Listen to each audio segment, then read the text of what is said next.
witness so they will say, oh, this is the same person. That's my suggestion, Chair.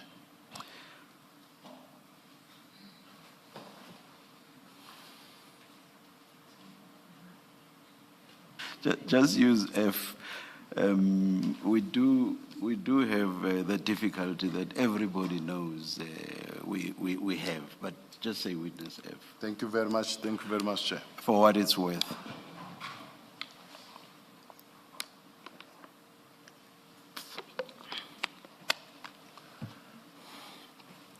It is untrue that Sergeant Witness F works under my command or that he acted as a middleman for the passing of money to or through me. Whilst Witness F falls within my broader portfolio, he does not report to me. He is several levels below me in the organizational hierarchy and has a direct line manager to whom he reports, which is not me. However, I want to make a statement that says I don't distance myself from being close to him. It is correct that Witness F and I have a close personal relationship. However, the relationship does not translate into, nor does it evidence any corrupt, improper conduct. In particular, it does not mean that Witness F acted or could have acted as an intermediary through whom I receive any illicit fund. It is notable that I am not the only senior SAPS official with whom Witness F has a close personal relationship. Despite this, I am the only individual singled out in an apparent attempt to advance a narrative of impropriety. This is especially striking given that Witness F is equally, if not more closely associated with other senior officials, including General Sintumule and General Mkwanazi, yet no similar allegations have been leveled against them. I have pictures, bike riding, I have birthday parties where Witness is together with these colleagues that I've mentioned. He's very close. He's a biker. He's a kind of a person, not because of his rank. He's a supportive person. When we have death case in the family, he's one of those people who will say, how can I support? I will come and also support. Or if you, it's a person that you get used to because he assists. He will assist. He will come to you and say, I know you've got 1, 2, 3, 4, and I'm making myself available to assist. So you get used to such a person. We do have such people, all of us, in our lives. In page 222, in fact, to my knowledge, Witness F and General Sintumul are known to socialize and engage in recreational activities together, including biking towards over the weekend. I do have a video material that I can actually play if needs be, but I do have it. That shows the relationship and how close they are. And then even in a party, birthday party where they are together, I do have those. It may not necessarily be to put because it will expose, but I do have such now. This further illustrates that Witness F maintains close personal relationship with a number of senior SAPS officials and that my association with him is neither unique nor indicative of any impropriety. The selective focus on my relationship with Witness F is therefore unfounded, indicative of a prejudicial and misleading inference. Likewise, as with the testimony of General Kumalo, I reserve my right to supplement this affidavit upon being finished with the alleged record as well as the written statement and the full transcript of the witness testimony. Now, I'm about to leave General Kumalo's part and then go now to General New skinning foam sealer. Blend as a foundation for even skin tone or build as a concealer for extra coverage. to the folder where I made notes on the side.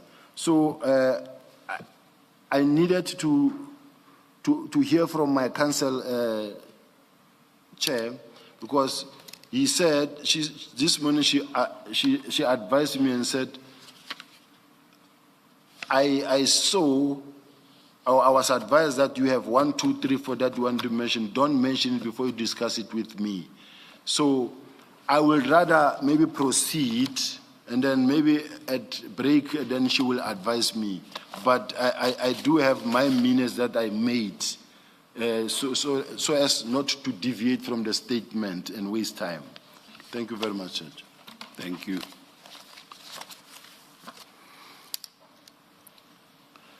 General Sintumula's testimony. At the time of depositing to this affidavit, I had not been finished with the written statement and the incomplete transcript of General Sintumula's evidence before the Commission. I have accordingly not been in a position to properly consider or analyze her evidence in its entirety. In the circumstances, I respectfully reserve my right to supplement this affidavit and to deal fully with General Sintumula's evidence once the written statement and full transcript have been made available. Notwithstanding the above, I wish to draw the Commission's attention to General Sintumula's public criticism. During her testimony before the Commission of the disbandment of the PKTT and the withdrawal of the 121 dockets. However, on numerous occasions during telephonic conversation between General Sintumula and myself prior thereto, she was openly critical of the PKTT. Especially, I recall a particular telephone conversation in which General Sintumula expressed the view that the PKTT was untouchable and alleged that, in her opinion, the task team was being used to siphon the budget allocated to it. She further indicated that she did not believe that the PKTT genuinely engaged in effective policing or delivering meaningful investigative outcome. I was also able to retrieve a General, sorry to interrupt, but again, for the record, I must point out that you did provide the Commission again on Monday with 2 annexures, SS 41 and 42, and you requested that they be read together with this paragraph that you just read out, section 228. I'm just putting that on the record. I was able to retrieve a recording of this conversation from my device, and I finished a copy thereof to my attorneys for forward transmission to the Commission. I wanted to play that recording, to request that it be played. It's not long, but I know that the kind of a person who came here before the Commission and testified, and I want the Commission to hear the same person, the different language the same person is now talking.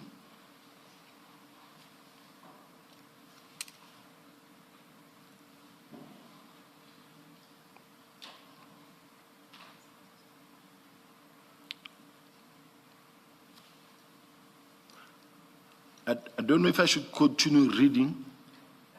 We'll play the audio clip, but there is also a transcript of the audio clip, and that's at SS 47. If I can just click SS 40, I'll just locate the file now, Commissioner Below.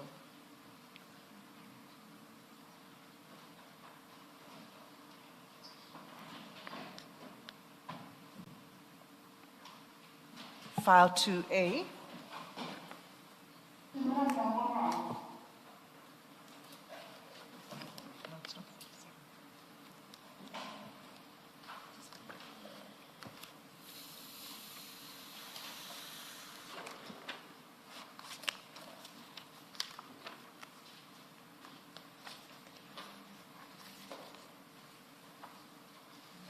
Said SS 47.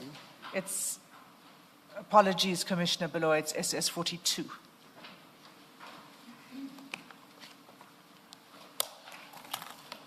Page 627.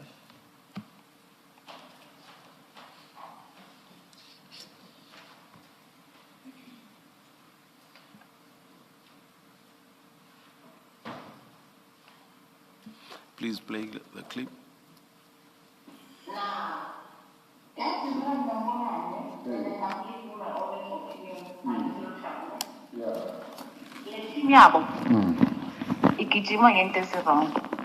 Yeah. Under the guise of the task team. Nathi sikhona lapha Honestly. siyaphandwa lapha siyaphenywa lapha. Yeah, General. And ngiyacabanga ukuthi Natali, I'm sure we're busy because this is where these things are cooked. What I find embarrassing, and when I talk to people, sometimes they are complicit to crime being committed. Yeah. Which have been complicit because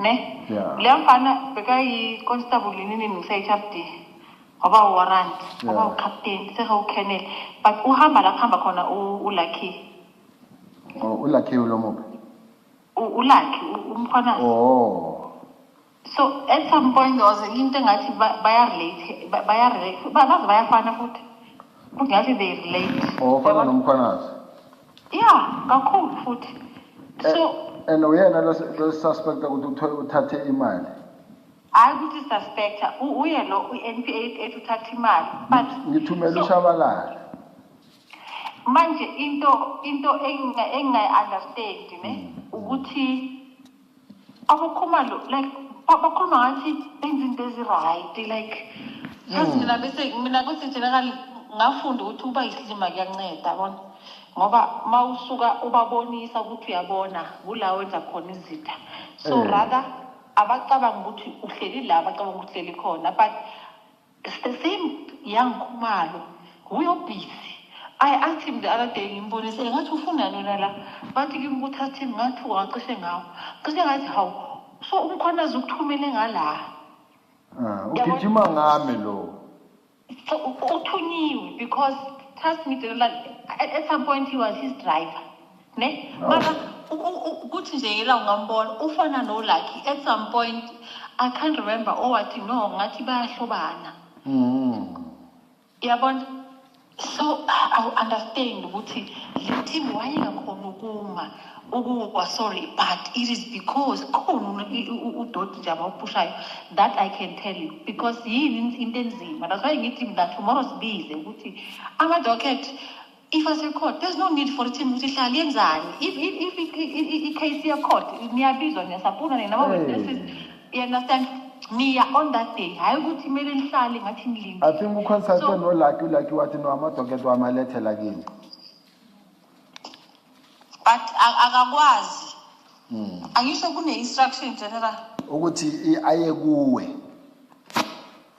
yes yebo so which is why ngithi mina yabona ukuthi without ukuthi siveze ukuthi mina ngime kuphi asiyenza ofuna ukubona usibize nje uthi hayi na instruction general simthumule give me feedback yebo yeah ngizombiza but angithi uzongitshela nje anginikeza i-excuse ukuthi akekho local or ukuphi angithi ubonile ukuthi yena siya-attenda wonke umuntu uyattenda yena akaveli yena ufonile njengoba letha ama-dockets ngathi mina sonke base size khona John Mpuku wathi yena hayi uke uhlale e-ofisini ngathi mina heyi kumnandi ngoba wena uvunyelwe uyabona yena ubhizi uyazi ngokutshela babhizi bagijima ngami left right and center hot monitoring bazama amafoni wami ngapha nangapha ngiyathola konke lokho yabo but into ebuhlungu general ne ukuthi umgodi mina ngafunda ukuthi umgodi mawugubha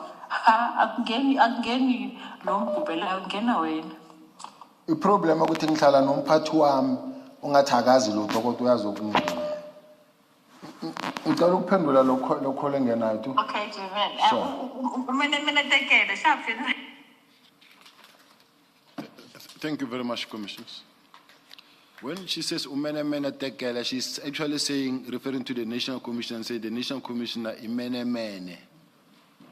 I do have another recording, but I don't think it's necessary to play it because it has got also another language used by her. But it's a recording. If the commissioners want to have it, it's available to have it. So I just wanted to to show that one moment she was saying, when she speaks about General Mkhwanazi, she says, Ushamas, we bambishisa, wenza so. In the meantime, on the other hand, this is the language that she speaks to me as we speak. So, and the reason why I recorded something that led to this is that the National Commissioner gave me information about what she said about me.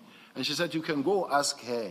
And then in going to confront her, I realized that if I were to go confront her, she might come back and say, I came to threaten her, I did this and I did that. And so I realized that that might be dangerous. So I went straight home. When I'm at home, because the National Commission said, you can ask her. She was sitting here where you are sitting in a private jet and said she was sitting there and she said 1, 2, 3. So as a result of that, I called her, but I chose to make sure that at least let me record the conversation so that tomorrow, even when she makes allegations, I'm protected. That's the sole reason why I had to record that. But I will move on now. Now, General, let's just place is the date, look at the first page, at page 626 of the transcript. Is the, SS42. Is the date recorded there, to your recollection, the date of the discussion between you and General Sintumule? It has got the date on it, the recording. It's this is in file 2A, page 626, SS42. And then there's recorded at and then date held. So I wanted to know if you confirm that that's the date you had the discussion with General Sintumule. That's the date, because I see the verse number. Please read the date into the record. This is to certify. Not just the date, just or the read date. The date. Yes. Or the date, it will be on the 23rd of 4/2025. Thank you, General. That's all. And that was the date on which you had this conversation with General Sintumule? I take it because I know it from my phone. There's got the date now. I see the date, I confirm. If this date that I see here is that what is in the recording, I confirm. Well, can you, in the adjournment, just double check that that is the correct date of the conversation? I will do that. And then the last. Before you move on, General, Ms. Hassim, you've given these additional annexures. SS42, we know it's that transcript of the discussion. What is SS41 for the record? And I don't recall whether the supplementary SS46 that you referred to earlier, whether it was described for the record, because we didn't go to it. So if you would just say what it is. I'll do so. SS41 is merely a placeholder for the actual audio recording. So we've just listened to SS41. Okay. SS42 is a transcript of that audio recording. And what? You can come back to 46 if you're not able to say it now. SS46 is the register that the General was referring to for the allocation of the car to his office. Thank you.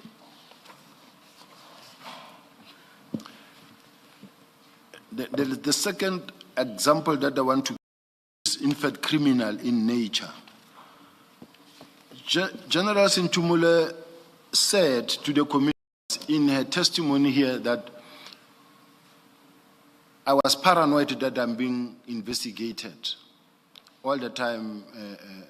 Now, what happened? And she said her gadgets were taken by the Hawks, her gadgets were taken by IPIT. What actually happened is that I applied to have a security threat assessment conducted for me because of the work that I was doing especially coming back from the city of Joburg, where I had protectors due to the high level of corruption, the work that I was doing that side, and she rejected it. At that time, as I came in, I reported under her. Now she rejected it. Sorry, she rejected what exactly? My request. She disapproved it. The National Commissioner called her and said, but you can do it, because even myself, when I was there, at this level, I had protection. And then she said, she wrote there, I've got paperwork, and I think I attached it. She said, I need a policy that says I can do it. This is what she said. After quite some time, weeks later, I get a call from Department of Finance. Department of Finance is saying, General, we keep on getting these overtime claims about people that are bodyguarding you. Do you have protectors? I say, no, I don't have bodyguards. He said, but we've got this paperwork with her signature and staff officer's signature claiming overtime for me, for the protectors that are protecting me. People that I've never seen, their names are there, I know them, I've seen them. I've never met those people even to date. I have paperwork where overtime was paid, where paperwork was signed by her, together with a staff officer. Then what should a reasonable man under or in my position do? Is to report it. And I reported it to IPIT. So IPIT, please look into this. And I didn't want to maintain a bad relationship with her. I became neutral and unchanged. I continued to work with her as if everything is normal. Now, the bottom line is, I was not protected by those individuals. Here's paperwork with her signature. I wish it can be shown here, in fact, because I did submit it. However, what is important to note is that money was paid. I did not have those bodyguards. She signed together with the PA, with her staff officer. That's the bottom line. So those two on each, I want to just, Chair, I've got a number of issues that I want to raise in relation to this part of General Sintumula. Now,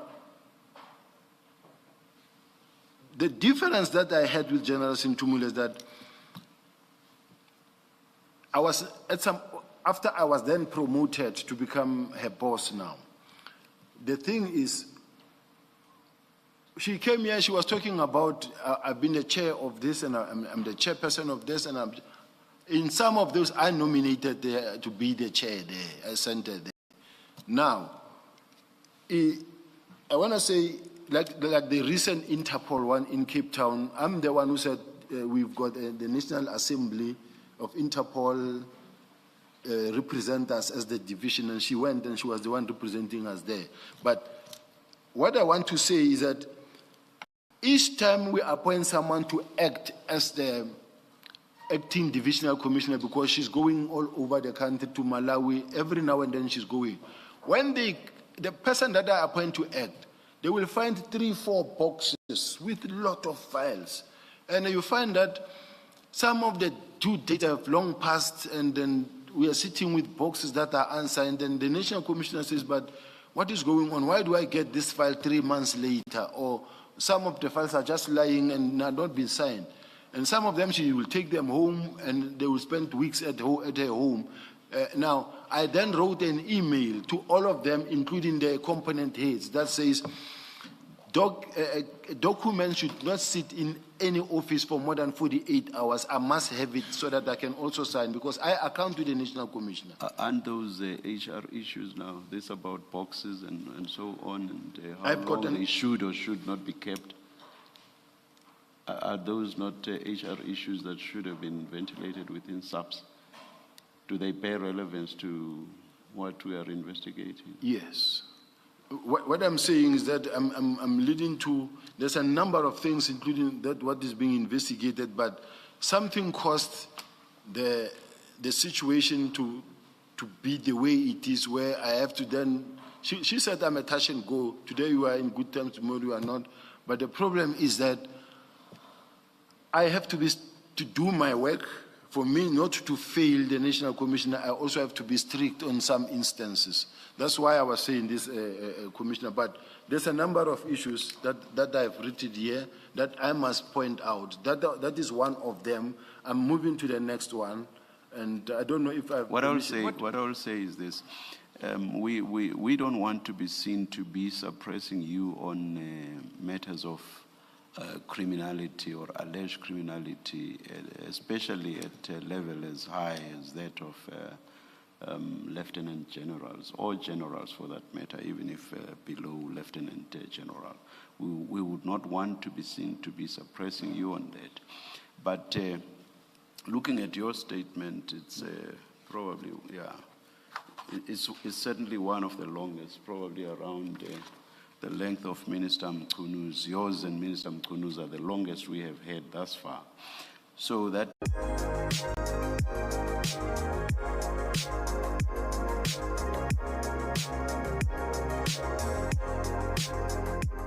all these additional issues which you want to add. And I'm wondering whether you did not inform your legal representatives about them. Because if you had and they are of relevance, I would imagine they would have been included here. But I go back to the point I made initially, which is that it would be the last thing we would want to do, that is to suppress you on allegations of criminality.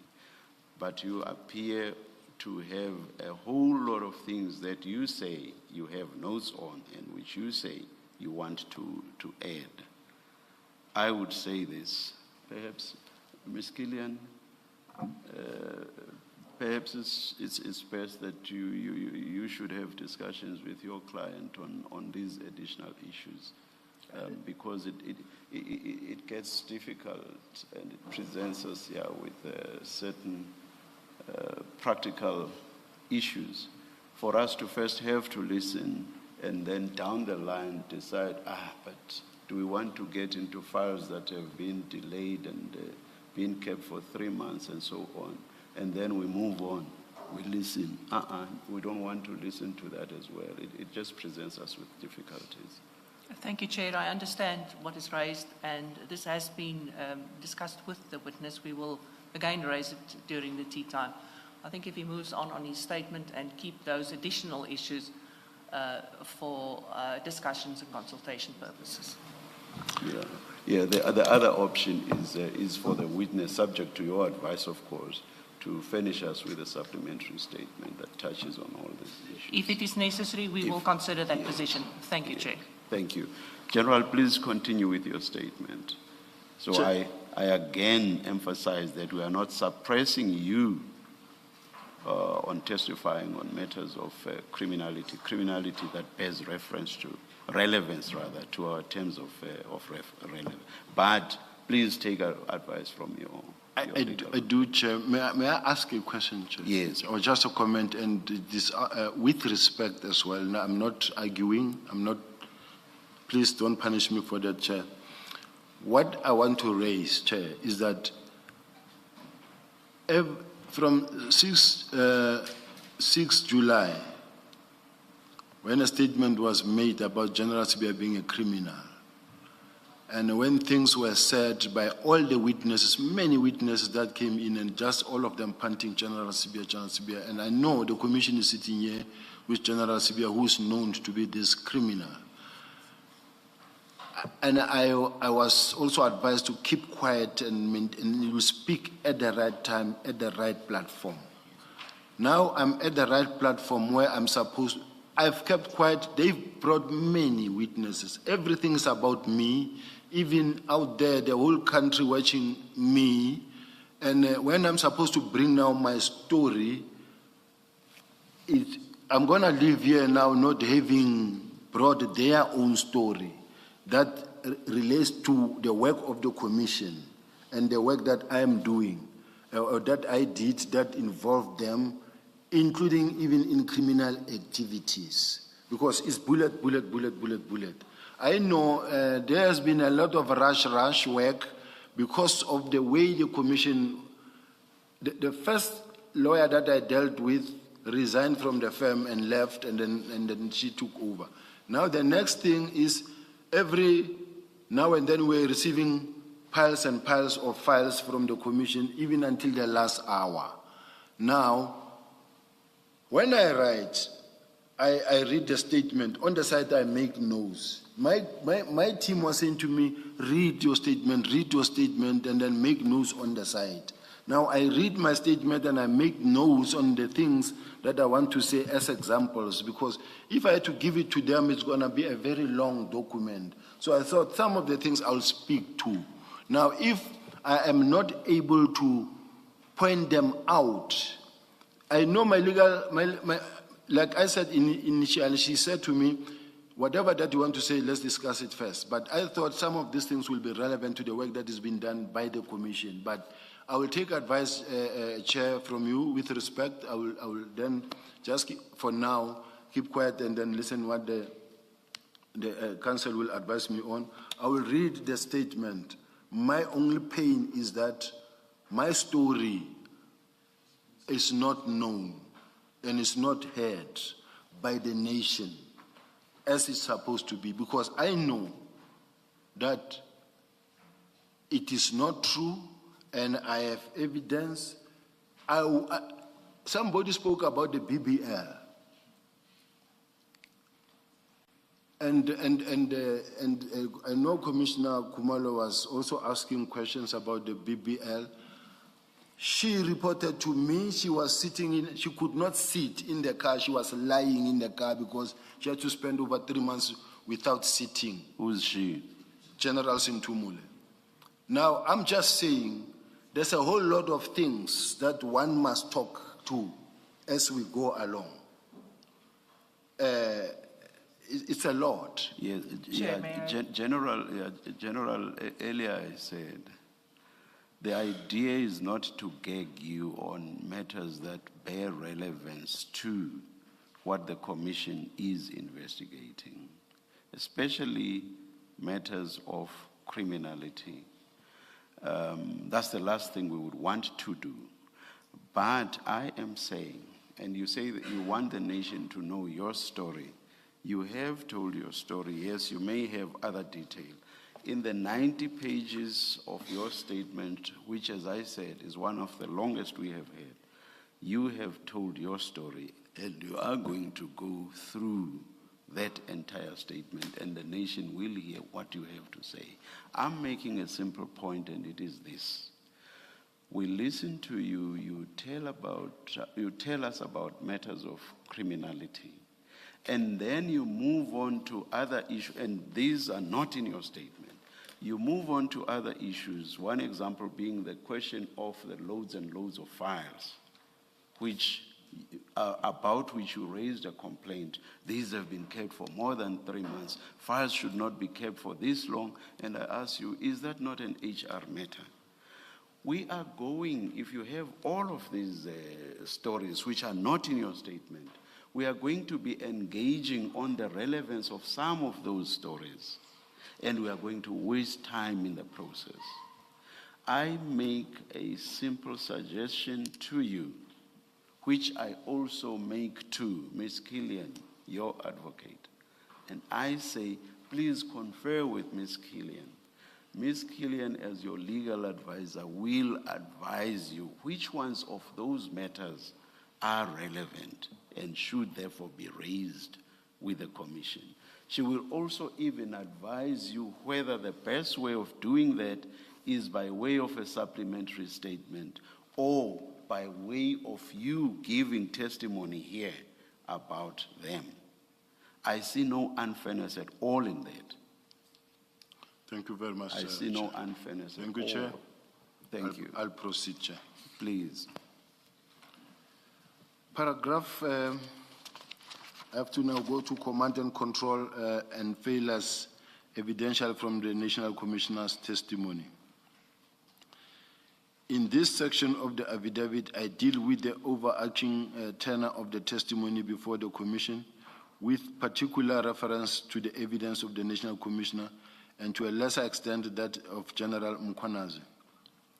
The National Commissioner's testimony contained nuanced inconsistencies which raises legitimate questions regarding the effectiveness of his leadership. By way of example, his version reflects a situation in which two senior officials were permitted to operate under contradictory instructions without clarity or coordination at the level of National Commissioner. Such contradictory direction is indicative of ineffective command and control, creates confusion within the organization, undermines operational efficiency, and exposes the institution to unnecessary risk. Now, I make a note here that says, please refer to the Portfolio Committee's chair statement, but I'll proceed with the statement. What is particularly remarkable is the vagueness of the National Commissioner's testimony regarding the steps he took once he became aware that the docket had been moved to head office when questioned by Commissioner Baloyi on the action he took in response to this development. It was expressly put to him that I reported to him and that he was my superior, yet despite this knowledge, the National Commissioner was unable to articulate any decisive action that he took to address what he now characterized as serious misconduct. Then I also read 235 and 236 and 237. It was further put to him that he knew there was no approved plan authorizing the relocation of the dockets, and when asked General Masemola what he did about this, his response was, and I quote, "At some point I did talk to him, that I hear rumors that dockets are here. Remember the agreement was dockets go to province, which you disprove, that they go to station of origin. So there cannot be dockets that come to this head office. So make sure that you do likewise.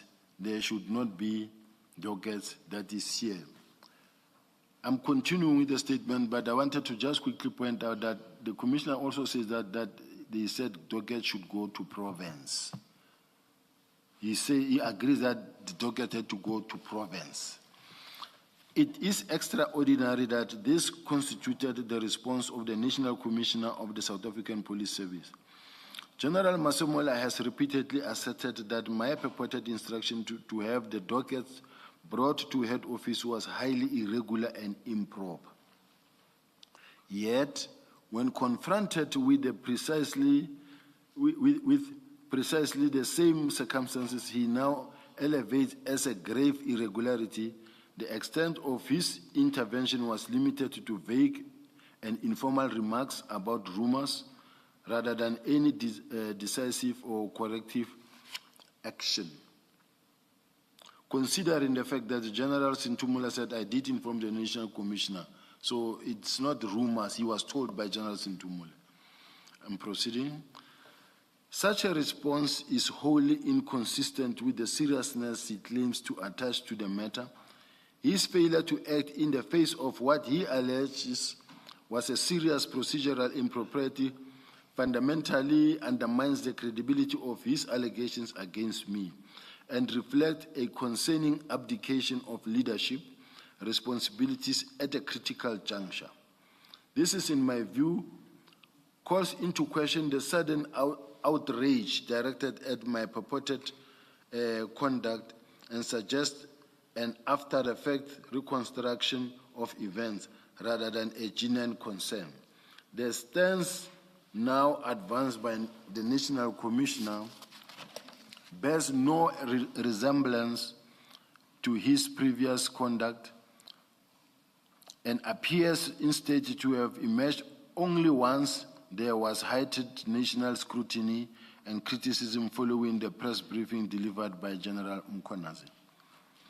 It is significant that at a time when he claims to have held grave reservations about the handling of the dockets and the disbandment implementation plan, he neither actively intervened to halt the purported irregular conduct nor took any formal steps to reprimand me or take corrective action. His current assertion must therefore be understood within the context in which they arise. They are calculated to create distance between himself and operational decisions made under his oversight and to deflect responsibility at a moment when public attention has intensified. Such conduct creates the distinct impression that the narrative now advanced is shaped less by an accurate recollection of events and more by a desire to protect his own position in response to external criticism. These inconsistencies warrant a cautious approach by the Commission in assessing the credibility of the evidence and his attempt to attribute impropriety to my actions. Of equal concern is the National Commissioner's testimony regarding the events surrounding the attempted return of the dockets to KwaZulu-Natal. He testified that I was not supposed to remove the dockets from the province without knowledge of the provincial commissioner. Yet, despite this alleged impropriety, he stated that I should finish what I started and ensure that the dockets were returned in the same way that I had taken them. Just to remind the commissioners that considering the fact that they were brought by General Kumalo and he sent Sergeant Kumalo. They were brought by CI to head office, not by me. It devised logic that the National Commissioner of the South African Police Service would respond in such a manner. Even if one were to assume, for argument's sake, that he was genuinely dissatisfied with the relocation of the dockets to head office, his response upon learning of the failed effort to return them to KwaZulu-Natal and the reasons therefore ought to have been to intervene decisively. One would reasonably expect the National Commissioner, as the ultimate custodian of command and control, to take charge of the situation, to engage directly with General Mkhwanazi, and to issue clear formal directives to ensure that the dockets were returned through proper channels. Instead, his purported instructions suggest abdication of responsibility and a lack of meaningful leadership involvement in an operational matter he now portrays as critical. His reaction in this irreconcilable with the seriousness he attributes to the issue and raises material questions about the reliability of his testimony and the adequacy of his oversight in the circumstances. Importantly, this conduct demonstrates a leader who was not exercising effective control over a matter falling squarely within his responsibility as National Commissioner. It is also noteworthy that the National Commissioner claims that he only became aware in early May that the 121 dockets classified as under investigation by the PKTT had been removed from the PKTT and handed over to General Sintumula, an event he characterized as yet another surprise. It is with respect remarkable that a general of his standing who attended the very meetings at which the operational implementation of this establishment plan was discussed could repeatedly profess surprise at developments arising from decisions in whose formulation and oversight he was directly involved. It is equally difficult to accept this aspect of his version. On his own account, he was working closely with General Kumalo in putting together the phased-out this establishment plan. It was General Kumalo who, on the 28th of April, handed the case dockets to General Sintumule. Yet the National Commissioner would have the Commission accept that General Kumalo, who was operating in close coordination and proximity with him throughout his process, did not inform him. On the very day that the docket had been handed over, that proposition is quite simply impossible. Now I move into allegations of a potentially corrupt relationship with Brown Mokgotsi. I know Brown Mokgotsi as an activist based in the Northwest province. During or about December 2024, Mokgotsi began contacting me, during which communications he warned me that certain individuals were purportedly attempting to have me removed from SAPS. He further informed me that false information was being circulated about me. I met Mokgotsi for the first time in January 2025 when I was in Cape Town, or about the 8th. Now, here in the statement, it says about the 8th to attend the African National Congress Gala Dinner event. It was an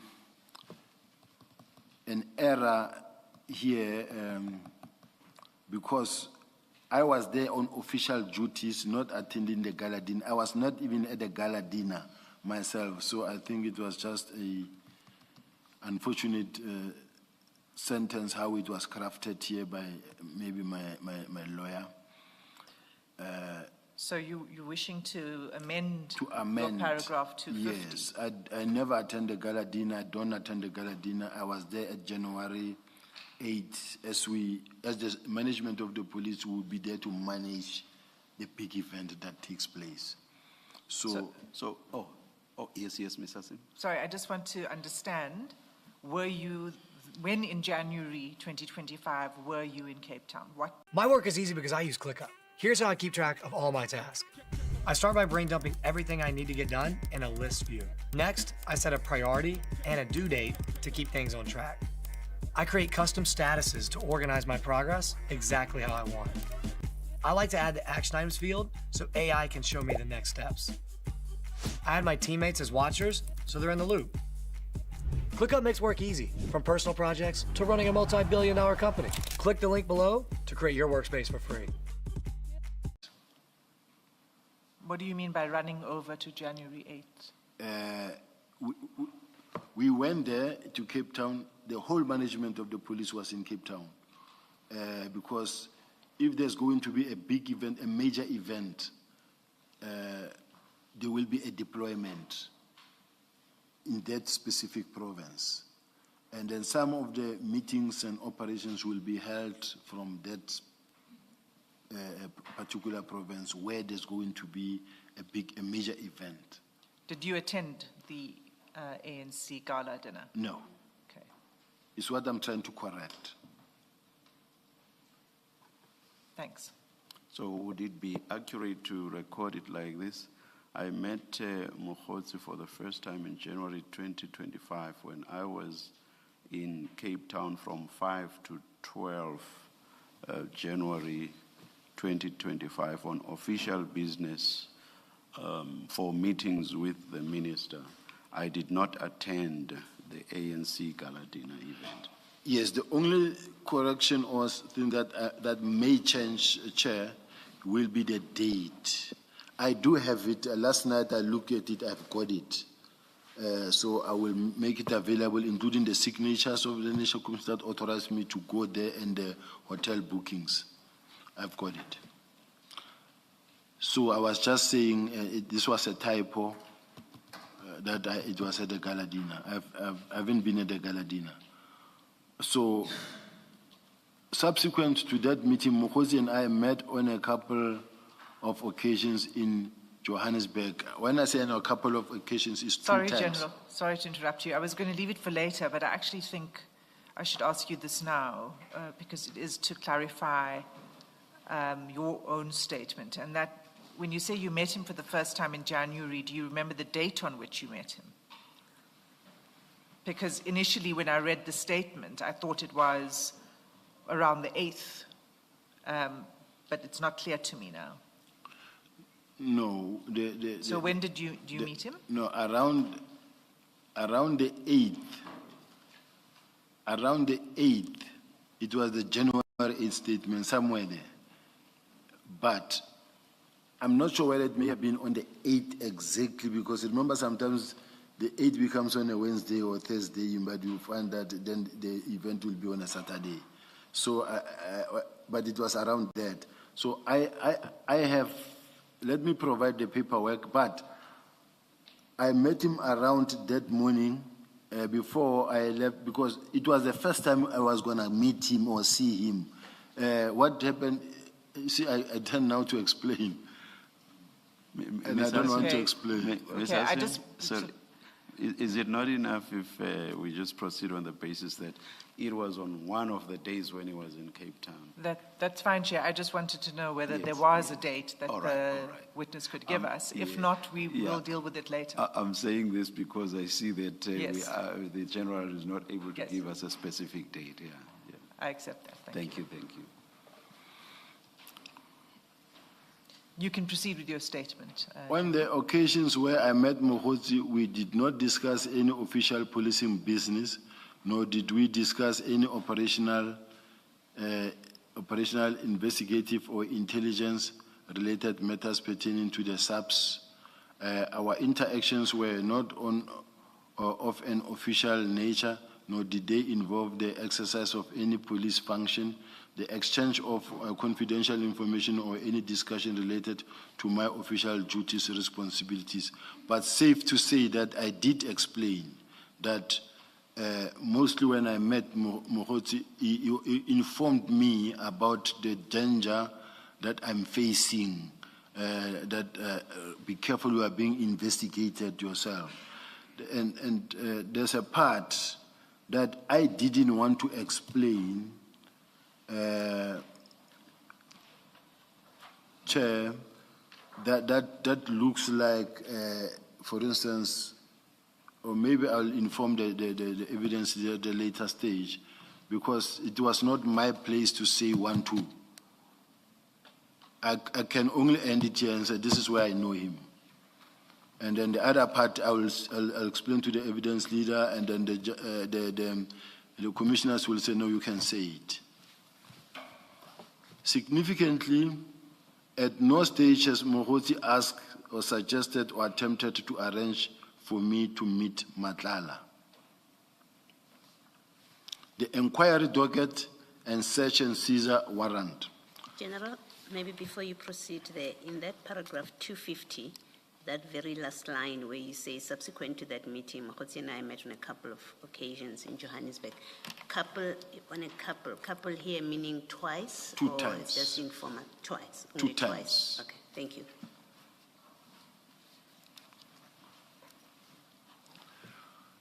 The inquiry docket and search and seizure warrant.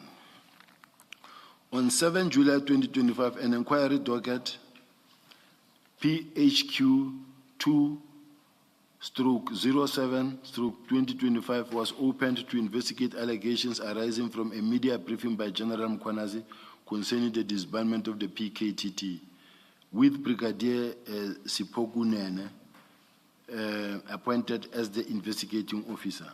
On or about 25th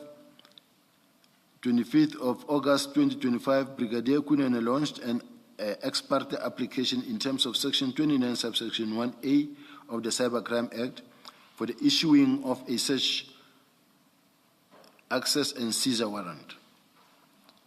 That application identified me and 3 others as suspects in respect of offenses including defeating or obstructing the course of justice, fraud, corruption under the Prevention and Combating of Corrupt Activities Act, and contravention of the Powers and Privileges and Immunities of Parliament Act. Pursuant to that application, Mudau Judge J granted an order on 25th of August 2025 authorizing the search and seizure of 2 iPhone devices belonging to Madlanga. On 8 October 2025, Mudau J granted a further order ostensibly based on the same ex parte application, authorizing a separate warrant, one, directed at me alone. Warrant one authorized the search and the search, access, seizure of electronic communications linked to my email account and was executed on 9 October 2025 by members of South African Police Service, including Brigadier Kunene. A copy of warrant one is attached here to marked SS35. During the execution of the warrant, my laptop and 4 mobile phones were seized, as well as devices belonging to my, here is written to my wife, children, and my protectors. I want to correct, Yes, General. that my wife's device was not taken because she was not around. My children, they just looked into their phones and left them. They went through them to see what is inside, and they left the one for the children. So it's something that just needed to be corrected. And So should it read, my laptop and 4 mobile phones were seized, as well as devices belonging to my protectors? Yes. Now, I don't know somewhere But does the rest of that sentence still hold true? it will be true. Because even for the protectors, they took their cell phones as well. So I don't know if it's, I will read. Notwithstanding that several of those devices were not authorized by the warrant, a further mobile phone was seized from me on 17 October 2025 when I came back from ad hoc committee. On or about 21st October 2025, a letter of demand was addressed on my behalf to Brigadier Kunene and the National Commissioner detailing the defects in the warrant one, recording the unlawfulness of the search and seizure, and demanding the immediate return of the seizure items. No response was received. A copy of this letter of demand is attached here to marked as SS36. I must say, till to date, I still don't have my devices, and some of the information that I needed was in the devices. I don't have. On the 2nd of December 2025, my attorneys were served with a further search, access, and seizure warrant, warrant 2, authorized on 1 December 2025 by Mudau J, pursuant to a second ex parte application launched by Brigadier Kunene under the same case number. Upon consideration of that application, it is apparent that the founding affidavit is, in all material respect, a duplication of the affidavit used in the first ex parte application, save that the number of alleged suspects was increased without explanation, and additional individuals were authorized to participate in the search and seizure operation. Now,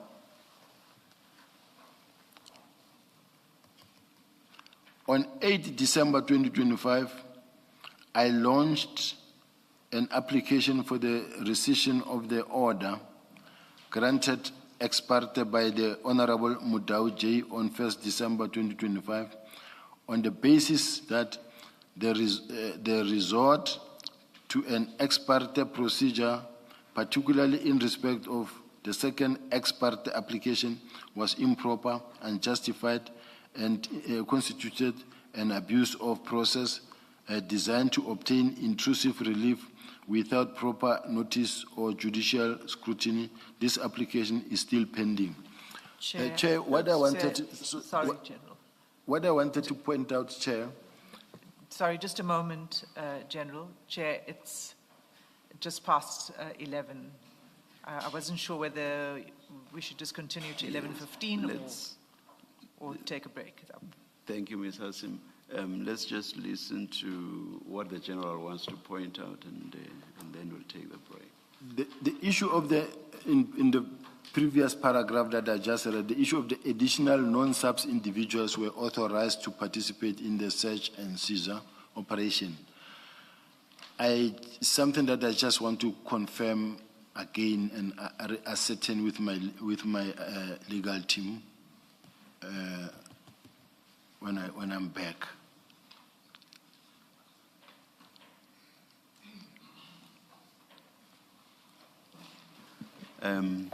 We'll take the adjournment at this stage, but we would like to see the evidence leaders and the legal representatives outside right away, please.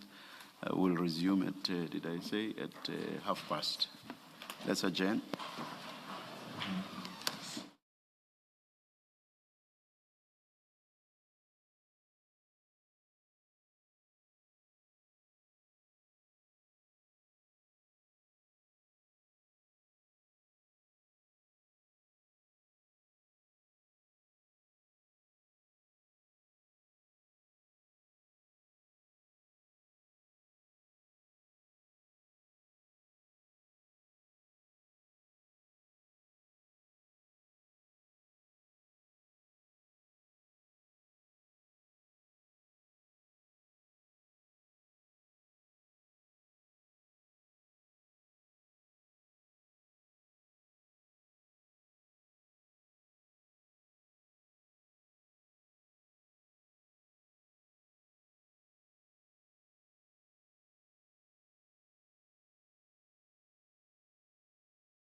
Ouch. It's a cavity. Oral-B Electric Surround Head cups each tooth to remove up to 100% more plaque. Unlike a manual brush that can leave up to half the plaque behind, switch to Oral-B Electric with Oral-B Paste. Say goodbye to cavities.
Second ex parte application launched by Brigadier Kunene under the same case number. Upon consideration of that application, it is apparent that the founding affidavit is, in all material respect, a duplication of the affidavit used in the first ex parte application, save that the number of alleged suspects was increased without explanation and additional non-subs individuals were authorized to participate in the search and seizure operation. General, were you able to clarify, you were going to check whether that this is accurate, the non-SAPS individuals? I am able to clarify, and I was clarified, and I'm quite comfortable with what is in the paragraph. Okay. On the 8th of December 2025, I launched an application for the rescission of the order granted ex parte by the Honorable Mudau J on 1st December 2025 on the basis that the resort to an ex parte procedure, particularly in respect of the second ex parte application, was improper, unjustified, and constituted an abuse of process designed to obtain intrusive relief without proper notice of or judicial scrutiny. This application is still pending. I'm advised that both search and seizure applications and warrant are beset by material defects, either in the manner in which the warrants were obtained or in the execution thereof. In my view, these cumulative irregularities demonstrate a concerted and improper attempt to obtain incriminating material against me, rather than a bona fide investigative process. The manner in which Warrant 1 was executed, including the disproportionate deployment of force and authority and the associated media presence, gives rise to a reasonable inference that the operation was not conducted in a measured or purely investigative manner. Viewed objectively, these circumstances tend to create the perception that the execution of the warrant was calculated to cause reputational harm to me, rather than being confined to what was strictly necessary for the lawful investigative purposes. These events have in turn resulted in extremely social media reporting and commentary, effectively giving rise to a trial by social media, which has, I know it says by trial by media, but it's a typo. It was meant to be social media, which has been materially detriment to me, both personally and professionally.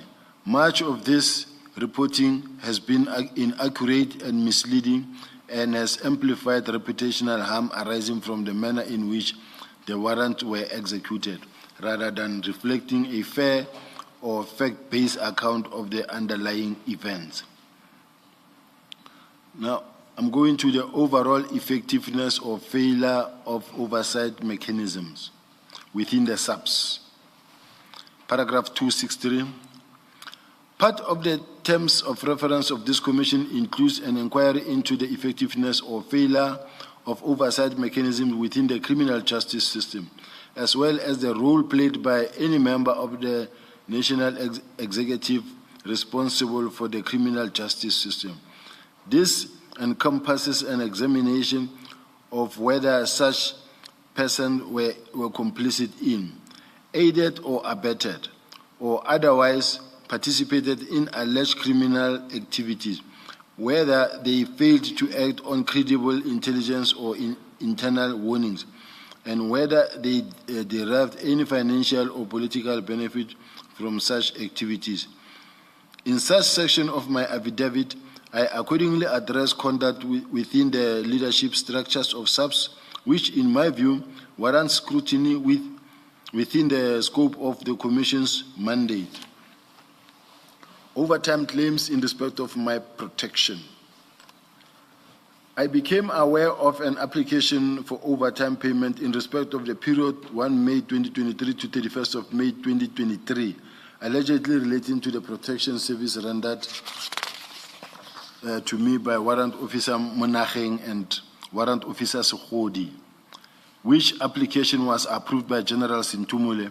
I attach here to marked Annexer SS37 a copy of the information notice reflecting this application as well as the purported hours of overtime allegedly worked. The application records overtime purportedly worked during May 2023 by Warrant Officer Monacheng and Warrant Officer Sekhodi for my protection. This is incorrect. During the period in question, I neither requested nor was allocated any protection service, and no protection details was assigned to me. At no stage during May 2023 did Warrant Officer Monacheng or Warrant Officer Sekhodi or any other member of the SAPS perform overtime duties for my protection. The overtime reflected in this application was therefore not rendered as recorded. Upon becoming aware of the existence and approval of this application, I referred the matter to the Independent Police Investigation Directorate for investigation. The application purposed to claim overtime for services that were not requested, not authorized by me, and not performed. The approval of such application in the absence of any factual basis raises serious concerns regarding the accuracy and integrity of the approving authority and the lawfulness of the payment claim. The foregoing raises the question as to how General Sintumule approved the overtime claim in the absence of any verification that protection service were requested, allocated, or rendered, notwithstanding that such verification would have been readily ascertainable. As the approving authority, General Sintumule was required to exercise due diligence to ensure that overtime claims were supported by objective proof that services were authorized and rendered. This would ordinarily include verification of protection allocation records, duty rosters, or confirmation from the protected member. None of this appear to have been undertaken prior approval of the claim. The approval of an overtime claim in these circumstances is not a minor administrative lapse. It implicates systemic weaknesses in financial and operational controls, particularly where claims relate to protection services, which are sensitive, strictly regulated, and easily verifiable. The approval of such a claim without basic verification raises legitimate concerns about whether oversight mechanisms were functioning as intended. At a minimum, the approval of the application reflects a reckless disregard for the verification obligations attendant upon the approving authority. At worst, it raises the possibility that the approval was granted with knowledge that the service claimed had not been rendered. These are matters that properly fell within the investigative remit of IPIT. Now moving over to governance and oversight issues arising from close personal relationship with the Office of the National Commissioner. I have on numerous occasions received complaints from various members of the South African Police Service regarding allegations of nepotism and preferential treatment within the Office of the National Commissioner. In this regard, I have prepared a presentation which I take the Commission to and which is attached here to, marked SS38, setting out the familial and personal relationship between certain individuals employed within the Office of the National Commissioner. I raise these issues because the existence of close familial personal relationship within a single executive office warrants scrutiny from a governance and oversight perspective, not because such relationships are inherently improper, but because of the heightened risk they pose to objectivity, accountability, and the effective functioning of internal controls. Where reporting lines, decision-making authority, or access to sensitive information intersect with personal relationship, there is an increased risk of perceived or actual conflict of interest, preferential treatment, and weakened oversight in an institution such as SAPS, which exercises extensive coercive powers and manages substantial public resources. The maintenance of transparent, impartial, and robust governance structures is essential to public confidence and institutional integrity. It is for these reasons that the relationship reflected in Access SS38 warrant careful examination within the scope of the Commission's mandate. In amplification of the above, it is noteworthy that the conduct and role of the other Deputy National Commissioners have not been examined by this Commission, despite the Commission's mandate to scrutinize senior leadership within the South African Police Service and the effectiveness of oversight mechanism at that level. In particular, the Deputy National Commissioner responsible for Policing, General Musikidi, who was implicated in an incident at a macro store, in which it was alleged that she attempted to purchase household appliances through informal means and was subsequently deceived by two individuals who allegedly provided her with empty boxes after she had paid them an amount of 10,000.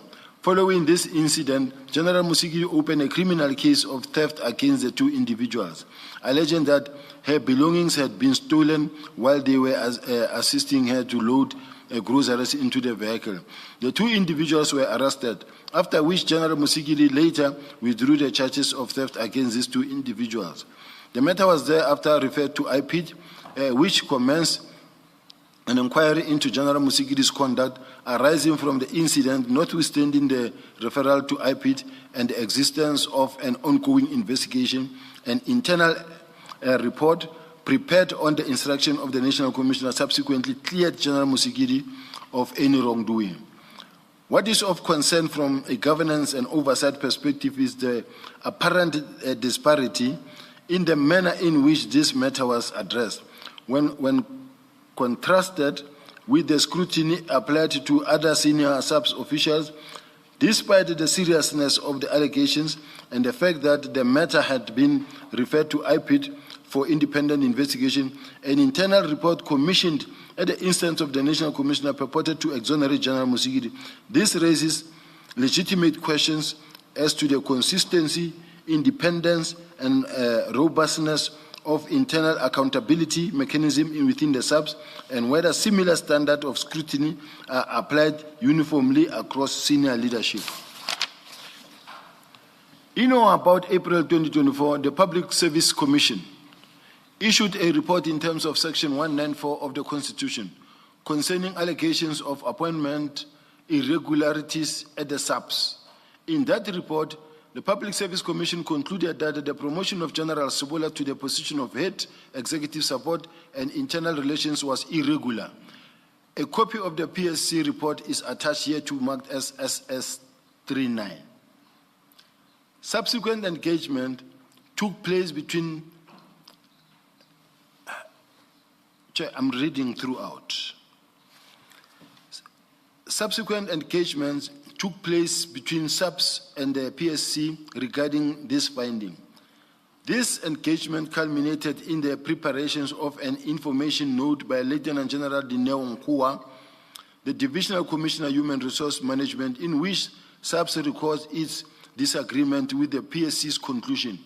In the information note, SAPS maintains that the appointment of General Sibiya was effected in compliance with the applicable legislative framework and with the requisite authorization of the Minister of Police. A copy of the information note as well as the related correspondence is attached here to marked Annexer SS40. The apparent disjuncture between the findings of the Public Service Commission and the position adopted by SAPS management reflects a broader institutional weakness in internal governance control, particularly in relation to senior appointments, compliance with prescripts, and a clear delineation of authority. Effective governance within SAPS requires that oversight finding be meaningfully engaged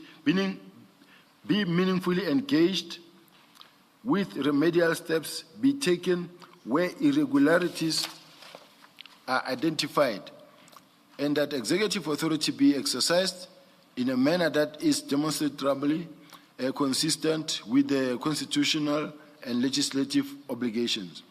A further point of concern for me is that General Sintumule has publicly denied having an association with Madlanga. This denial is, however, difficult to reconcile. With information that has come to my attention in particular, it appears that Madlanga was invited on the instruction of General Sintumule to attend the Sub-Service Excellence Award, and that the donation was accepted from his company Medicare 24 in connection with that event. I am in possession of a WhatsApp communication which indicate that General Sintumule instructed Major General Manamela to extend an invitation to Madlanga to attend the Service Excellence Award.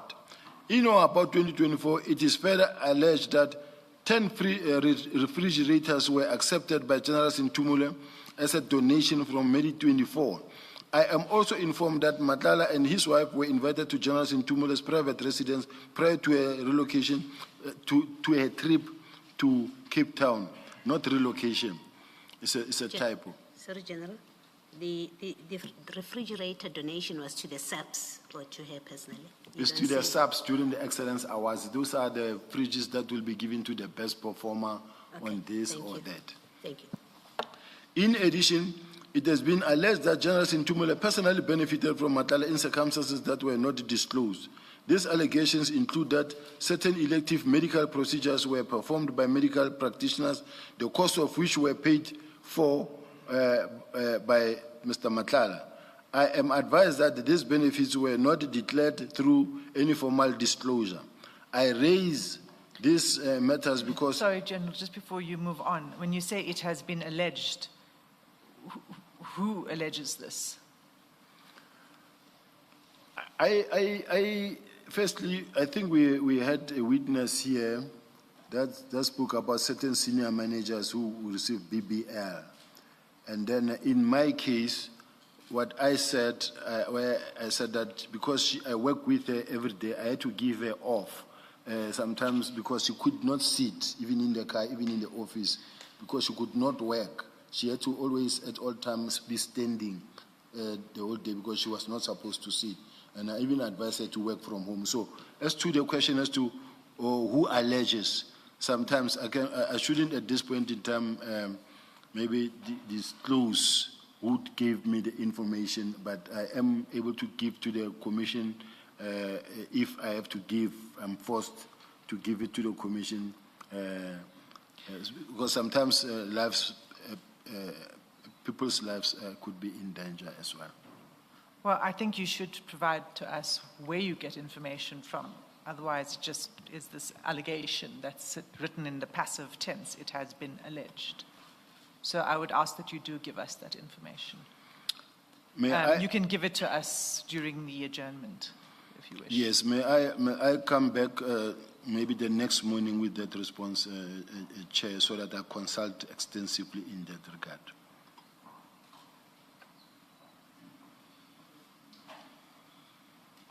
Continue. I raise these matters because if established, they would raise serious concerns relating to conflict of interest, disclosure obligations, and the integrity of governance and oversight mechanism within the SAPS. I accordingly place these matters before the Commission for consideration insofar as they may be relevant to its mandate to examine ethical governance, accountability, and the effectiveness of internal safeguards within the senior leadership of the SAPS. The National Commissioner's leadership style. The National Commissioner's approach to conflict resolution has on a number of occasions reflected inconsistency and apparent partiality, particularly in matters involving General Khumalo and myself. Although the National Commissioner acknowledged my concerns regarding being undermined and bypassed by General Khumalo, His interventions were largely limited and reactive rather than proactive or corrective. In one instance, I was advised that certain issues should not be raised publicly or in the presence of junior officials. While this guidance is understandable from the perspective of maintaining hierarchy and discipline, its practical effect was that the conduct complained of was not addressed, thereby allowing the situation to persist without consequences. The National Commissioner's approach in these circumstances appeared to have the preservation of long-standing personal relationship over the consistent enforcement of accountability, proper governance, and command discipline. During a visit to Cape Town, the National Commissioner convened a private meeting with the Provincial Commissioner of Crime Intelligence from the Free State.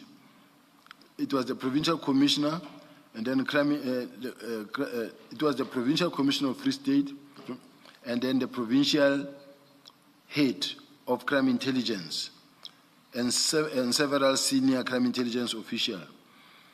Despite my position as the Deputy National Commissioner responsible for crime intelligence, and notwithstanding that operational oversight of these matters fell squarely within my mandate, I was neither invited nor informed of this meeting.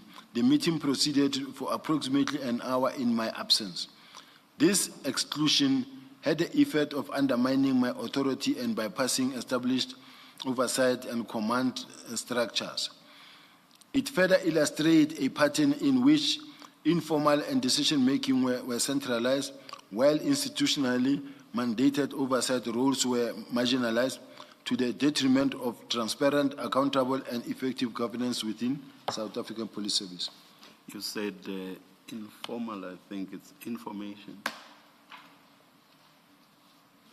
3 lines from the top, 3 lines from the bottom. Which information and decision-making were centralized, while institutionally mandated oversight roles were marginalized, to the detriment of transparent, accountable, and effective governance within South African Police Service. A further concerning example of inappropriate conduct relates to the National Commissioner's engagement with my former wife, Ms. Christine Bonang Ngwenya.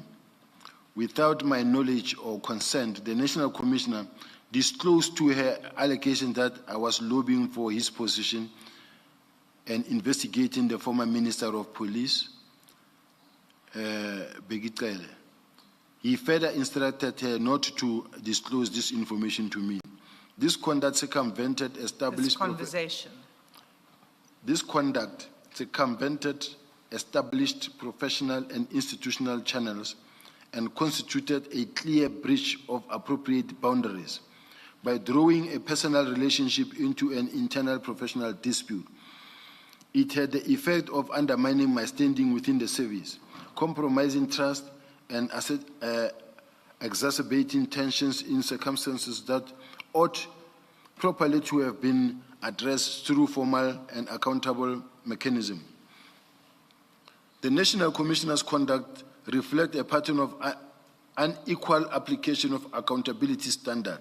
While I face suspension and intense scrutiny, General Mkhwanazi remained in his office despite serious criminal allegations. He consistently protected General Khumalo despite documented complaints and misconduct, allowing him to continue influencing crime intelligence operations without consequences. This disparity in treatment reinforces concerns regarding selective enforcement, inconsistent consequences management, and the erosion of principled leadership within the service. Overall, the leadership approach of the National Commissioner may be characterized as predominantly reactive rather than proactive, marked by partiality and the protection of personal alliances, the centralization of decision-making authority, inconsistent communication, and a tolerance for the persistence of misinformation and reputational harm. Conclusion, In conclusion, I wish to express my sincere gratitude to the Commission for affording me the opportunity to place evidence before it on matters of significant public importance that affect the country, as well as issues that have had a profound impact on my professional career. I have approached this process in the spirit of transparency and cooperation, mindful of the Commission's mandate to examine systemic weaknesses, accountability failures, and the effectiveness of oversight within the criminal justice system. This process is grounded in the Constitution of South Africa, which requires that all exercises of public power be lawful, accountable, and transparent, and that institutions entrusted with policing and criminal justice operate without fear, favor, or prejudice. It is my hope that the Commission's findings will assist the President in safeguarding against the use of public funds and state resources for purposes unrelated to the constitutional mandate of the criminal justice system, including the pursuit of personal vendettas, factional interest, or succession battles, but are instead deployed solely in furtherance of the constitutional imperatives of accountability, impartiality, and the public interest. The misuse of state institutions and resources for such purposes undermines the rule of law, erodes public confidence in law enforcement agencies, and diverts scarce resources away from their constitutional mandate to prevent, combat, and investigate crime.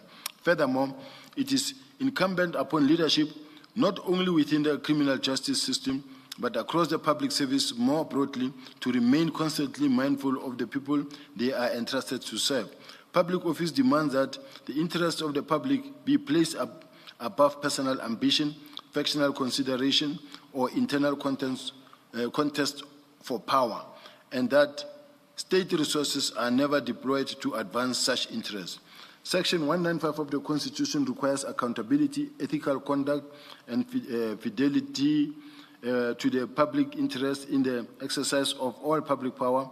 I accordingly trust that the Commission's findings and recommendations will assist in strengthening oversight, restoring institutional integrity, and ensuring that the criminal justice system serves the people of South Africa rather than personal or factional agendas.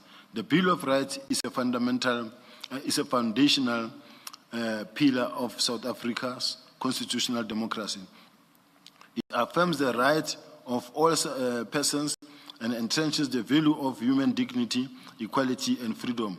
Where law enforcement agencies are captured, manipulated, or utilized to shield certain individuals from accountability or to target others for improper or ulterior purposes, the constitutional rights of those unjustly accused are directly and seriously infringed. Such conduct is incompatible with the Constitution and cannot be countenanced, as it undermines the rule of law and the legitimacy of the criminal justice system itself. Finally, I trust that the evidence I have presented will assist the Commission in the fulfillment of its constitutional and statutory responsibilities, while also providing a fair and balanced context to matters that have had a profound and ongoing impact on my professional career and personal integrity. I thank you, Chair.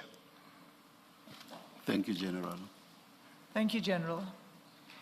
Now that we've completed this statement and your evidence from your perspective, there are several areas in respect of which we have questions.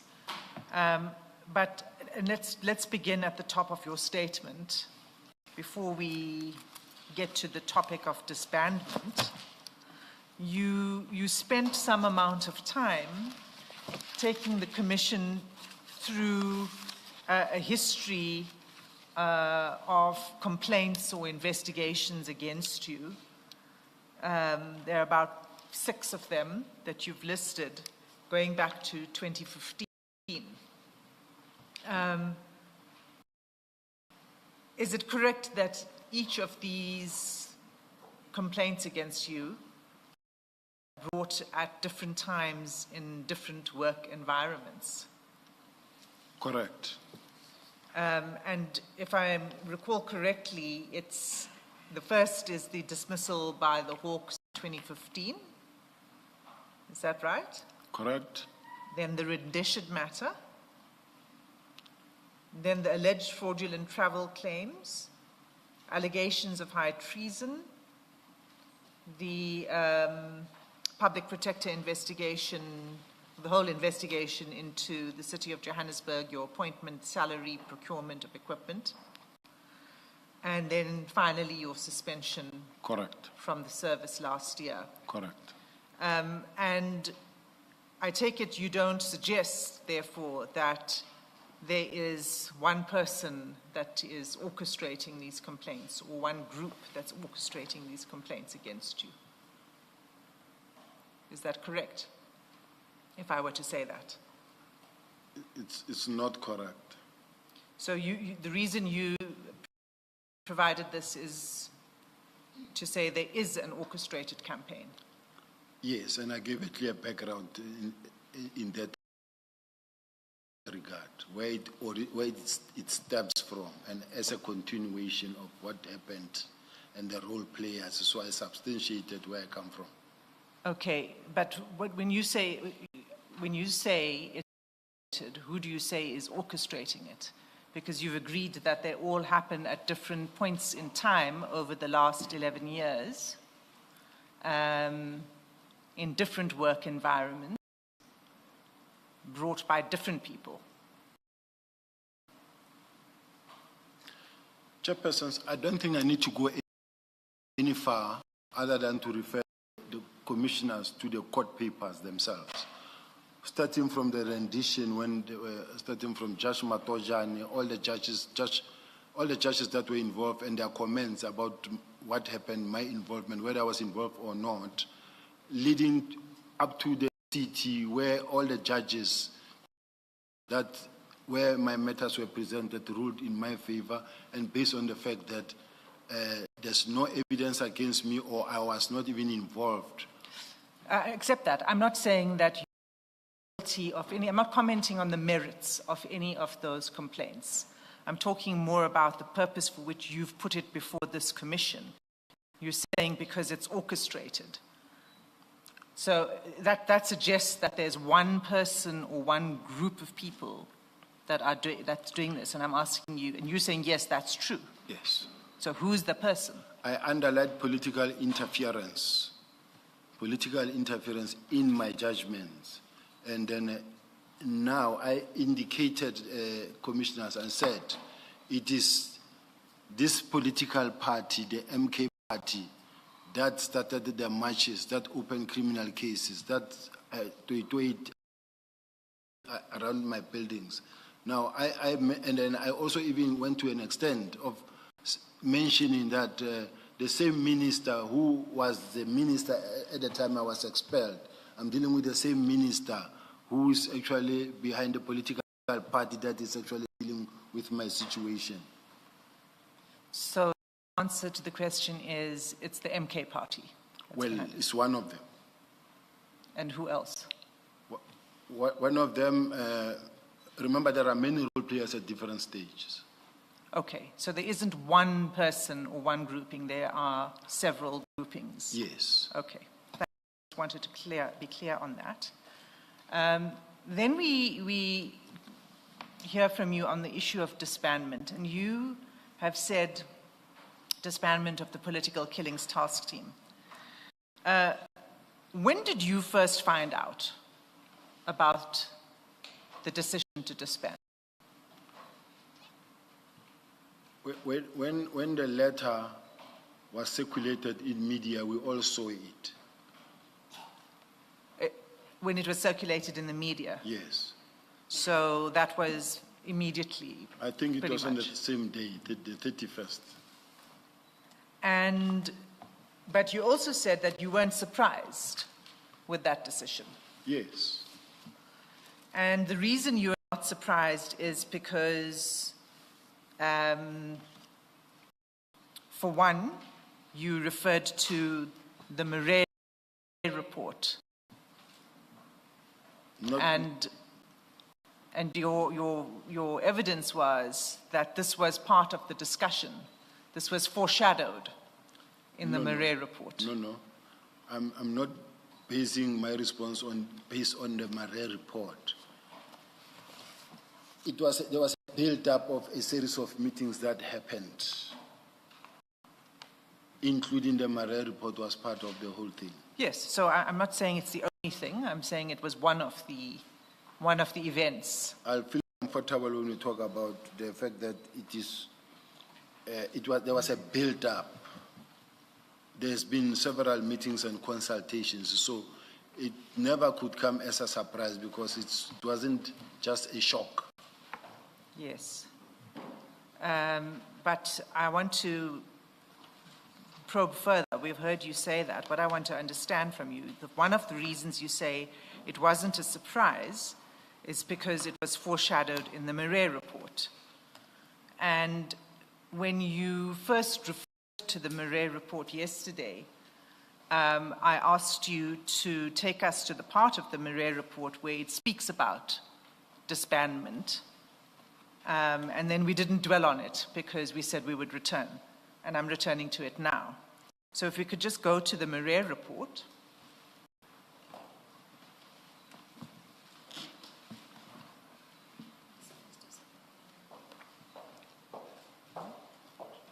What file is that, Ms. Hassan? File?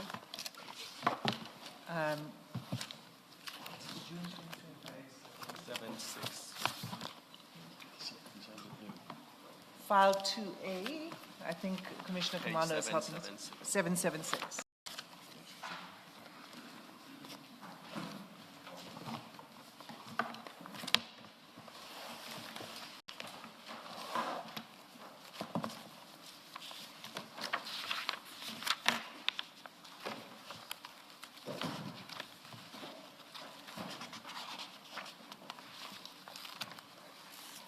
Let me know when you're there, General.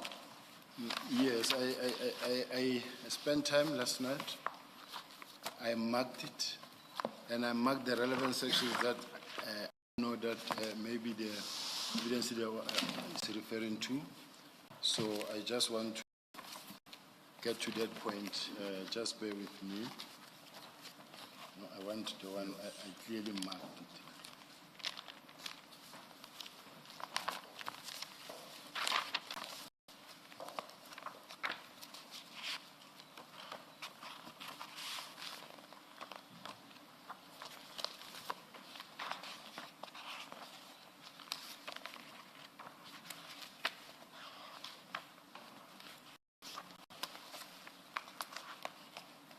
I'm almost there, Chair.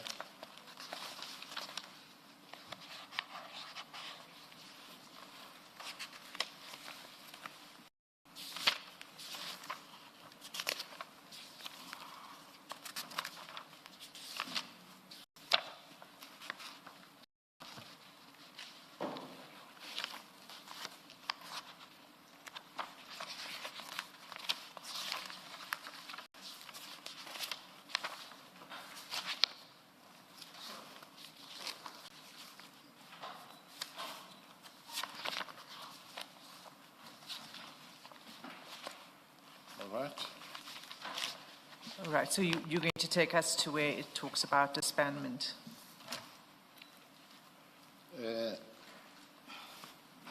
Chair, I need assistance. I've got it where I marked it from, and then this where I marked it from the file that I was using at the ad hoc committee.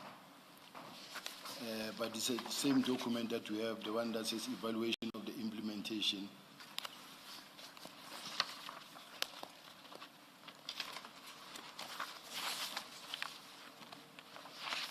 I see, General. No, this is not, here's the file. Oh, Here's my file.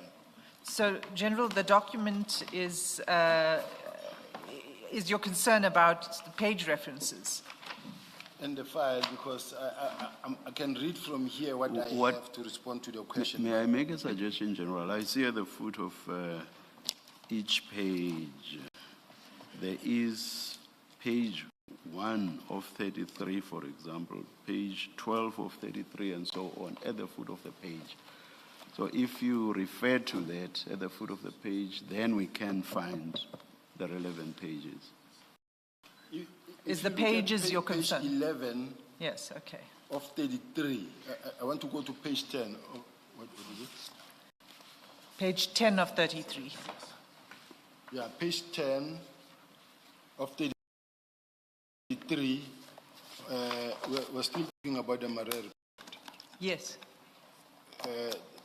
I want to go specifically to paragraph 6.4.5. And for purposes of the record, that's paginated page 785 of the annexures. Thank you, Chair. Yes. Yes, and then you go to the relevant page 10. Page 10. I'm going to read few select. I'm not going to go on it, but I'm going to select the relevant sections that I think will assist the Commission. Yeah, so my question is if you could just take us to where in the Murray report Where talks about disbandment of task teams and in particular the PKTT. I wanna go to paragraph 6.4.4. Now we are at file. Okay, Madlanga Sibiya, Madlanga Commission, Annexa. It's page 785. Yes.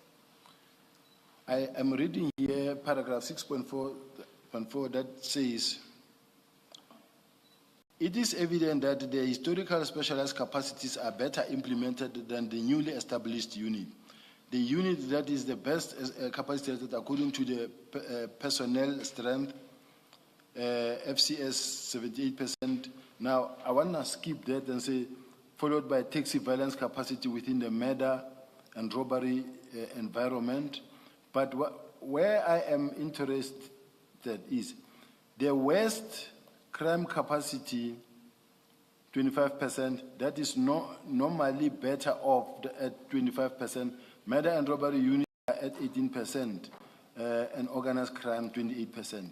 Now, when you go to 6.4.5, the reason for the establishment of this unit was to ensure that provincial directed investigations could be conducted with the alternative function to also replace the numerous task teams that were functioning at provincial level. Now, when you talk about the numerous task teams that are functioning at provincial task teams, it includes the political killing task team. Now, next paragraph, it says, it is necessary to look at the status of this provincial investigation unit capacities and make a decision based on implementation of possibly to close down the capacities at provincial level.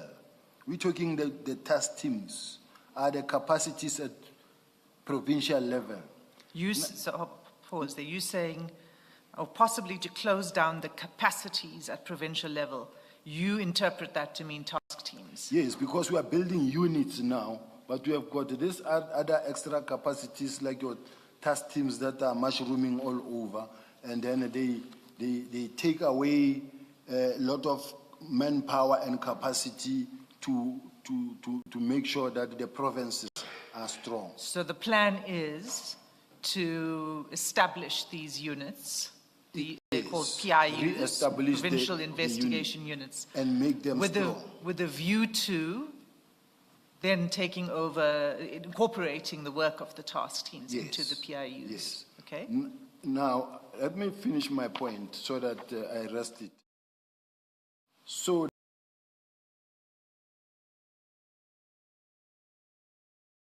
paragraph that says, this would also alleviate the need to establish a capacity without a need in the current circumstances where there are continuous budget cuts, especially for compensation. Closure of the provincial investigation unit would then relieve some pressure on an additional unit that needs to capacitate resources. Now, in other words, if you were to take the money that you allocate into the task teams, you build capacity, you build your murder and robbery unit to be as prolific as you say you have as a task team. Or take the same task team, put them in the same unit. Let this unit be a unit that function, but on their normal salary. Now you've got people, you've got units, they are not capacitated. You've got another unit that you put there. This unit that you put there, they claim 35,000 rand, 45,000 rand.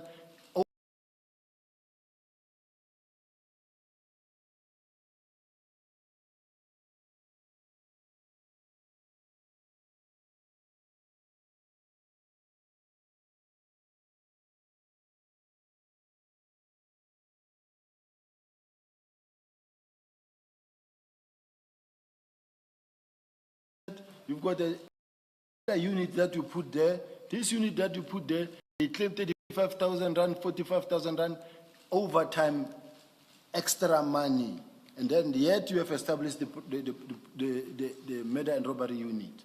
Okay. Only in one province. So the point again is to establish units and increase the capacity of these units, and that would incorporate the work of task teams. Yes. Right. All task teams. And throughout the country. And throughout the country. Yes. Okay.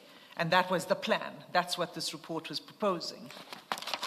Read the last. You can first answer and then you can read.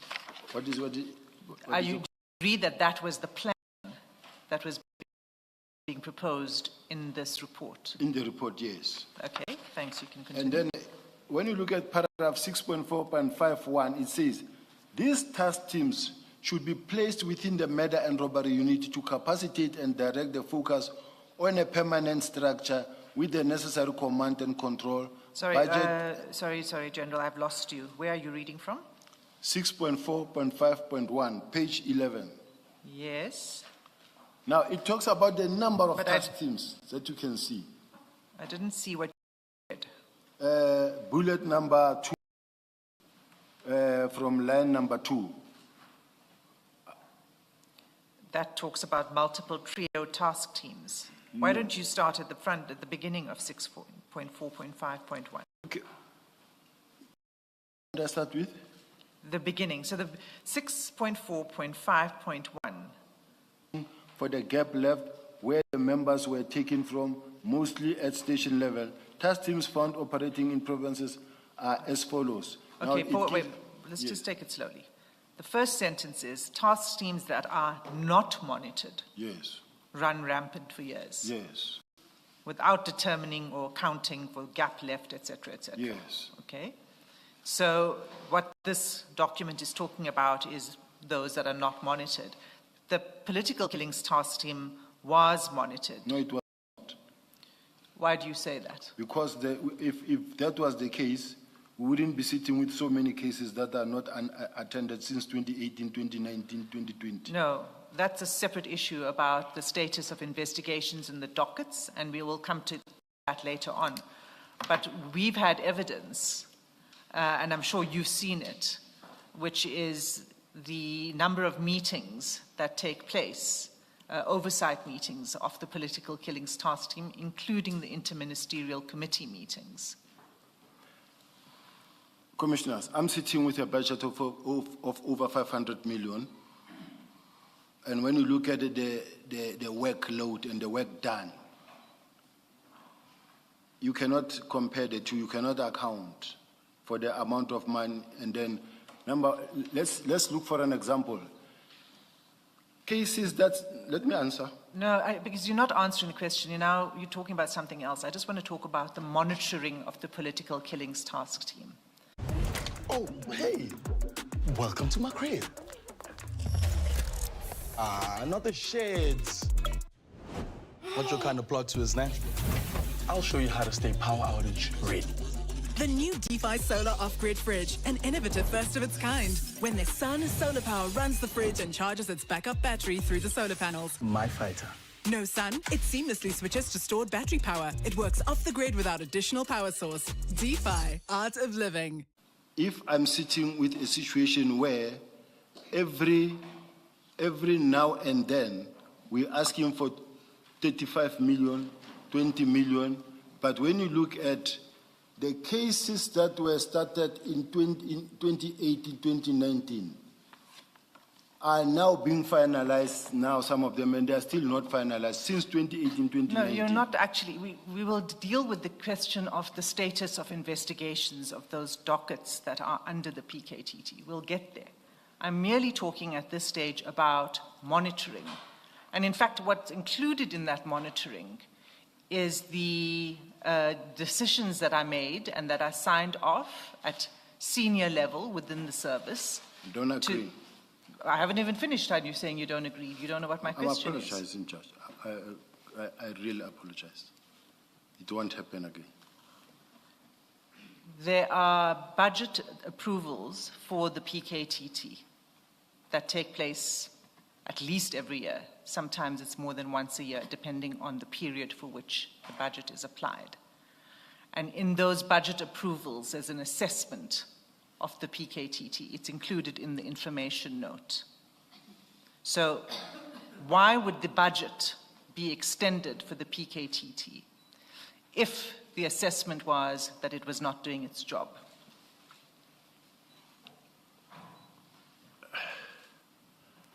I really want to answer you,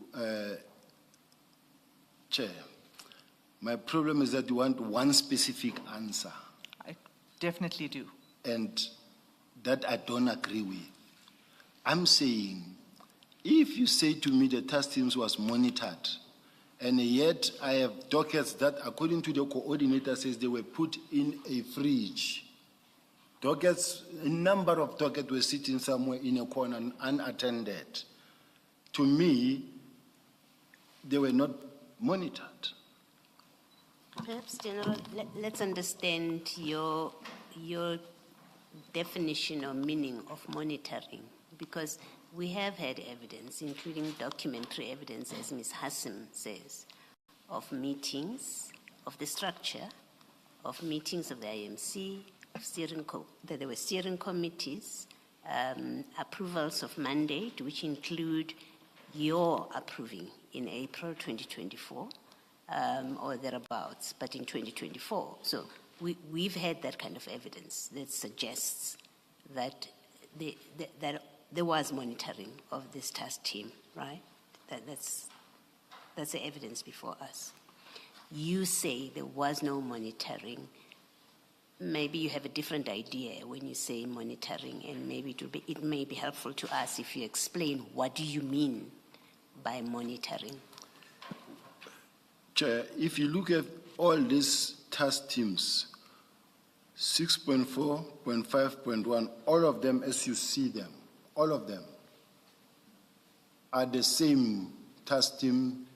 They perform the same function, different responsibilities or challenges.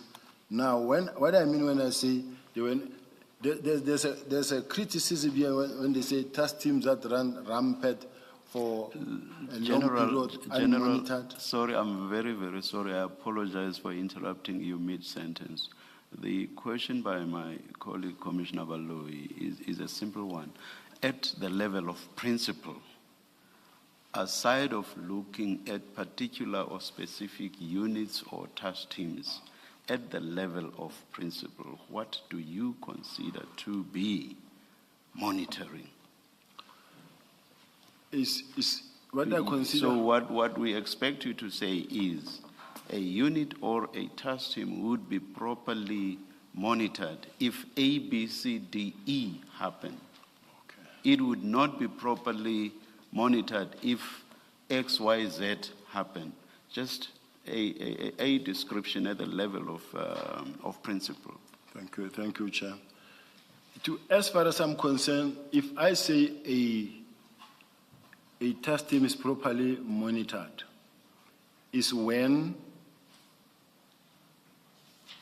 it carries out its mandate, number one, as they were established for whatever they were doing, and the effectiveness on carrying out their mandate, focusing on what their mandate is, specifically political killings, over and above, attending to all cases reported.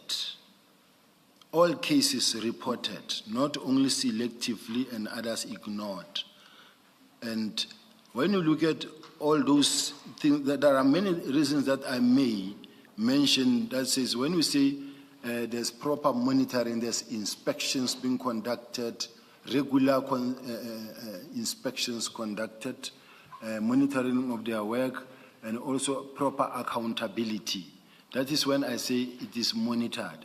Now, where there is no proper accountability and no regular, I don't know about regular inspections because I've never inspected their docket, but what I can say, if I'm sitting with such a high number of dockets that were not being attended to, I can't say they were properly monitored. So that is based on that. My reason is not being to be argumentative, but it depends on the level of experience and what I know to say. When we say a testimony is being monitored, this is what needs to happen. And all those things were not happening all at the same time. Ms. Hasim, may I, at the risk of sounding like I'm directing your questioning in a particular direction, may I ask perhaps that we caution ourselves, just on this aspect, just on this one aspect, we caution ourselves not to be sidetracked in this sense. For example, your question, the key issue you want the General to address now is, General, show us where it says the PKTT is to be disbanded. And the General first took us to the second paragraph of 6.4.5. And when he was done with that, you asked him a question which, the upshot of which was this. The General agreed that this was a plan that was being proposed. So I don't see that to say PKTT must be disbanded. So I think let the next step be, take us to where we are told that the PKTT is being disbanded. If you can come back to the monitoring, and he must take us to where this document says the PKTT is being disbanded. The first one, it says plan, period. Yes. I'm sorry if I sound like I'm directing you. Chair, that's fine. The second point he was talking about is task teams that are not monitored. Yes, and that's how this opened up the question of, is the PKTT one of those or not? Yeah. But I'm going to return to it if the chair doesn't mind. However, let's go to the next question. If this isn't the place that says that the task teams should be disbanded, it talks about task teams that are not being monitored, etc. And then it says task teams found operating in provinces are as follows, and it lists the task teams. Right? General, sorry, Mr. Hasim again. General, you took us here, page 6.4.5.1. Show us where in 6.4.5.1 this document says PKTT to be disbanded. Show us that, please. Chair, when you go to the second line, that says, these task teams should be placed within the murder and robbery unit to capacitate and direct. Where are you reading from? Where are you reading? Line number 2 of bullet number 2. Multiple trio task teams functioning in various provinces. These task teams follow the mandate of the murder and robbery units. These task teams should be placed within the murder and robbery unit. Now, when you talk about multiple trio task teams, it also includes the same mandate. What mandate? Like your murders. That's why it must go to murder and robbery, your robbery, your murders. Okay, so I disagree with you, because what you just read refers to the second bullet, which is multiple trio task teams functioning in various provinces. If you look at 6 bullets from the bottom, that's where it deals with the political murders team, which the minister has said is essentially the political killings task team. Do you agree with that? Before I respond, Chair, I want to ask a question. When a study is being conducted, or this study was conducted, it was not conducted in the name of the PKTT alone. It was conducted when they talk about the task teams. It includes the PKTT. Now, Yes. if I'm questioned and expected to say, but show me where specifically the PKTT is mentioned that it must be disbanded. When they talk about all the task teams, including when you look at this bullet that says political matter team, which Yes. is the PKTT. Yes. Yes. Now, the study was to say we need to capacitate these units that we are re-establishing, like the murder and robbery unit, so that we take all these teams to the unit to build capacity. General, I understand the point being made by Ms. Hassim to be this. The several bullets that you see under 6.4.5.1 itemize different categories of task teams. That's Ms. Hassim's point. And she says, bullet number 2 that you just referred to is not the same category as the political murders team bullet. That's a different category. So it's not the same category that you referred to, which is in bullet 2. That's Ms. Hassim's point. So whatever is said in brackets about the task team in bullet 2 is not or does not relate to political matters team, which is a different category. And that's the point. That's quite right, Chair. Thank you for that. And to put it clearly, what you've read in brackets, if it was to apply to all of the task teams, it would have preceded the bullet points, the list of bullet points, right? It would have been an overall heading. Do you understand what I'm saying? I do. Okay.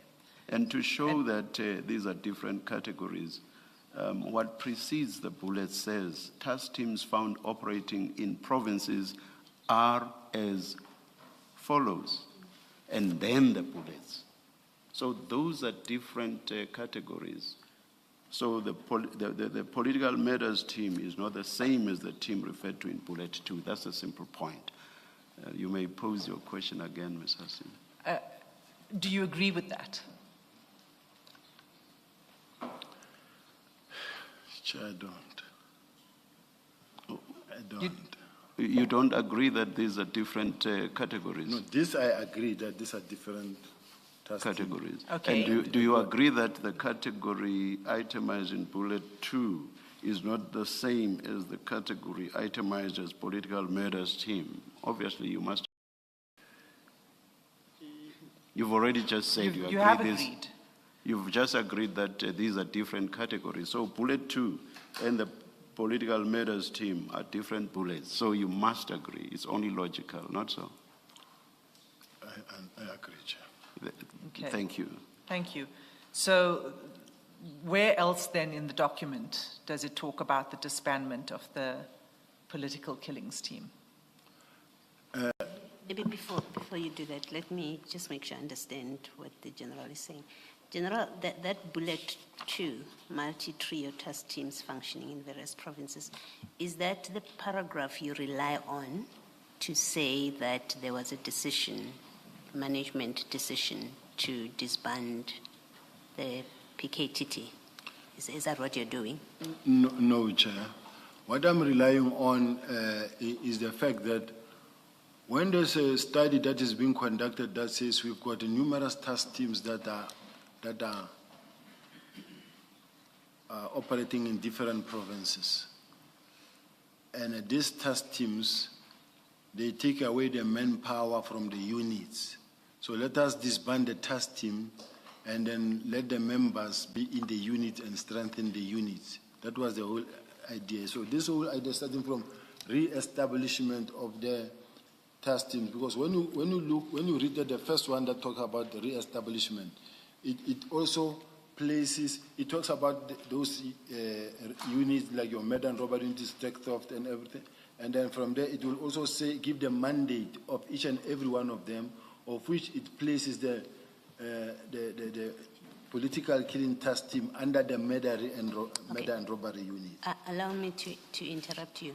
You took us to that paragraph, and I just wanted to understand what meaning, whether you're saying that is the paragraph in this whole document that authorizes, or that where it is decided or recorded that the PKTT was to be dissolved. I think your answer, I want to say your answer is no. From your explanation, it's not the paragraph you're relying on. Okay, thank you. Okay, so then can you take us, is there anywhere else other than the references you gave us thus far in this report where it says that the PKTT should be disestablished? Yes. In my case, commissioners, if there's a decision that says we have provincial capacities that exist in provinces that must be closed down to capacitate the units, as far as I'm concerned, it talks about the people that are at the task teams so that the units can be strong. Now, I don't know if I'm allowed to clarify something, like... Before you clarify, just so that we don't get lost in detail, where is that decision that you've just described now?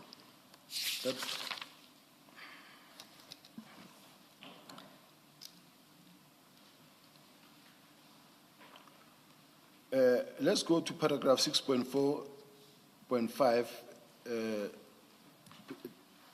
behind. That says, and I'm reading where it says, the reason for the establishment of these units was to... Where are you reading, General? 6.4.5, are you reading 4 lines from the top? Yes. Yeah, if you are not starting from the beginning of a paragraph that you are referring us to, General, you should always tell us the line, please. It makes it easier for us to find where you are reading from. So we do see it. Please read. But before you read, because we've been here already, yeah. You've read this, and we established that this is the intended plan, right? That was what this report envisaged taking place. This was the plan. It doesn't say that the PKTT should be disbanded.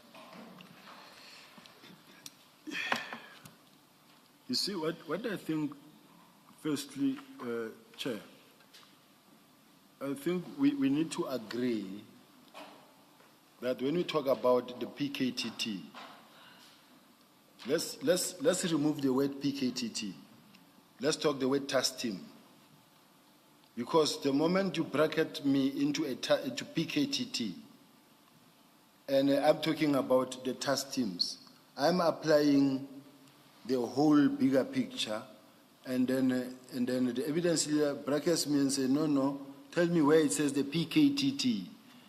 No. Yes, I'll tell you. Yeah, you see why that is happening, General, is the topic that Ms. Hassim took you to is the disbandment of the PKTT.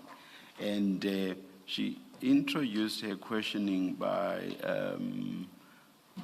asking you where you get, or rather, she said, you say you were not surprised when the PKTT was disbanded. And then she next took you to why that was so. You then said overnight you studied SS47 thoroughly and that you have notes on it. And then Ms. Hassim said, show us where it says, that is SS47, where it says the PKTT is to be disbanded.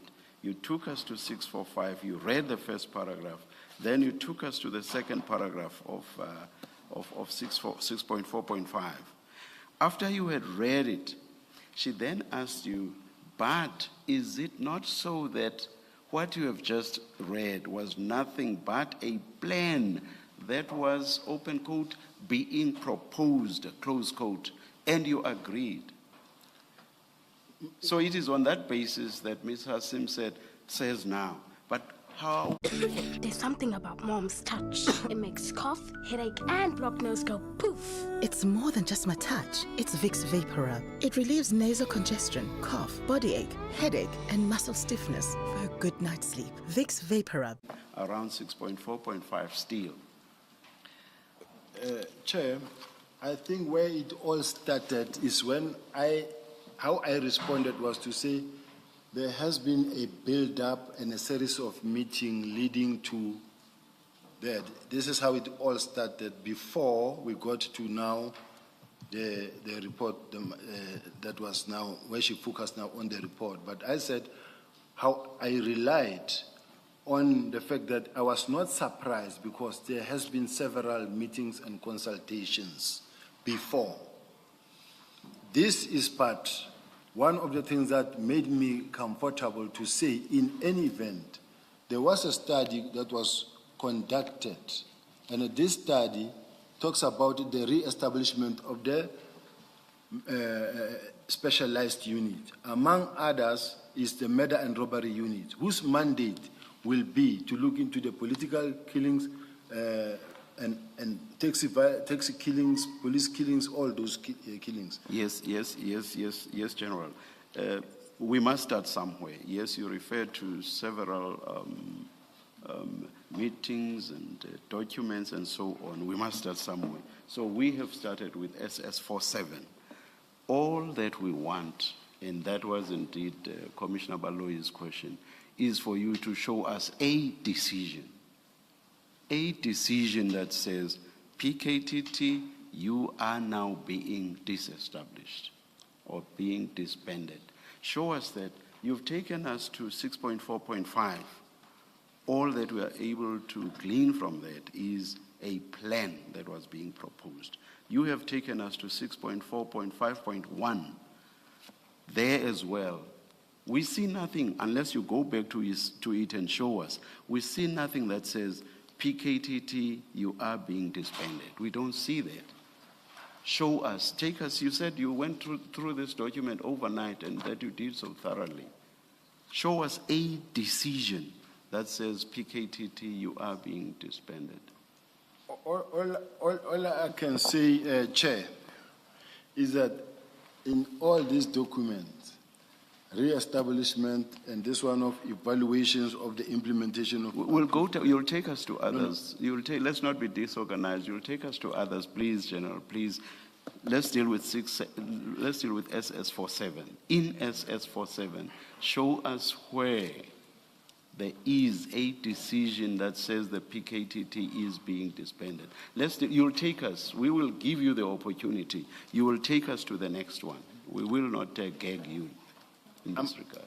Chair, I'm trying to respond now to this question in the overall, because these two documents that I'm sitting with, there is no where it is written PKTT must be disbanded. All of it. Because the document was not only meant for the PKTT, it was meant for all the task teams, which included the PKTT. Okay. All right, then. Can you take us to where in this document it says that task teams should be disbanded?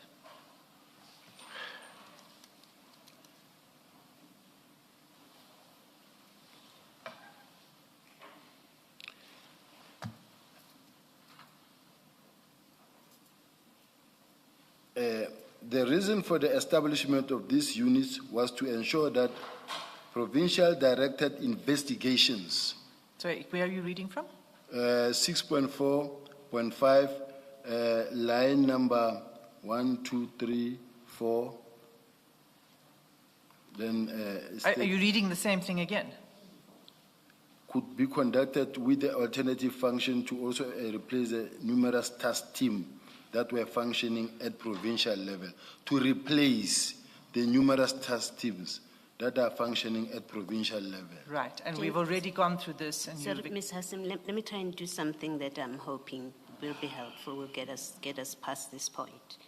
General, your 645, that paragraph that you referred to, it starts off, it speaks about provincial investigation units, and it says the reason for the establishment of these units, which is the part you're reading, was to ensure that provincial directed investigations could be conducted with the alternative function to also replace the task teams that were functioning at the provincial level.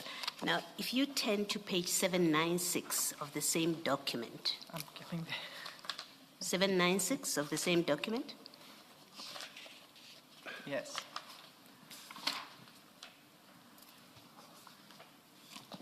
And 8.10 in particular. And 11, both 8, 10, and 11. I was going to go to 11.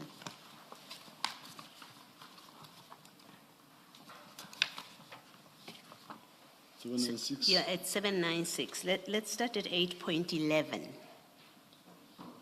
It reads, the provincial investigating units in the provinces that have been established be closed as discussed in paragraph 6.4.5, 6.4.6, and 7.5. So 8.11, it suggests, it recommends, its recommendations. It recommends the closure of PIUs that have been established.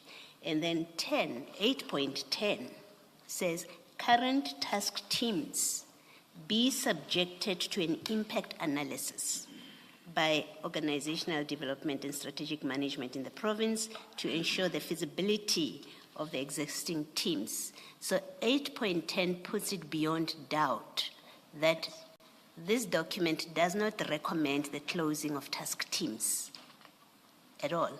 It says they must be subject to an impact analysis. And then 8.11 says the PIUs that are referred to in the paragraph that you are referring to, 6.4.5, that have been established must be shut down. So 6.4.5 is not where you go when you're looking for a decision, whether there was a decision to close task teams in general or the PKTT. It's not in 6.4.5. And in fact, 8.10 contradicts what you're saying.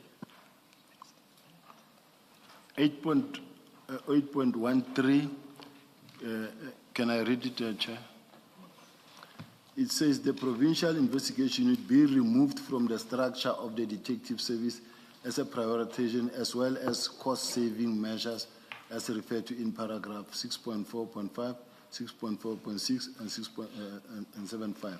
However, that says nothing. No, before you go to however, can we agree that the text that I have read, that you have read, that the chair and Ms. Hassam have referred to, all of that text, nowhere does it speak about the closure of task teams in general, and nowhere does it mention the closure of the PKTT in particular. Can we at least agree on the text that we have read? I agree, Chair. Okay, thank you. Okay, thanks. And I take it you don't wish to take us to any other part of this report? Can we move off this report then? Just one last sentence that I want to make, Chair, in relation to this thing. When I'm sitting with a document as approved by the National Commissioner, I understand that the National Commissioner signed it on the 5th of the 6th month. That says implementation to be implemented by the Deputy National Commissioner, Crime Detection and Divisional Commissioner. Implementation of specialized units. Specialized unit meaning including, among others, the murder and robbery unit, which is to take care of the political killing task team.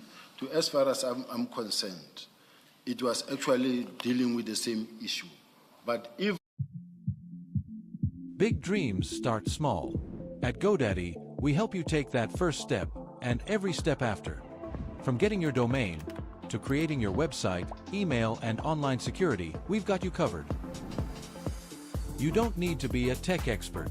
You just need a starting point. GoDaddy gives you the tools, the expert support, and the push to make it real. Your brand starts here with GoDaddy. Units. And I'm trying to find a gap of explaining something, but I'm not, I don't, because I don't want to go to look like I'm just rampant. There are 2 points here. The first is that it says that current task teams must be subject to an impact analysis. Right?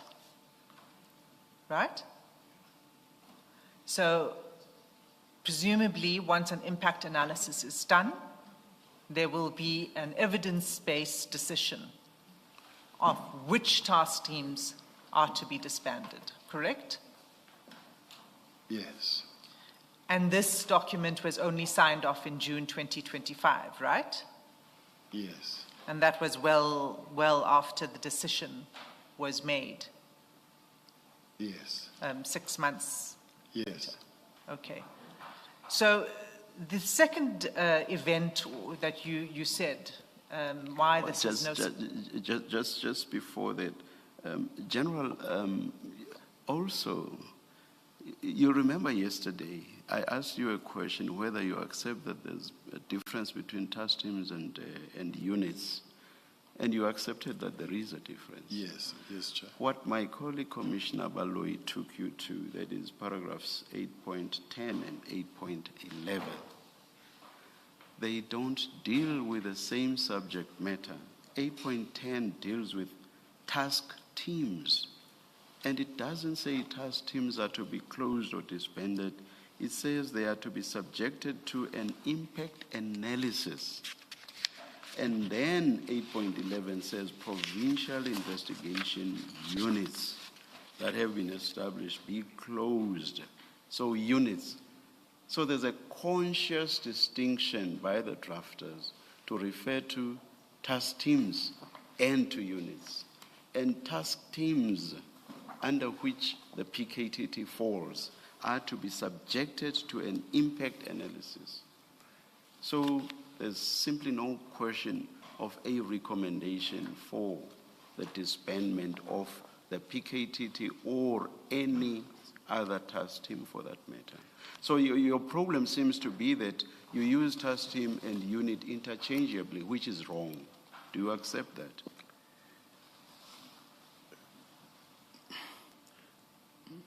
Can I ask the Chair a question? No, please respond to mine. That I can't distinguish between a task team and a unit. Maybe you can, but in the testimony you are giving now, you are simply using the two terms interchangeably. I'm not suggesting that you don't know which is which. 8.10 addresses task teams, and those are to be subjected to an impact analysis. And 8.11 addresses provincial investigation units, in respect of which the recommendation is that they should be closed. So simple point is, nowhere do we see anything that recommends closure in respect of task teams, a category under which the PKTT falls.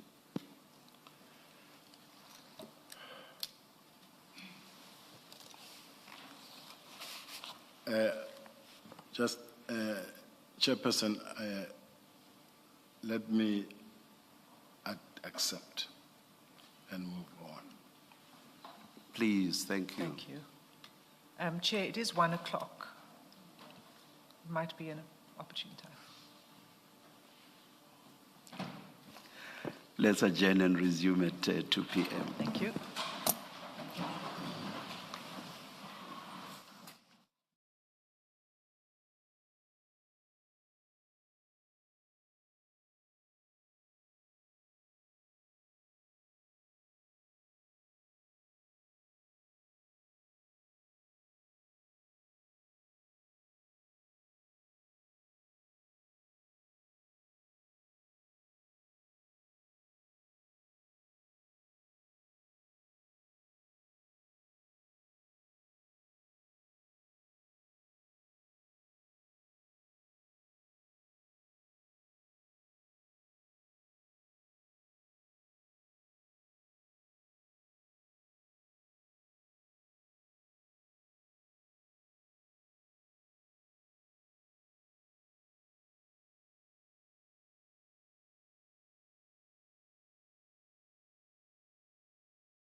Work today is broken. We're all working in too many disconnected apps, and it's killing team productivity. But for the first time, there's a platform that fixes it by combining everything you need: projects, chat, and knowledge in one place. It's all powered by the world's most complete work AI, so you can find answers from anywhere and get work done faster. Introducing ClickUp, the everything app for work.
Heartburn is caused by stomach acids rising. Gaviscon Double Action neutralizes these and forms a Gavistop barrier to stop them rising for up to 4 hours. Gaviscon,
Do you agree?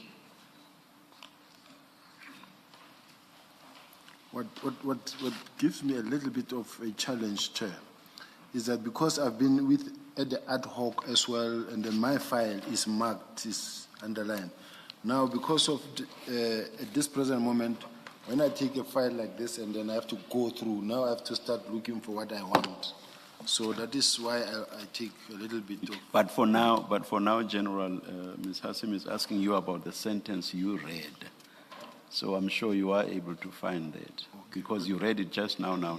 This is a question, ma'am? It's the sentence you just read, the last sentence on page 502, right? Yes. You've read it. I've read it out to you. I'll read it again. He further explained that a political killing capability that is in place was in a form of task team and not a fixed unit or establishment. That's correct. That is a statement of fact, right? That is correct. It doesn't say anything about disestablishment of the task team. Correct?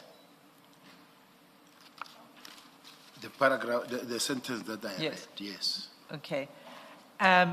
So is there anywhere else in this minute that it does talk about the disestablishment? And if you wish to, sorry, Commissioner, if you wish to look at your copy and then cross-refer to the page number that we have, whatever works, that's acceptable.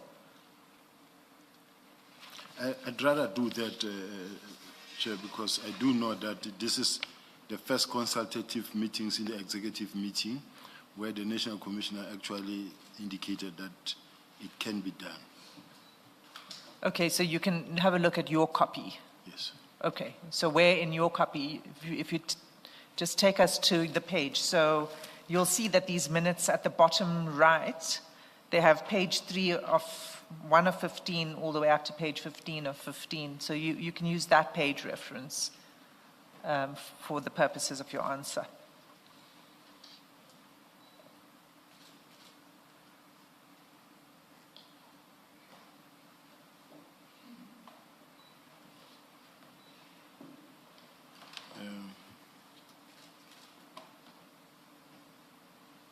Chair, so that we don't waste time, can I come back to it?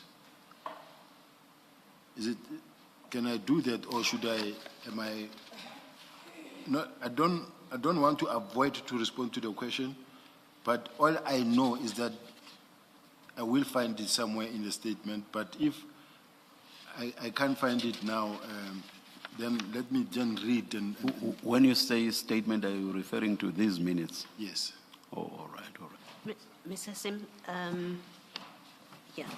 think the idea to project was with reference to page 503 in particular. The General said, I can't see, and the same for me. But I think it may be important, in fact, what is there, because when you look at the structure of this document, and I'm going to take you back, if you turn to 501, the heading is slide 7, macro-organizational structure. And then you have a discussion that is recorded, and then it concludes at page 503, where it's blue. It says decision objective. And that's the format. And then the next heading is slide 8. And if you page through, you see that some decisions are made and directives. And I think we should look, we're now looking at what the General has read in isolation of the discussion under slide 7, under the heading slide 7. And I think we do need to see what those dark parts are and what the decision is. So the two ways to do it. I mean, first of all, it's projected, but also I think your copy wouldn't have these highlights, so it would be easier to read. Is that so, or do you also have that on your own copy, your personal copy?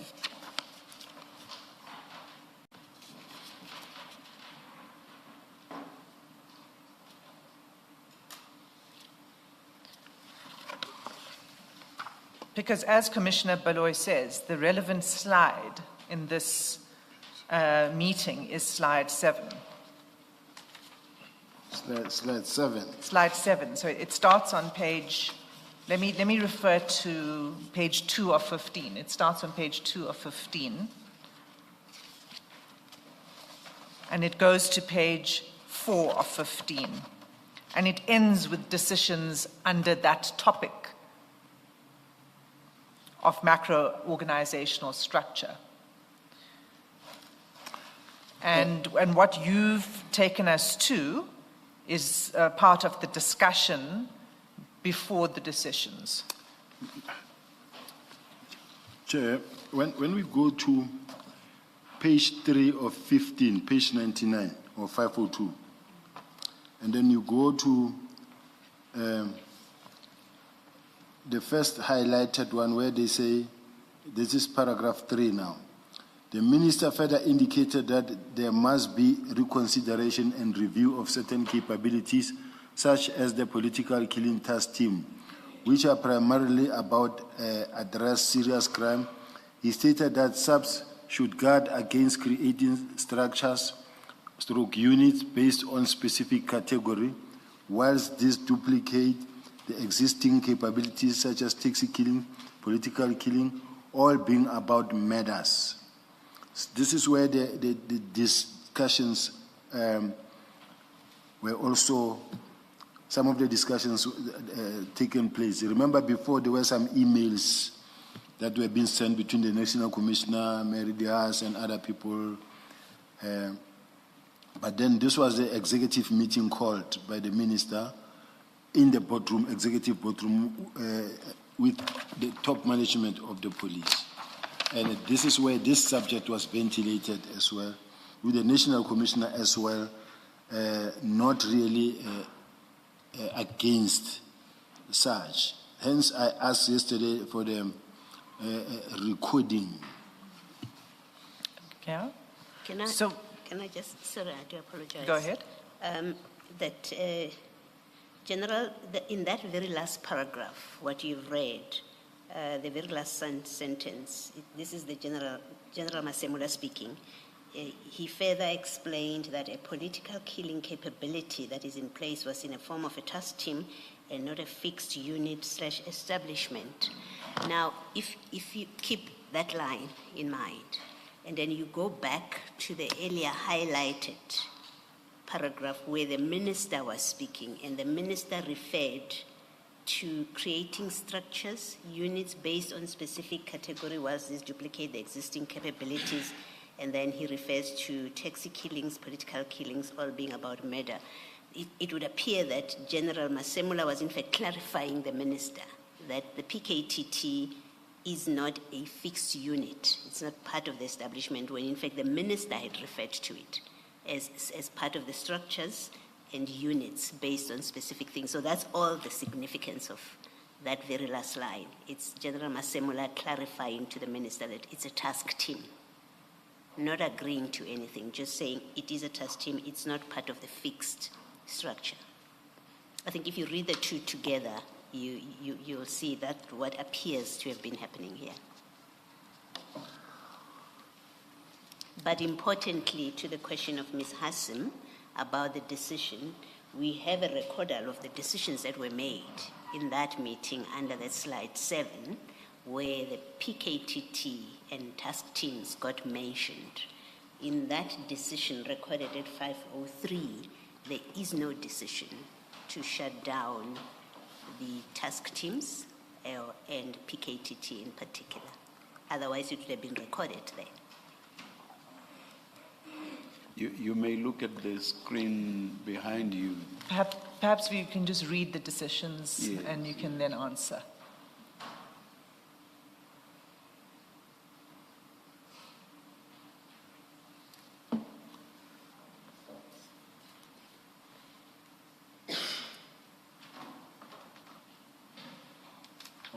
The one on top, I was reading from slide 8. I'm sorry, Chair.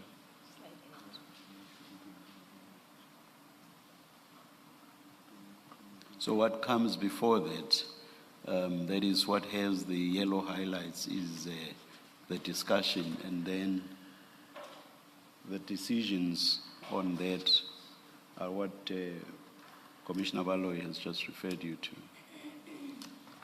You follow that?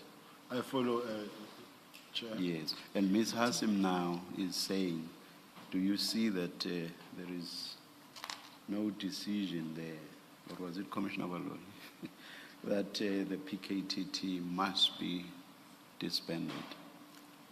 Where they are, the actual decisions now. It was, at that point in time, Chair, it wasn't a decision taken that says disband or it must be disbanded at all.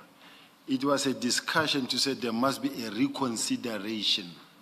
This is now the foundation and the beginning and the momentum as it started gaining. To say there must be a reconsideration of this because now we are duplicating resources. So there's no, in the decisions, would you agree that there's also no decision that's recorded for a review to take place of task teams, including the political killing task team? Unless I don't read English well, because when I see here, it says the minister further indicated that there must be a reconsideration and review Yes. of certain capabilities. Yes. So that we've read that, and we've, this is clearly the discussion that took place. But the minutes reflect the decisions, and there are 3 bullet points. And what I'm saying to you is that not only are you correct that there was no decision to disband taken in that meeting, but there was also no decision that a review should be conducted on the political killings task team. Because if there was, it would be reflected in the minutes. Don't you agree? I agree. And would you agree that even apart from these minutes, no review was taken of the political killings task team before 31 December 2024? Because there was already a document that is in circulation, so there was no review. There was a document in circulation. Which document? This one of the one that we read earlier. The Murray report. Yes. Okay, but the Murray report we've already established was talking about proposals for the future. I'm saying, was there a review ever undertaken? A review of the capabilities and value of the political killings task team before the decision on 31 December, between this meeting and 31 December? I thought I responded, Chair. I don't want to be evasive. I want to answer a question honestly. Was there a review undertaken pursuant to the meeting of 1 November 2024? Not pursuant to the meeting of the 1 November. Okay. That was your question. Yes, thank you. That answers the question. You want to say something, General? What pains me is that I'm being pushed into a corner of saying, was there disbandment instruction, yes or no? Was there a review? There was a document that is in circulation where I also signed, where finally the National Commissioner at his own time then also signed and say implementation must be done by General Sibiya. So I wouldn't expect that there should be another review on top of a review that is running, that is already in place. General, please understand what's going on here. We want to get the full facts. This is not about pushing you in any direction. If, as you say, there was something decided in accordance with the Murray report, you have said that. You have dealt with it. Now we are dealing with the minutes of the 1st November 2024. And you have read the highlighted part where, part of which says, the minister indicated that there should be a reconsideration and review. Now, you are being asked a different question now. It's no longer about the Murray report. It's about the meeting of the 1st November 2024. And you are being asked a different question. Was there a review? Because we want to get all the facts, the full facts. Was there a review pursuant to the 1st of November 2024? We are past the Murray report. That's why you've already responded to the question. I'm just giving this explanation to disabuse your mind of this idea that you are being pushed into any particular direction. That's not the idea. These are different facts. You've dealt with Murray. We are now dealing with the 1st of November 2024. Thank you. Thank you, Chair. And the reason we're dealing with the minutes of the 1st November 2024 is because you drew to our attention that this was a significant event that led to the disbandment decision of the 31st of December. So just to explain why I am taking you to the minutes. Now, we've dealt with the minutes. There's no decision in the minutes to either disband or to undertake a review of an analysis and an evaluation of the political killings task team that we've established.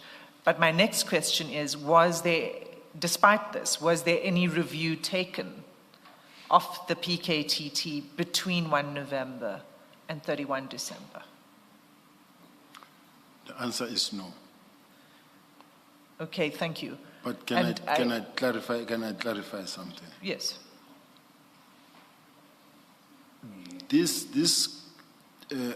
Remember that this was a consultative process, because there was a statement made by the National Commissioner that there was no consultation. So this document was meant to demonstrate that no, there has been meetings, several meetings, consultative meetings. It may not be the meeting that says disband or a decision taken that now we are disbanding, but this thing was discussed, ventilated in several meetings, of which the 1st of November was one of them. Thank you, Chair.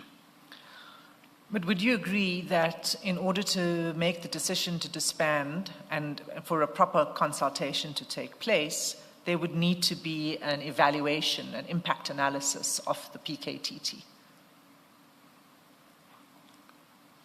I don't agree. So on what basis then would the decision be made? How does one assess then that there's no value being added by the PKTT? When a decision is taken to disband a task team, under normal circumstances, in every task team, this is not the process that we follow or that is being followed. Who makes the decision? Let me start there. The provincial commissioner can make a decision, or he who established a task team can make that decision. Yes. Yes. No, I accept that, but I'm asking you whether there would be a review. There would be some basis, there would be a reason to make that decision. You don't just make a decision without reasons. Yes. Okay. And do you accept that in 2024, let me call it the sort of state of knowledge amongst the senior members of the service was that the PKTT was doing very good work? According to their reports, General. Yes. And you shared that view, that they were doing good work? Yes. Okay. So what then do you say was, but you say that there therefore doesn't need to be any review. So if in 2024, you say they're doing good work. In fact, I think you agreed they were outstanding in their work. What changed? What changed is the fact that from where I'm sitting, I'm focusing nationally. I'm not focusing only on KZN. Now, as far as I'm concerned, from where I'm sitting, the capacity that is in KZN does not exist in Cape Town, where I'm sitting with gang violence, where people are dying every day. El Dorado Park, Westbury, many other areas. I have also instances where other political killings that are taking place throughout the country, like in Madlanga, where they are not being attended by the PKTT.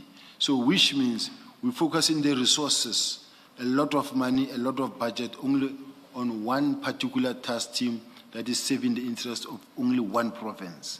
So I am national, looking nationally at all the provinces. I'm not sure what the answer is, but let me leave it at that with your response, and ask you this: did you consult? You say there were consultations. Did you consult with the head of the PKTT, General Khumalo? Remember, I'm not the one that was doing the disbandment, because in my case, I was just carrying out the National Commissioner's instruction. So in my case, was just to relay the message that I received from the National Commissioner to General Khumalo. Sure, but I'm not yet there yet. I'm still before 31 December 2024. What consultations were there with the head of the PKTT before the decision was taken? We know there was no impact analysis, but was there consultation with the head of the PKTT? These meetings, including the 1st of November, those were the consultative process that were taking place. I personally didn't have to consult with General Khumalo because I was not part of it. I was not involved in it. Okay, are you aware of any consultations with General Khumalo on the issue of disbandment? He was part of the meetings. Was he part of this meeting on the 1st of November? All the meetings, yes, he was part. And in those meetings, concerns had been raised? Yes, and he even presented in Parliament, and yes. In November 2024? No, I say there was consultative and he was in agreement. He was in agreement? Yes. With the disbandment? Yes. General Khumalo? All of them. I find that very hard to believe, because General Khumalo has testified at length here as to the shock when he saw the letter, the instruction, on the 31st of December 2024.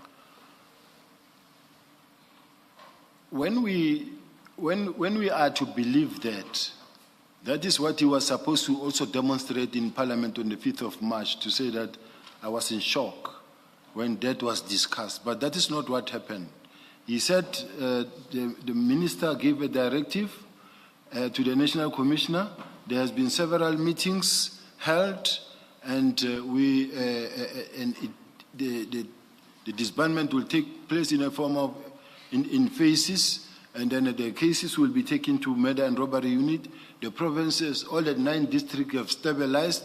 Only eThekwini district is still the one. So all I'm saying is that if he was not in agreement, together with the provincial commissioner and the national commissioner, they were in the meeting in Parliament, and they didn't Okay, oppose. but that was after the decision was taken, General. So I just want to stop you, because I'm really only dealing with this small period in 2024.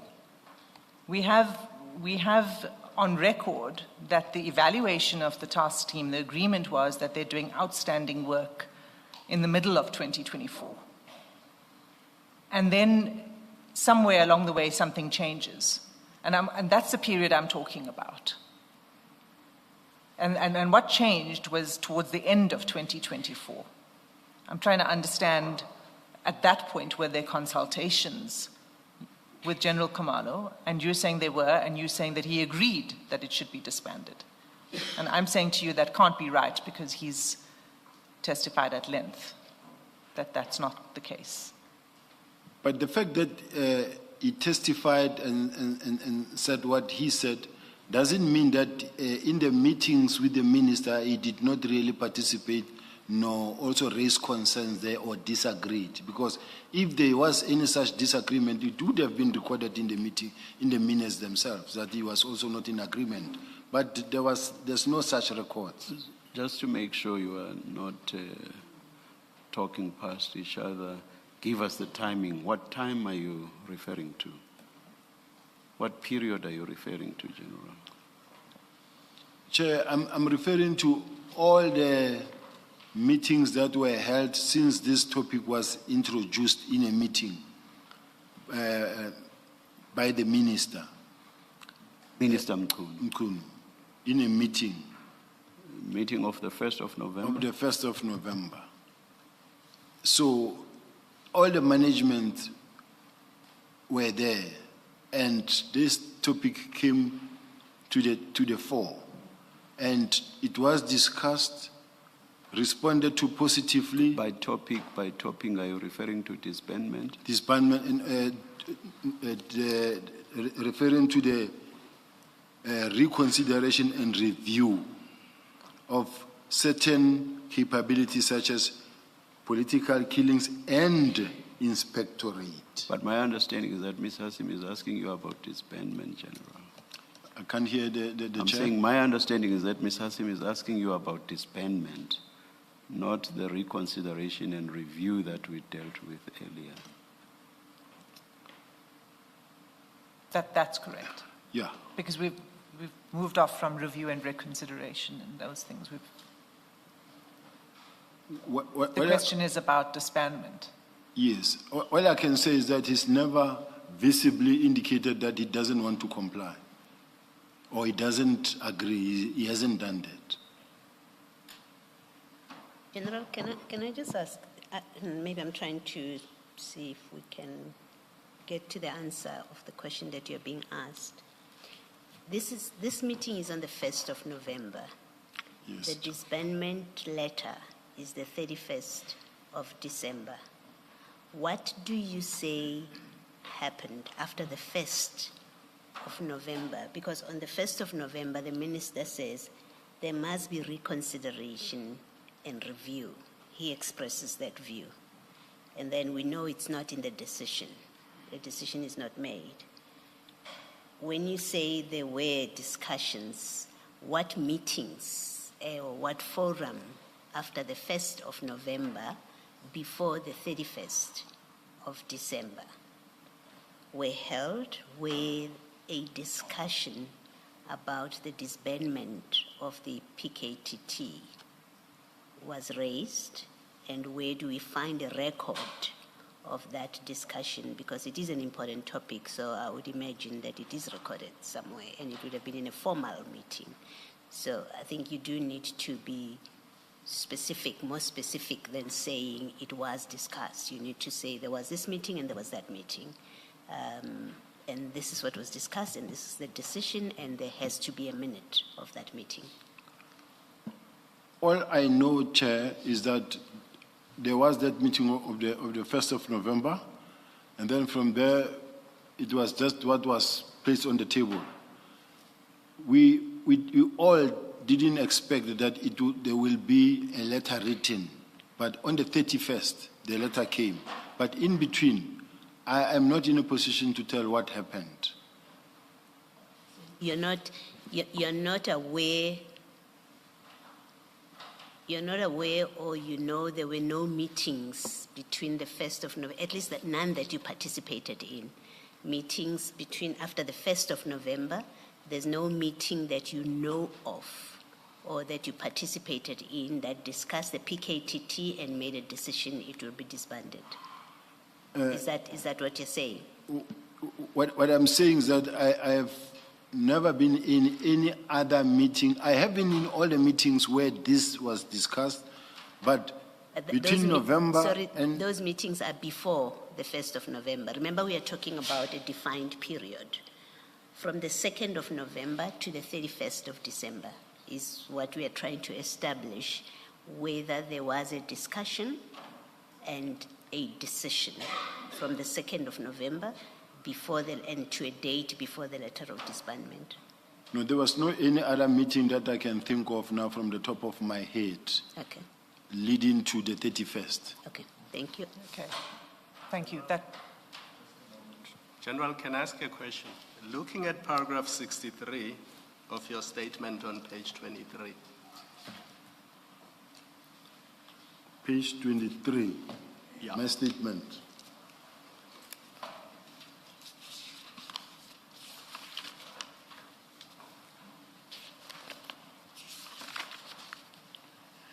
Yes, Chair. I don't see any inconsistency between your statement and the minutes of 1 November 2024. But my question is really this. Was there a review by the SAPS Executive Committee as contemplated in paragraph 63 of your decision? Because you are part of that executive committee, not so? It's correct. You are. Was there a review by that executive committee which you are a part of? Not at all. So we know this did not happen. This did not. So what was your expectation as far as the existence of the PKTT was concerned after this meeting? So what is the next thing that you expected after this meeting? What I expected was that since in the meeting the minister raised about the disbandment or the closure of the inspectorate and the PKTT, it was now a subject for discussion that at some point is going to happen. And that did not happen. There was no discussion at some point. There was no discussion in between because the National Commissioner raised certain concerns in relation to like your inspectorate and say it can be done, however, it's going to cost 1, 2, 3. So the next thing you saw was the minister's letter. On the 31st. Before there was a discussion. Yes. And before there was this review by the executive committee. That's correct. Since the 1st of November to the 31st. Yes. So then why do you say General Masimula is feigning surprise when he says when he saw the letter he was taken by surprise? If you yourself expected that there were going to be discussions, there was going to be a review, is it not a surprise that a disbandment letter that directs that the PKTT be disbanded immediately comes before this discussion has taken place or before even the executive committee of SAPS has set to undertake the exercise which you say would have been the next step? I would be surprised if this topic or this subject was never at any given moment discussed. I just saw a letter on the 31st. But if I know that at some point there was this meeting held and my contribution was this, then when that decision comes and it comes as a surprise, then as the National Commissioner, I will then take it up with the minister, revert back without pushing it further. So I'm saying, to me, he cannot say it came as a surprise because it wasn't the very first time he came to hear about the matter. Not the review, the disbandment. Remember, the first time he's hearing of the disbandment is when he sees the letter.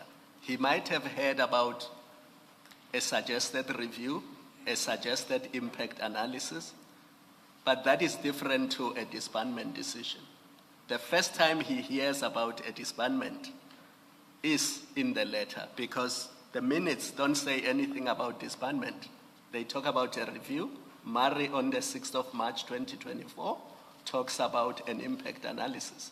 So the first time the National Commissioner sees the word disbandment is on when he sees the letter of 31 December 2024.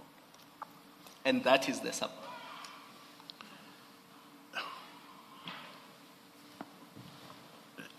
When the chair starts looking at me like that, I feel threatened now because I know what is coming.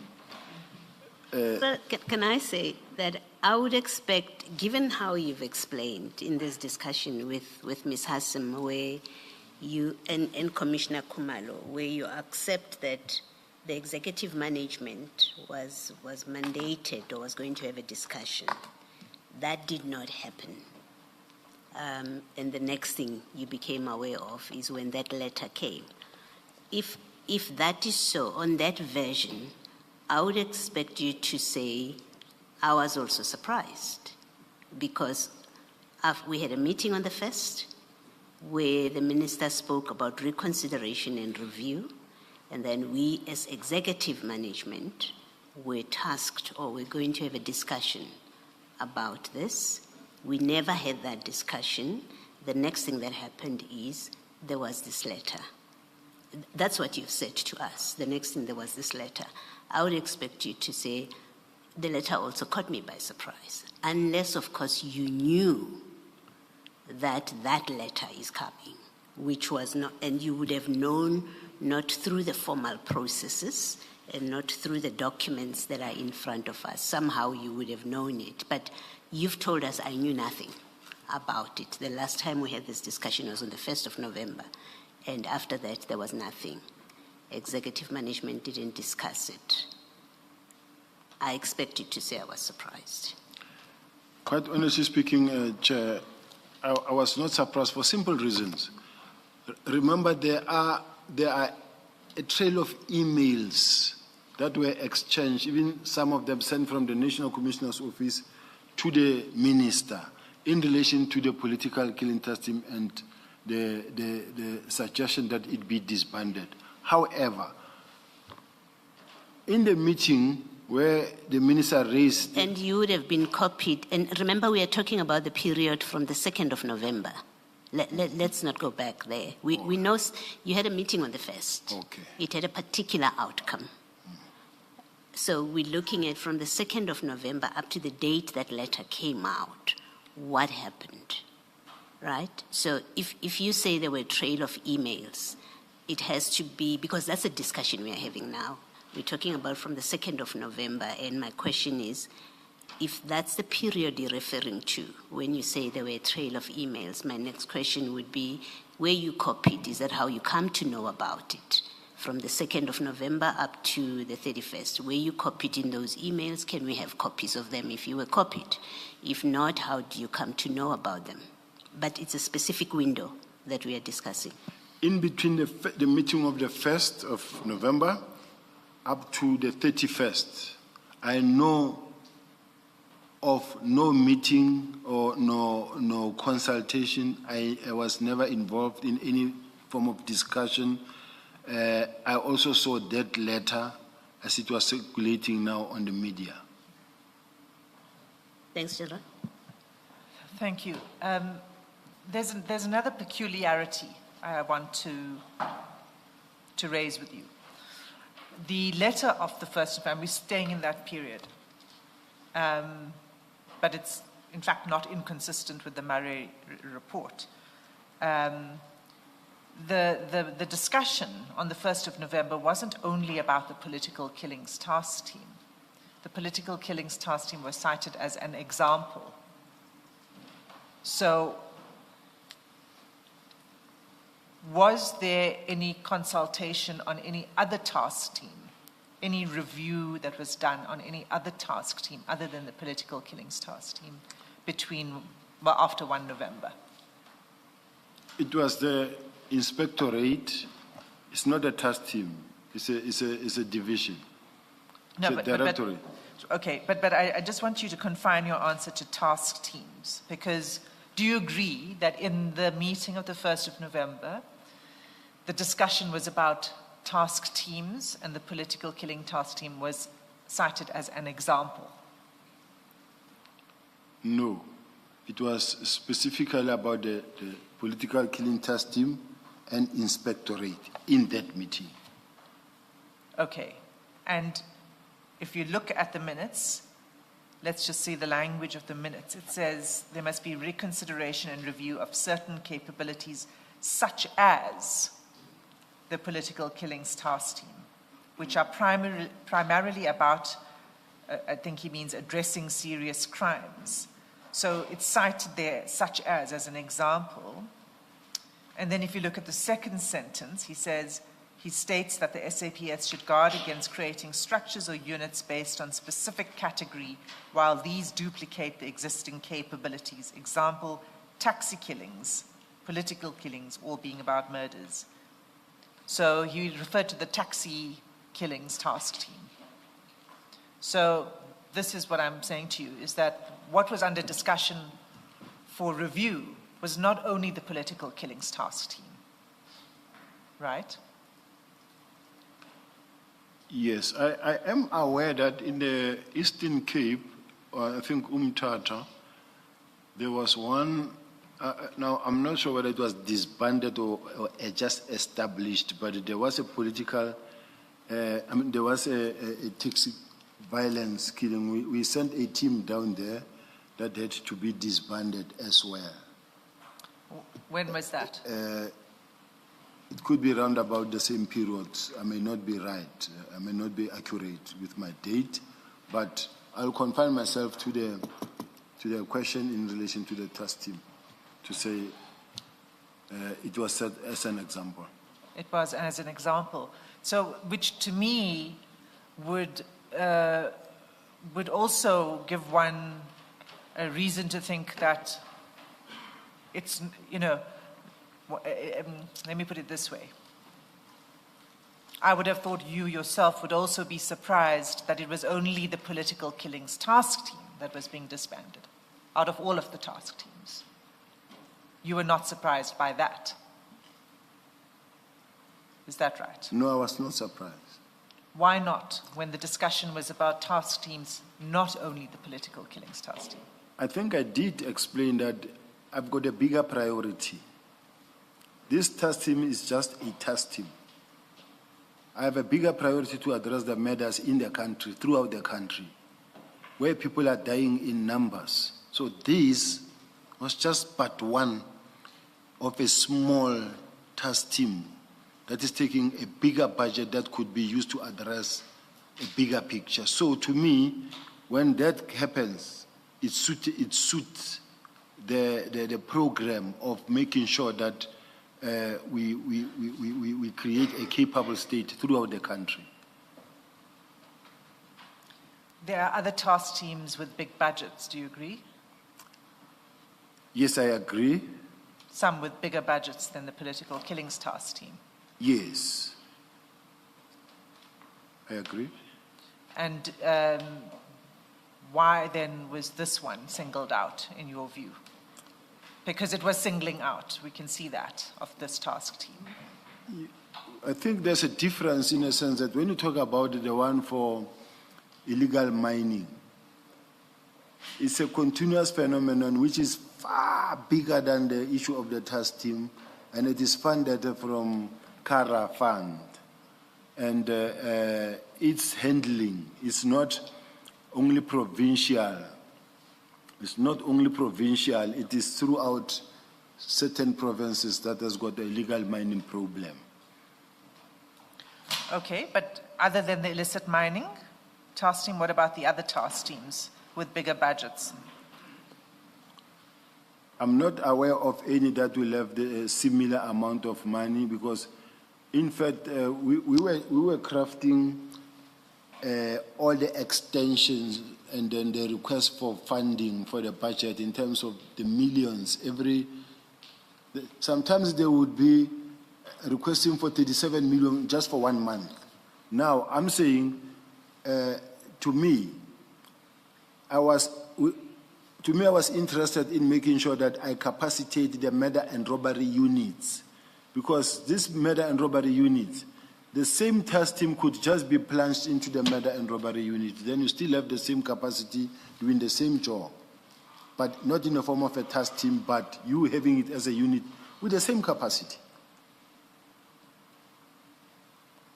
Okay, I'm going to leave it there. I'm going to say to you that it seems very peculiar that only one task team is singled out of many, where others have bigger budgets. Some have been going on for longer than the political killings task team, have been in existence for longer than the political killings task team.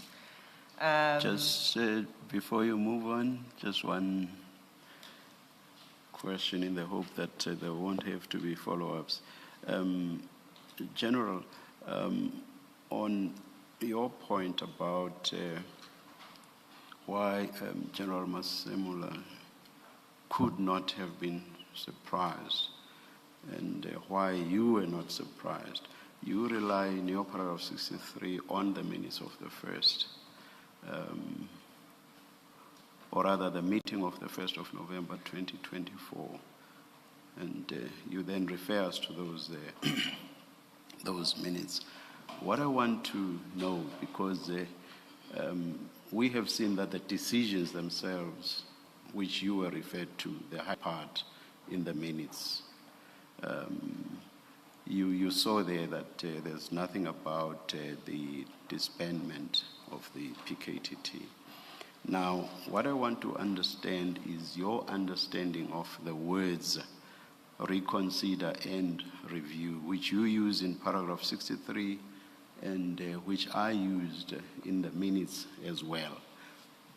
Fine, I'm engaging you at the level at which you debated or argued.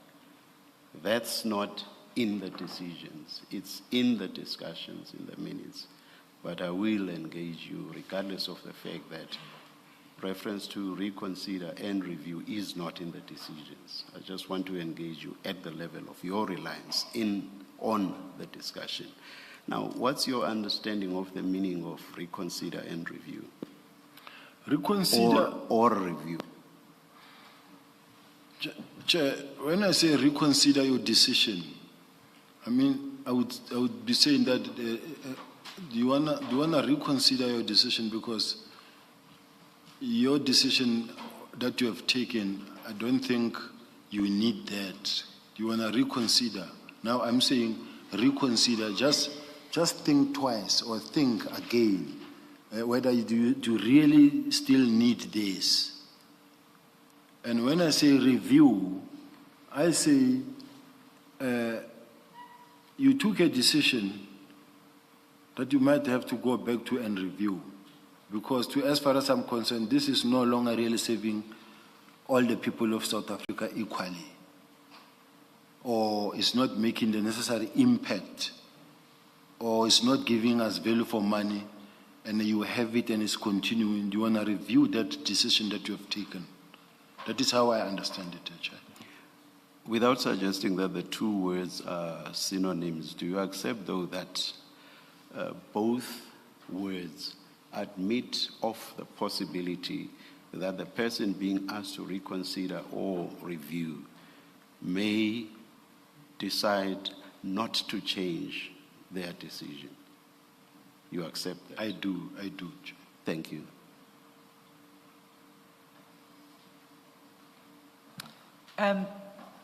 General, you said that there were emails also after 1st November.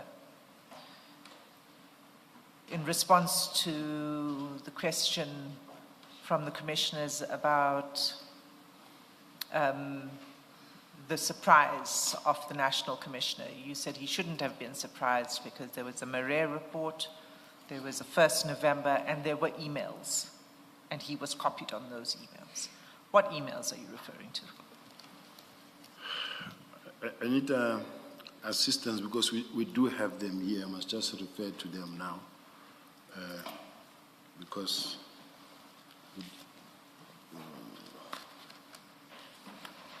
emails during what period, General? It will be before November. No, Sorry? Sorry? It will be before November. From when? Oh, before November. I take it that it will be before the November because she asked me what emails. All right. Okay. That forms part of the build up towards that meeting, towards the disbandment. All right. Okay.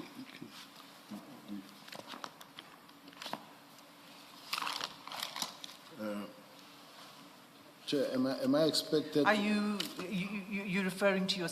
Would you like to look at your statement again? Are you referring to the complaint by Mr. Haas? That one and many others that were even referred from the Office of the National Commissioner by Brigadier Letoko and said this one must be dealt with by the minister. So those type of message emails were there. And then given a time, a chance now, I can look at it. It's just that at this point in time, I'm concentrating on responding. Now, being taken to now, I start looking, I look confused. But I have those emails. In the meantime, maybe my team can assist me in the meantime as I'm responding. Oh, Ms. Asim, shouldn't we leave them for the general to try to find and perhaps produce, perhaps overnight? Well, he refers to it in his statement, and they're annexures to his statement. So maybe I could assist the general to find it. At paragraph 69 of your statement, you say on 6 November 24, De Haas's complaint was circulated to the Office of the National Commissioner. And you say a copy of the correspondence at the end of the paragraph is attached as SS7. So maybe we could go there. Is that what you're looking for? 67 talk about 31 October Mary De Haas.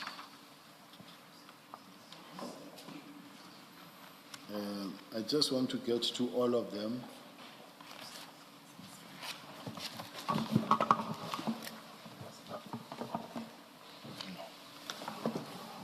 This one is yours. SS7 is file 2. And, that's at page 192, I think. There's some superimposition there, but I think it's 192. It is 192, Chair.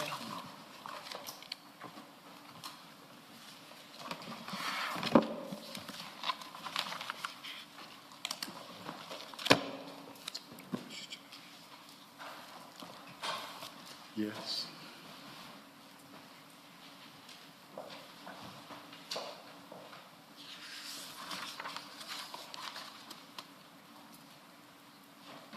Is that what you're looking for? That is correct,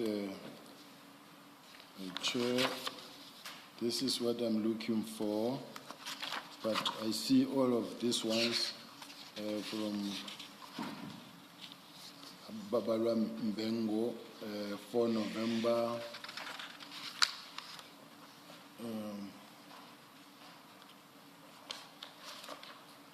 And Ms. De Haas is SS6. SS6 is the complaint itself.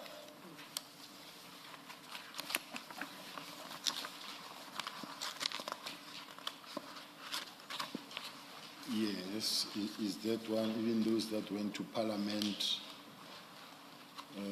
it's before November. Well, it looks like the emails, the correspondence that you're referring to is on 6 November. And she seems to, if you look at page 193. Page? 193, it's an email from Ms. De Haas to several recipients, and then that is forwarded to the minister.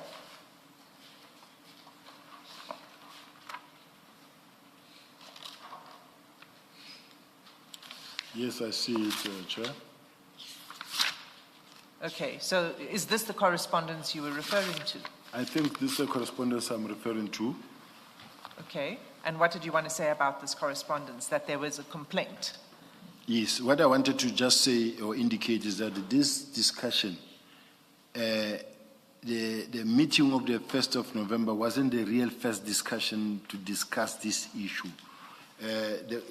There's paperwork and build up towards that meeting of the 31st, because there were some complaints and there were some exchange of emails regarding the political killing task team. So, as far as I'm concerned, is that if this communication started as early as November, with few emails being exchanged, and then some of which has been sent to the minister by the Office of the National Commissioner, as far as I'm concerned, it was now a subject that was being discussed or under discussion. Now, if on the 31st of December, I see a letter circulating like that one.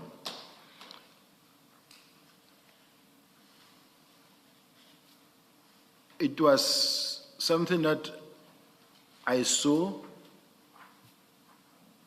and we all didn't expect it, but it happened. But to say I was surprised, I can't say I was surprised because it was once discussed. So it came. And the fact that even in the meeting of the 1st of November, the National Commissioner just indicated that this is just a test team, not a permanent unit. It was meant to evolve in a permanent unit maybe. That's why I didn't get the shock of my life, because it was already a known subject. Okay, I'm not going to go back to the 1st of November because we've dealt with that and we've said that the minutes don't reflect a decision. And I'm not going to reopen that unless you want to say something, you want to change what you've said earlier. I think we had closed that off. I was trying to probe with you what other, because you said there were other emails. Now, we know that the emails you've just referred us to is this complaint from Mr. Haas. Wouldn't the appropriate thing have been to investigate the allegations that were made in the complaint? That would be the appropriate next step. Wouldn't you agree? I agree that the allegations needed to be investigated.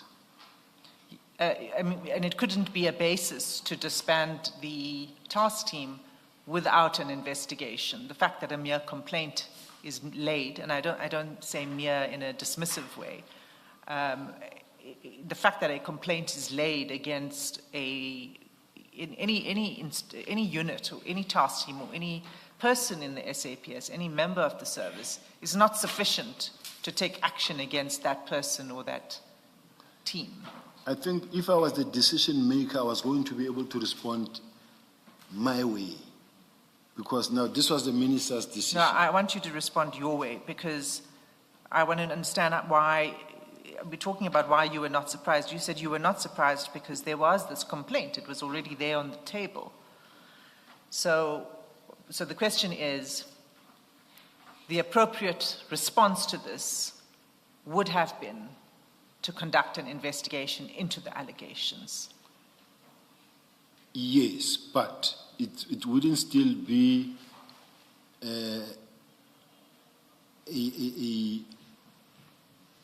what shall I call it, a game changer, in a sense that the fact that there is this complaint, among the many complaints that existed, or that, because people have been complaining, some of them, maybe other complaints about the PKTT. And if there's a decision that says, look, we have a study, we've conducted a study that says we need to recapacitate the murder and robbery unit. To me, I'm looking at it my way, commissioners.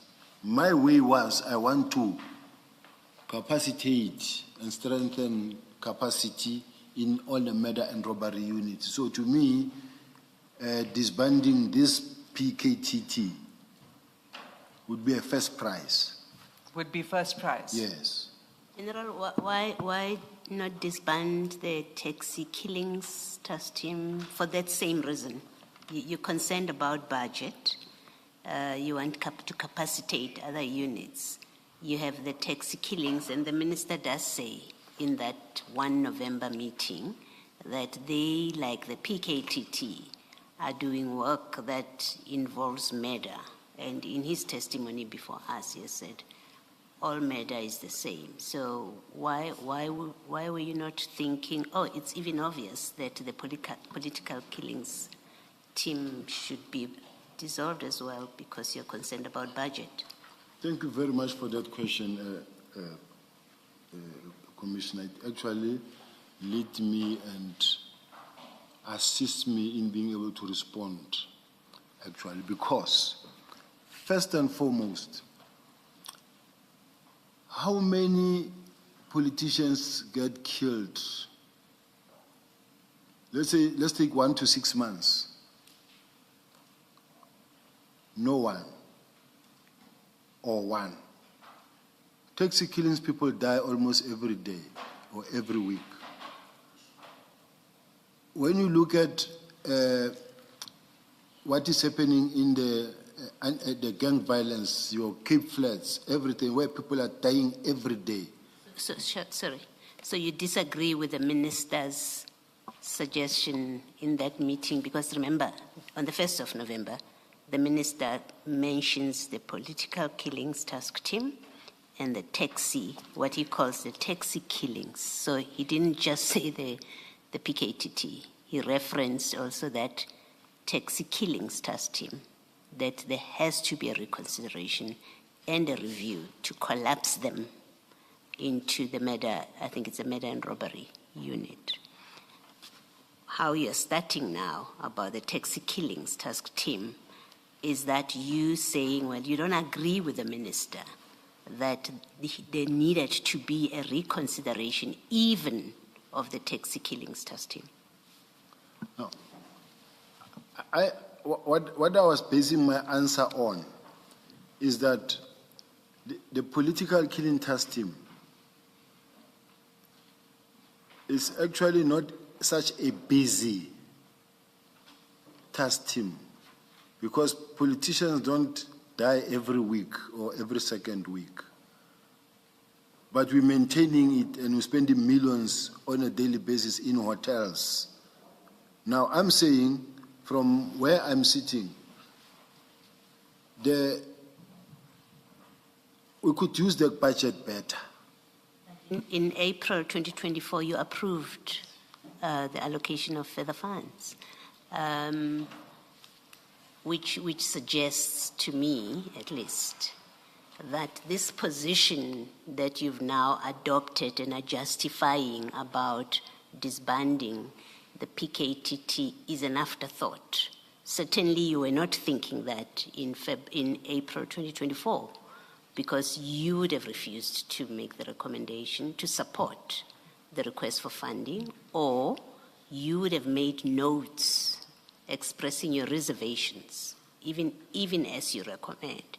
But you don't do that. You give an unqualified support for requests for funding. That's in April 2020. Sorry? To be precise, Commissioner, it's 26 March 2024 yes. was the date of the general signature. So in March 2024, you support a request to fund the PKTT.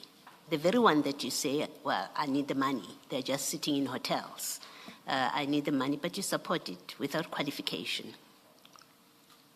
You have to be able to reconcile that. Otherwise, it's a later change of mind about the PKTT, what you are now telling us, because your conduct in March 2024 suggests you did not have the concerns that you are now expressing after it is disbanded. No. Let's look at the first date. Is there, when I recommended, is March 2024. 26 March. 26 March. And at that point in time, it was in fact the very first time I'm included, even in the correspondence or communication of saying we need budget. I can't stand on the way when they say we need budget.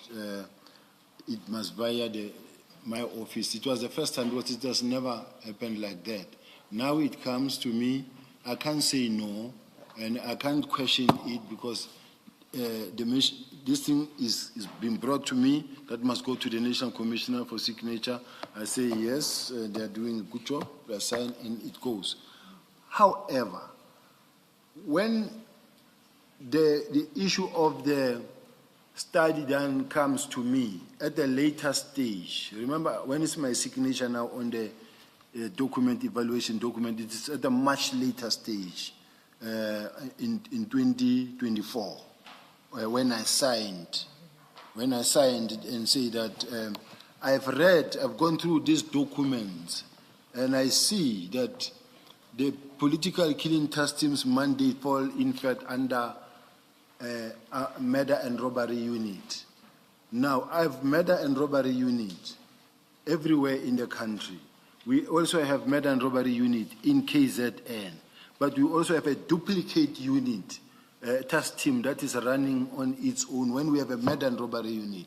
Take this capacity, put it in there. That is what, in my mind, came through.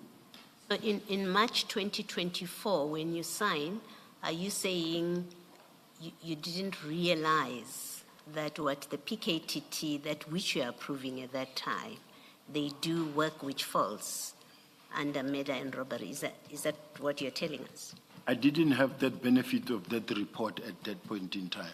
Yeah, but I'm assuming you know about that there is a political kill, unless you say you didn't know that there's a political killings task team and that it is tasked to look into political killings, that it is the product of an initiative, an instruction directive of the president to an interministerial committee. Surely you knew all of those things, even before you were asked to sign for the first time. You must have known. Maybe let me take it step by step. Before the 26th of March 2024, did you know about the existence of the PKTT? I did know about the existence of the political killing task team, and that it was a door no any other person was supposed to open. Only did you know what they were constituted to do? To investigate political killings. You knew that? Yes. And you knew that the political killings that they were formed to investigate are matters that even the murder and robbery unit can investigate. You knew that? I knew that. Okay, so you knew all of that on the 26th of March, 2024. That's correct. And you still signed and approved funding, even That's though correct. you knew that. That's correct. Okay, thank you. Thanks, Ms. Asu. Sorry, what I want to, can I raise one little thing? Sorry, I'd like you to come in, but because it's linked to what Commissioner Baloyi was saying, you might want to respond to both. Because it wasn't only political killings. The PKTT was also looking into the killings of traditional leaders. They had their mandate extended to cover that aspect. And then they were requested to, of course, go to Fort Hare. So to just put it in perspective, it was a national task team looking at several areas of concern, not just the political killings in KZN. Actually, that is where I was going when I wanted to say something, to say, remember that, and I mentioned it in terms of percentage, to say that political related, I don't know whether it's 18% or 24%, and there are drugs related.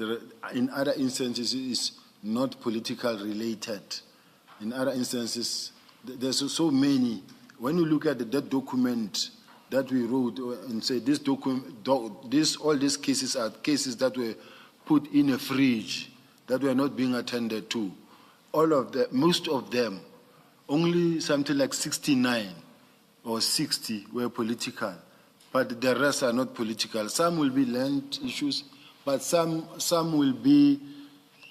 It does not necessarily mean that when a child of a councillor who was killed at the Shebeen is political related, but it would be something like those. So you will have some cases where they are not political related. It's just plain matter. And then in some they will say it's ad hoc cases or parallel cases. Now you have a unit that is just investigating everything, when in fact there are units. Yeah, no, General. There's no disagreement with you that you had units that did the kind of work that now got assigned to be carried out by the PKTT. There's no disagreement. The same way with taxi killings task team. There's no question about that. The issue, at least, that I'm discussing with you is you now think PKTT is a bad idea. It's a waste of money. Let's put the money elsewhere. And all I was seeking to establish. See page 205. I'm at SS 13, so I'm looking at the other file. Oh, okay. Yes, I can see it. Is it. Then I'm far from the mic, so will it? I'll have to.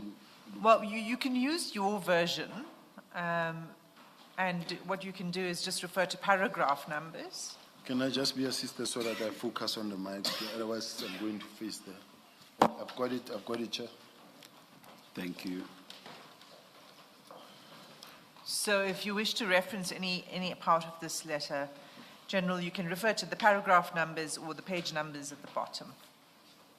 The small numbers in the bottom middle of the page.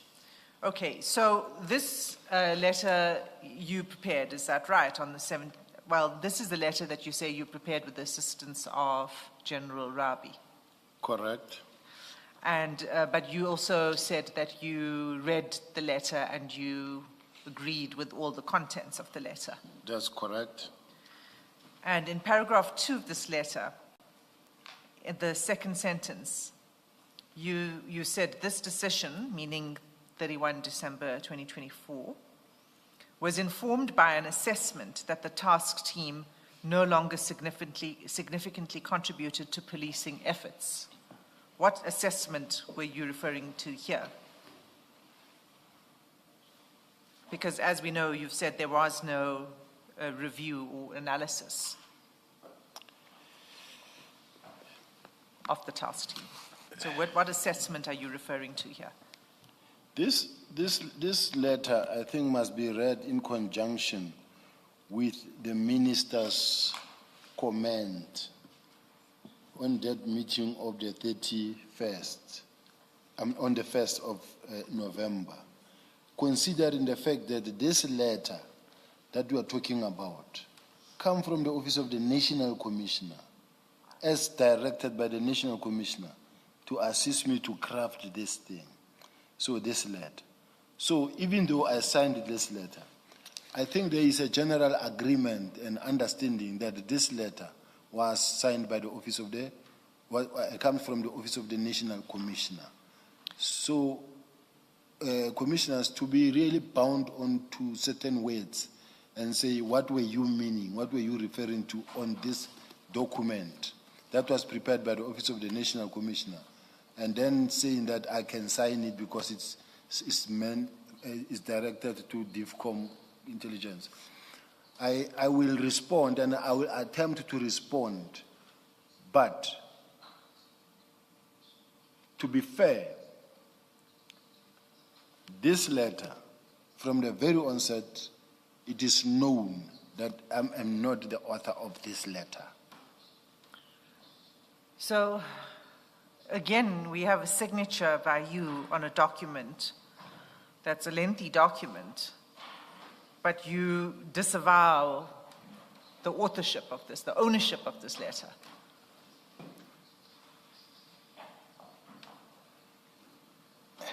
It's Did you comment on that? It's not a difficult question that you are asking.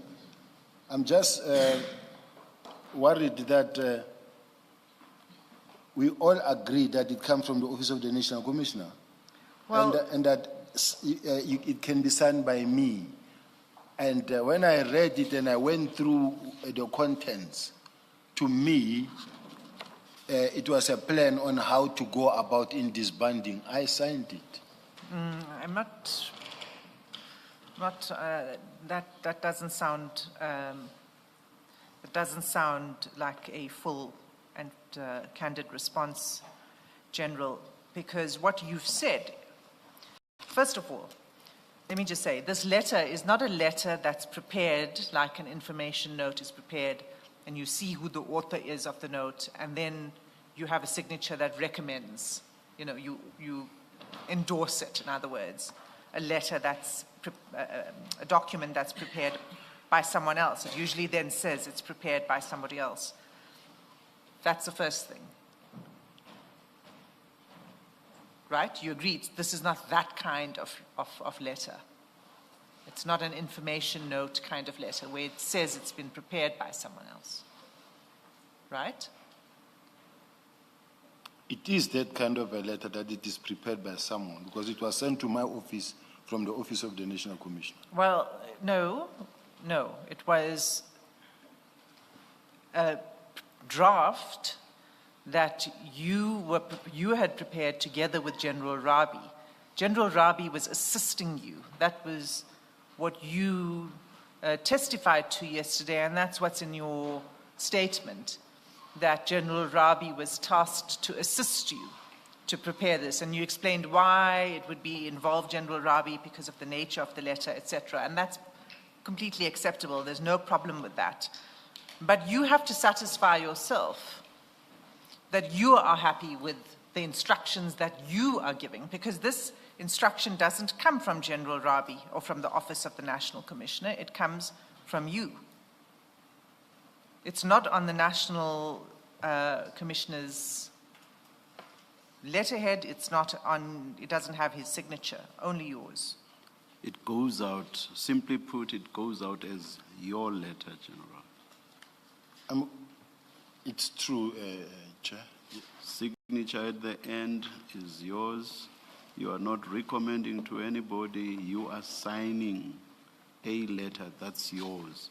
And even at the top under inquiries is Lieutenant General Sibiya. It's your letter. That's correct, Chair. Yeah. Yes, Ms. Hassan. Thank you. So can I go back to now the contents of this letter and ask you questions about it, because it's your letter? Yes. Okay. So the first question I had was, what was the assessment in paragraph 2? What was the assessment that was done that concluded that the task team no longer significantly contributed to policing efforts? That is a question that is based on the. Can we go to the letter that itself that was written by the minister, because I think the words originate from that letter itself. Okay. So you're saying that this is a reference to the minister's assessment? I think so. So we need to get to that letter. SS? Page 198, same file.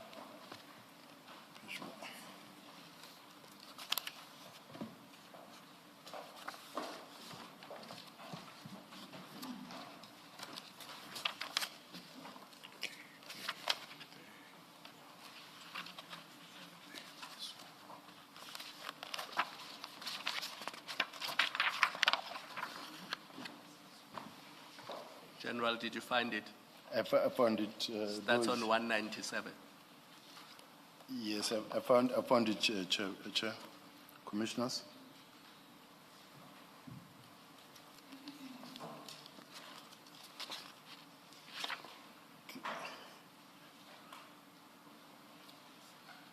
I need to get the one that is written in, because this one is very small font, very small. Either I can see it here or a document, the real document, because this one is, you can't read. Do we have another version of it? Yeah. Blow it up a little bit more, please. Is that General, legible? do you want to look there? Yes, I can. Yes. And, you may then indicate whether to scroll up or down. Yeah. Can I, let's go to the first sentence. Just this goes. In the first few months towards the end of the year, I have made observations on a number of important aspects on the subs and policing. For purpose of this letter, I'm focusing on the 3 aspects that require very urgent attention to address some of the challenges at hand. Now, as far as I'm concerned, Chair and Commissioners, to say I trust this correspondence find you well in this festive season. In the past few months, towards the end of this year, 2024, I have made observations on a number of important aspects on the SAPS and policing. For the purpose of this letter, I'm focusing on 3 aspects that require very urgent attention. Now, we can go to the one of the political killing, number 3. All right. Management Executive Committee meeting later in January 2025. Key reference points to include, but not limited to, the following: a comprehensive analysis of the current challenges of scrutiny. No, this is the port of entry. It's point 3. Point 3. Can you? I want the one that speaks to political killing. Point 3. Yes. In 2019, a directive was made to the National Commissioner of Police following the Moerano Commission report. Even though not flowing directly from such, that an interministerial task force be established, the key mandate was, I don't know whether it's stop. What? Can I suggest that you go to the next page? It's clearer on the next page.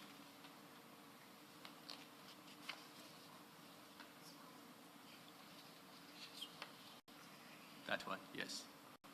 In 2019, a directive was made to the National Commission of Police following the Moerano Commission report, even though not flowing directly from such, that an interministerial task force be established.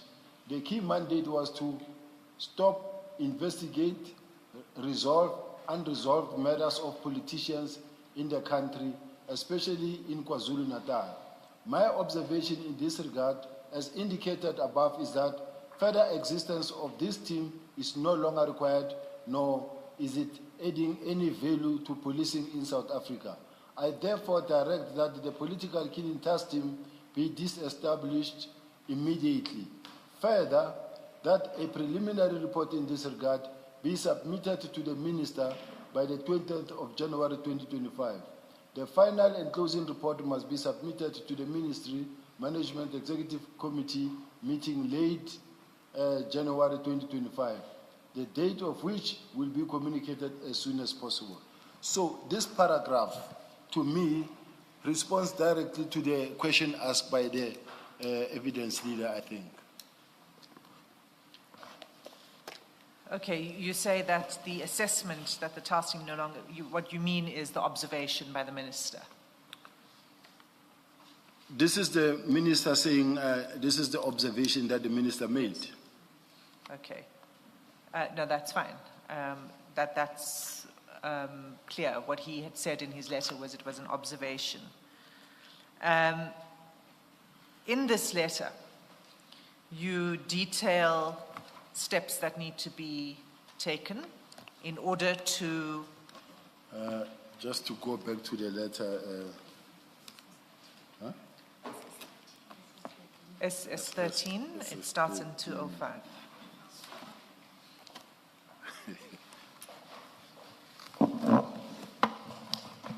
SS13, all right.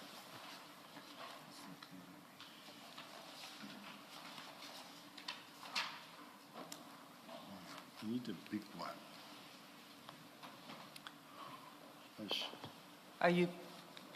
Do you have it, General? Yeah, I'm back to the same problem, but it's okay. I'll try to hold on. Well, what's the problem? Perhaps we can assist. No, because the document that is in front of me... No, you're looking at the wrong page. It's page 205. Whoa, I'm okay. Thank you very much. This is the letter that we began with. Yes. Right.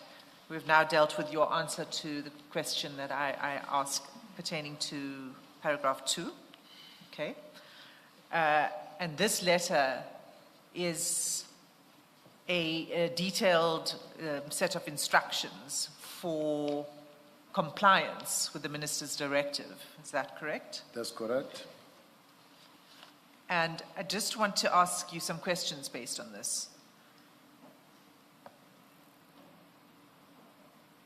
In paragraph 3.4, on page 206, You say all case dockets must be hand-delivered to a location designated by the Divisional Commissioner for Detective and Forensic Services, who must establish a secure repository for case files and evidence to ensure continuity and prevent any loss or tampering.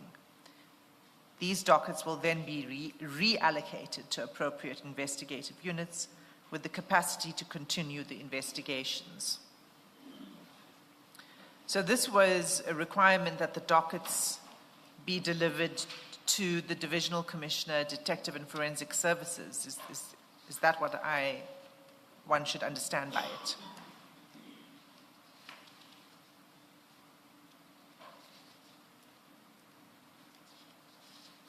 Is that right? That's correct. Okay. And where would that be? In head office? No.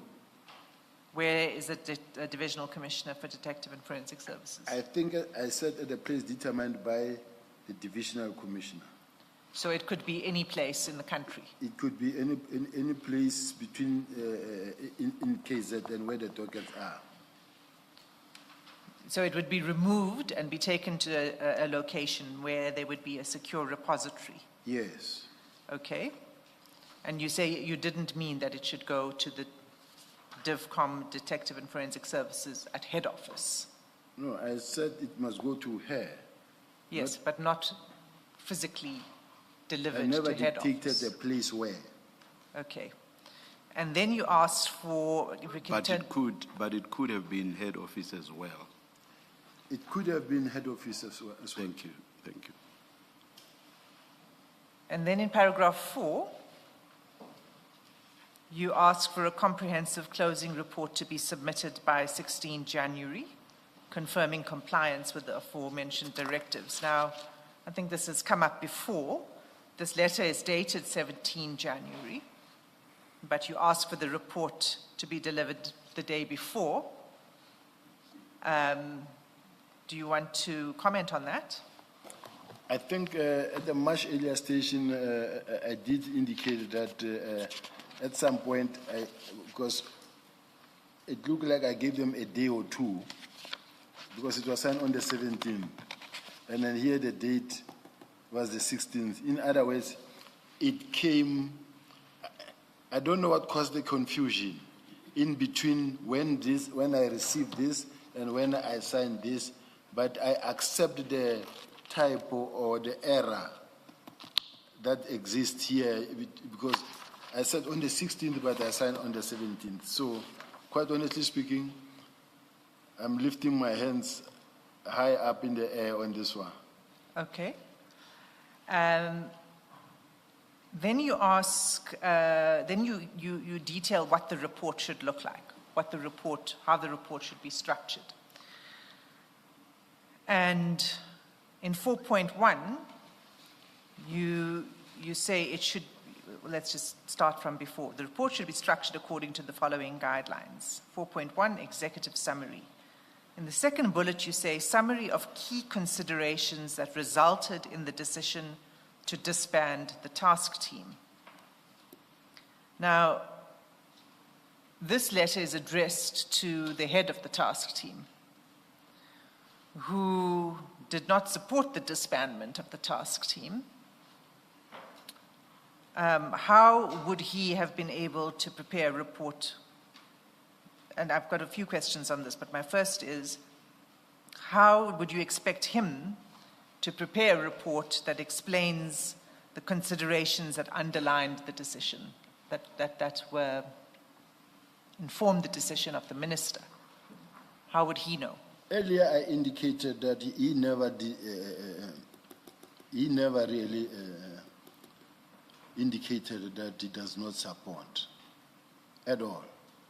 Even the National Commissioner never indicated that he's not in support. So he never indicated that he does not support. You're saying General Kumalo never indicated that he did not support the disbandment of the task team that he was the leader of? Yes, he never. Sorry, General Sibiya, when you drafted this letter, you could not have known that because you had not engaged with General Kumalo at this point. So when you drafted this letter, how did you expect him to comply with the second bullet in 4.1? Accepting that in March, when you did engage with him, he didn't express a disagreement. You signing this letter on the 17th of January, and you have not spoken to him at all about the PKTD. That is correct. So how did you expect him to comply with bullet 2 when you signed this letter? That's really the question. Chair, because when I write this letter, I write it as positive as possible, knowing that this is an official document with the minister and the National Commissioner's blessing. So I write it to him. And then if he himself was not in agreement, he would have responded to this letter, also in writing, and say, I see you wrote this letter to me, but I'm not in agreement. But instead, we don't have that.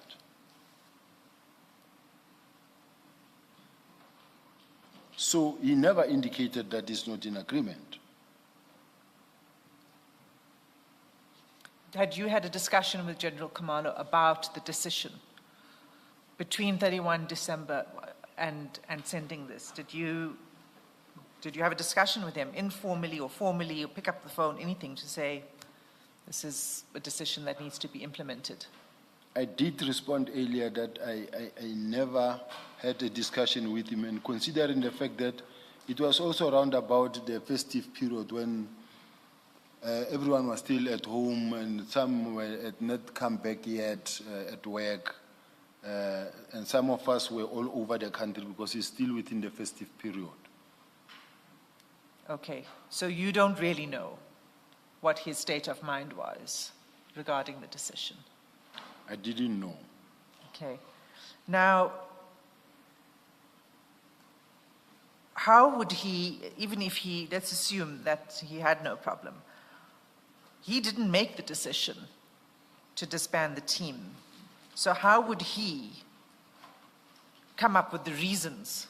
Why was it expected of him that he must provide the reasons for the decision? Normally in the South African Police Service, when you get an instruction to write a document or to come up with an information note or what on behalf of the National Commissioner or the Minister, you will pen down a document that is just going for the signature for the National Commissioner or the Minister. You will then take this document, go sit with the National Commissioner and discuss with him. So now, in this case, since this is what was discussed and clear guidance given and him submitting the reasons, it is what is contained in the reason, in the document, guided by the fact that the author of this document, I do own the document, Chair, because I signed it, but as assisted by a person who is dealing with reports in the South African Police, who is at strategic management and who has done organization and work study, and say this is the format that you need for you to have a complete document that actually represent or present a close-up report. It needs to have the following topics. Now, those topics that are written here, we are all guided by an expert in this document, myself and General Khumalo. Wouldn't this be in a report that is written before the decision is taken? No. No, because it's not a question of we were all expecting that there will be a document coming that says we are closing down. So nobody would have known that now I need to start writing, preparing the reasons for close up, because we didn't expect this to happen. But in the normal course, before a decision is taken, wouldn't the decision be underpinned by reasons, and those reasons would be located somewhere before the decision is taken? It's true. But when I look at the letter of the minister, the few lines that is written in the document itself, the few lines that are written in the document itself, from the minister's point of view, whether as a minister of police, who determines policy for the police, he gives reasons from his own understanding and where he comes from. And now, which means the National Commissioner, before we get to this point, was in fact the one who was supposed to immediately, when he received this letter, take the same letter, go back to the minister and say, Minister, I want to understand where you're coming from. I don't agree with 1, 2, 3, 4.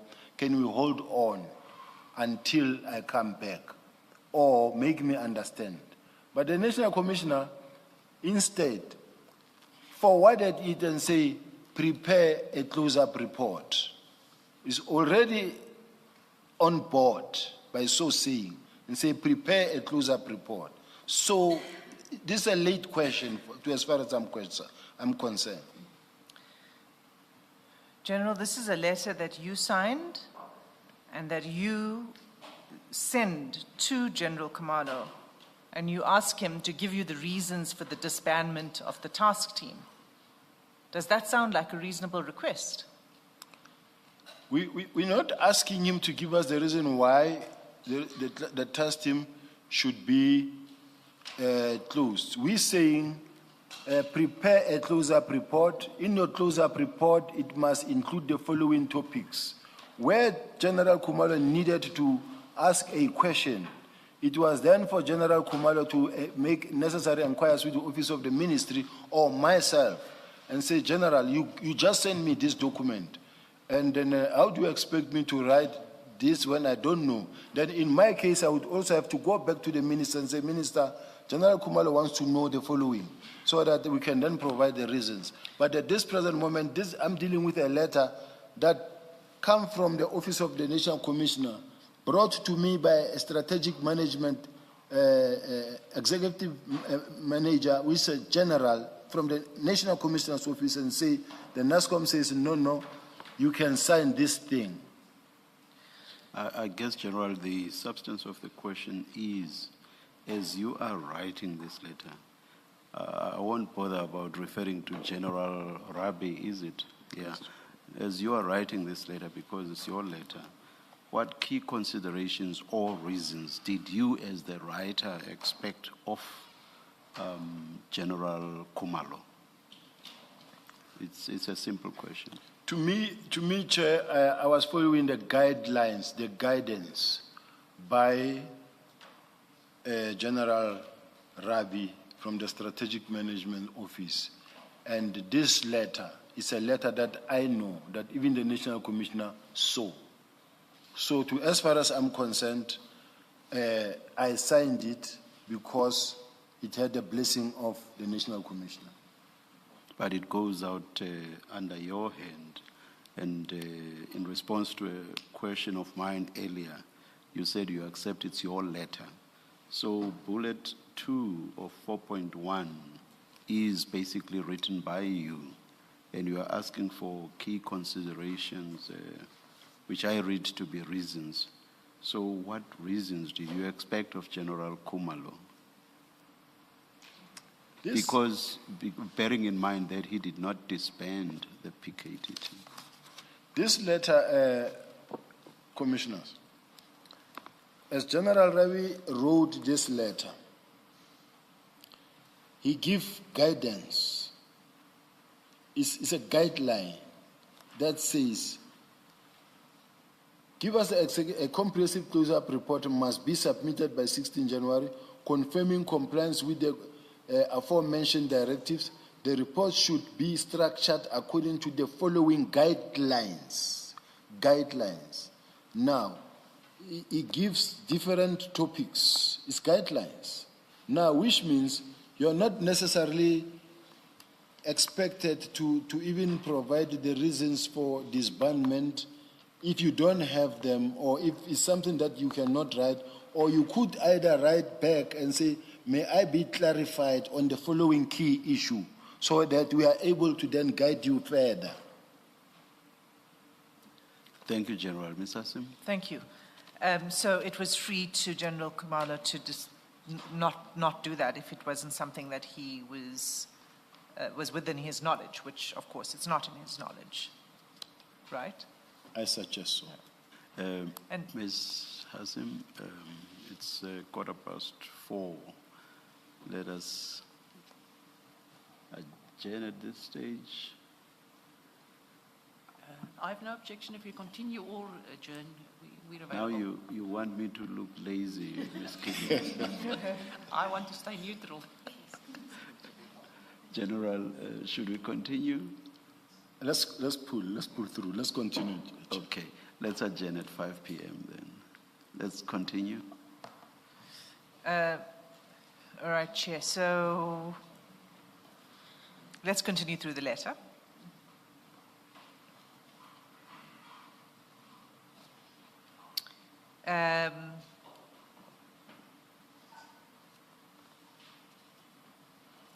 You then request I'm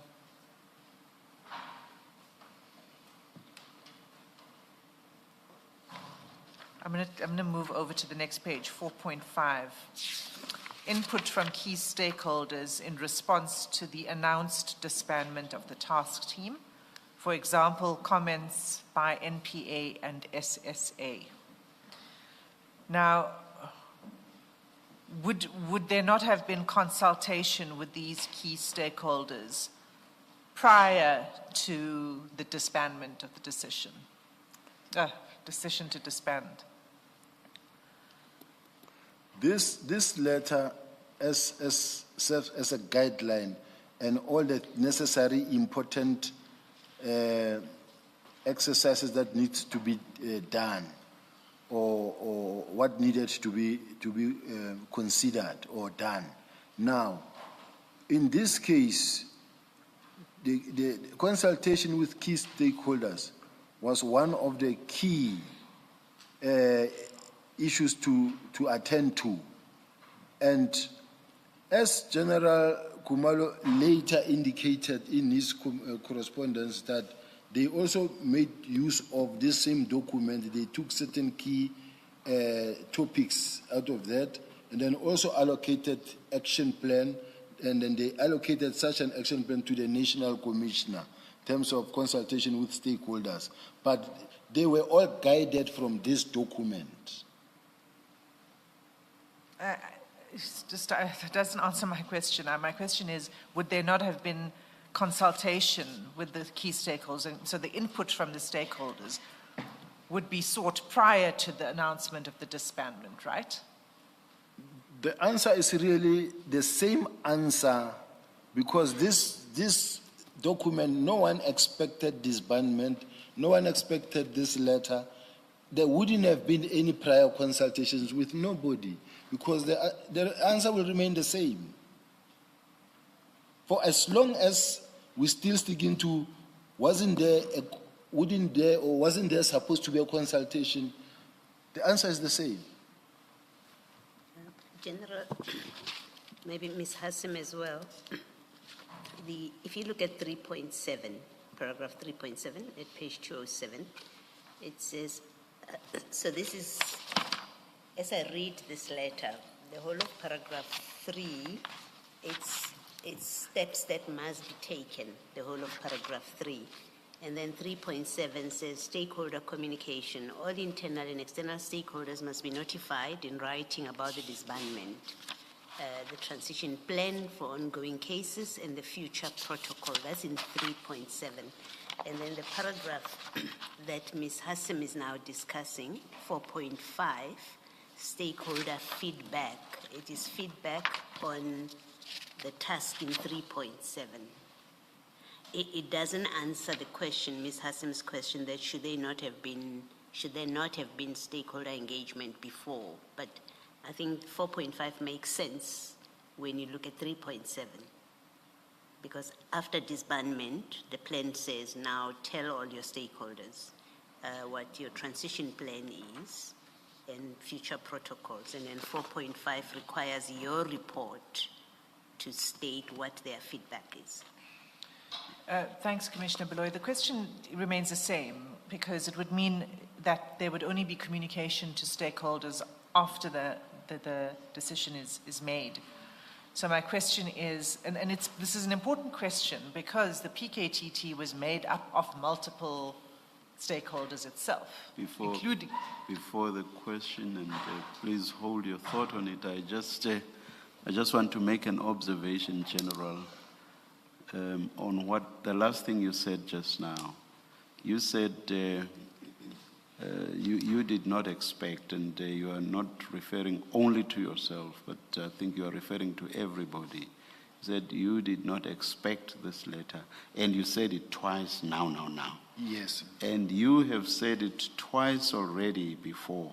I think the first time you mentioned it, you said, we all did not expect the disbandment. And then you said it again later. You've said it 4 times. That's correct. I find it rather odd that you say you were not surprised and that General Masemula should not have been surprised when all of you say 4 times, did not expect this. I'm just making that observation and to have it on record. You may continue with you, but if you want to comment, General, you may. I really wish I want to comment, Chair, and it is with respect as well, I'm not challenging the Chair. When I say General Masemola cannot say he was also shocked or surprised, I'm just banking on the fact that it was not the first time we all saw a letter was just drafted, having not had any discussion prior at all. But you don't expect it, and I would think you must be surprised when you see it, when you did not expect it. That's the point I'm making.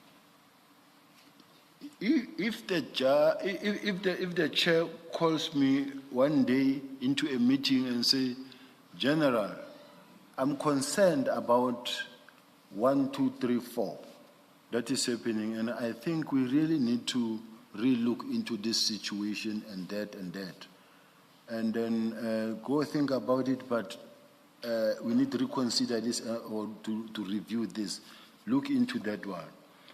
Then I indicate and say, no, but I don't think it will make any problem, there's any problem in this regard. You see, there wasn't... okay, continue. Then I say, I don't see any problem, I think it can be done. Then it all goes quiet. It's festive season now, we're all over the country doing festive season. Later in the year, in the end of the year, the 31st, I see a letter coming through. It will come as a shock, but not surprised, because I know about it.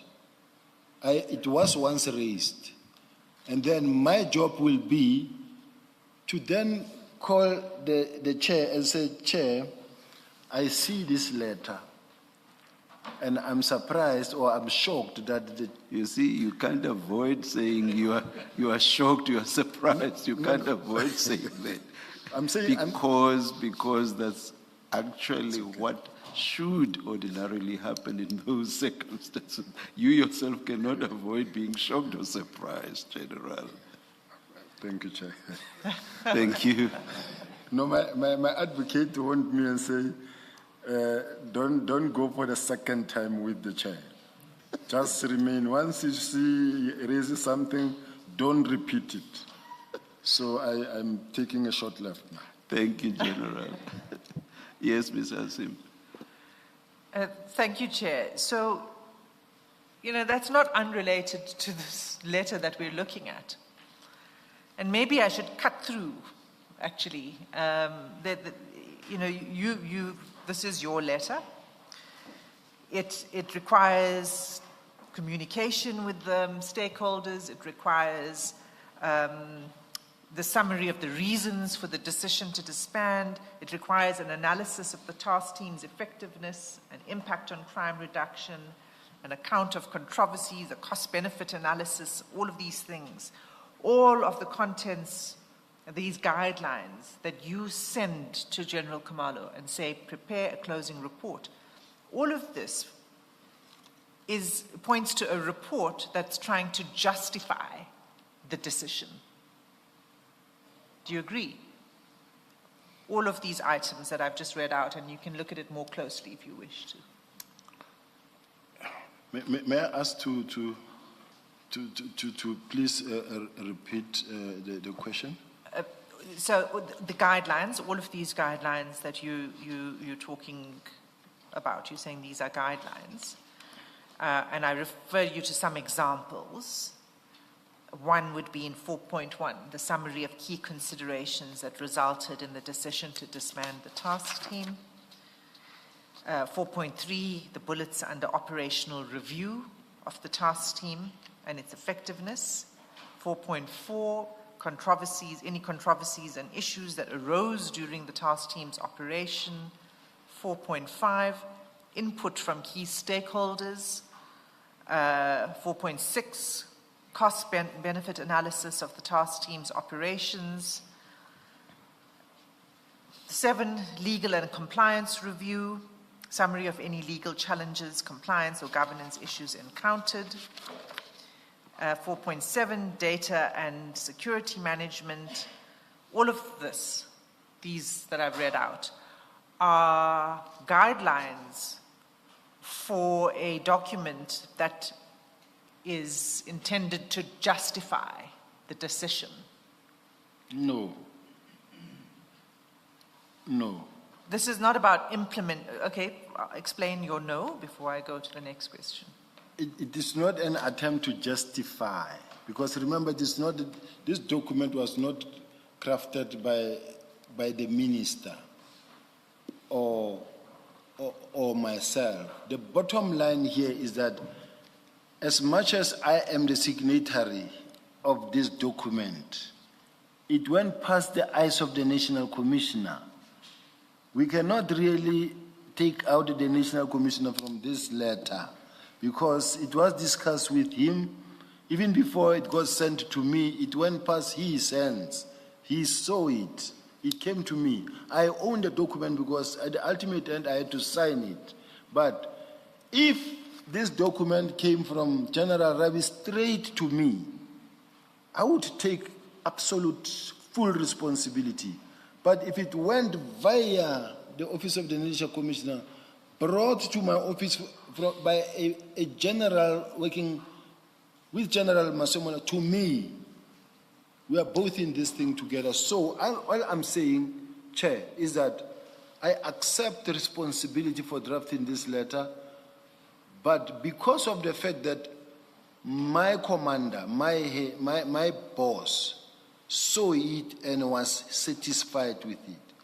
If he saw it and he didn't agree with it, General Sibiya was wrong to bring it to my office. Can I test my observation with you, General? Looking at this document, here is my observation. What it contains is guidelines that are usually followed when you close down a task team or a unit. And in the normal course, all of these things would have happened before the decision is taken, correct? That is correct. So that when you then prepare this report and you give them 2 days to submit it, they already have in their possession feedback from the NPA, feedback from the other stakeholders. They already have a breakdown of resources. They already have summary of legal challenges. But if you produce a document like this after the decision is taken, it doesn't make sense because you're saying to them within 2 days, go to NPA and get NPA's feedback, go to State Security Agency and get their feedback and response. And that's impossible to do it in 2 days. Before you answer, just to the tail end of that is, the question was, I had asked about the NPA and the SSA, and I said specifically in the context of this task team, because they were part owners of the task team. They had a very serious role to play. They were members of the task team, the SSA and the NPA. So consultation would have been before the Remember, decision. it was a multidisciplinary task team. It was not just the police. It was other disciplines, including NPA, including State Security Agency, including other role players. So the simple observation I make is that in the normal course, how you shut down a task team or a unit, you would have done these things in advance so that when you ask for a closeout report, it can be produced because you have all these things in the normal course. In the normal course, it is what ought to have happened. Firstly, I want to raise this issue.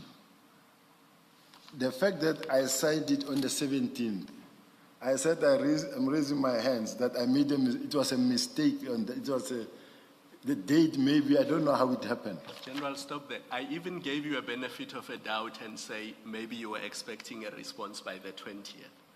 Yes. Because remember, a report was... Yes. So, assuming that 16th is a typo, you were really expecting all these things by the 20th. So you sign it on the 17th. When would anybody get input from NPA, input from SSA, input from all in a space of 3 days? That's impossible. So hence I say what this document shows, to me at least, not to my co-commissioners, is that you've taken a guideline that is normally used to shut down units and task teams. And you've tried to apply it to a situation where the minister surprised all of you by shutting down a task team without your knowledge. And you're now really trying to do a closeout report after the minister has made a decision. I accept that, commissioners, and then I want to say that if we all are to accept that this was a guideline, and that was sent to, let's say, General Khumalo, who's the project coordinator.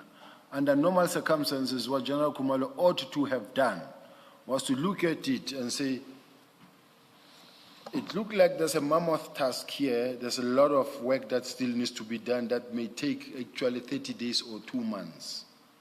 And this is my schedule in complying with the minister's instruction, considering the fact that I think it was a preliminary report or the closer report. It was not the final, because the final report was going to be submitted at a much later close-up report.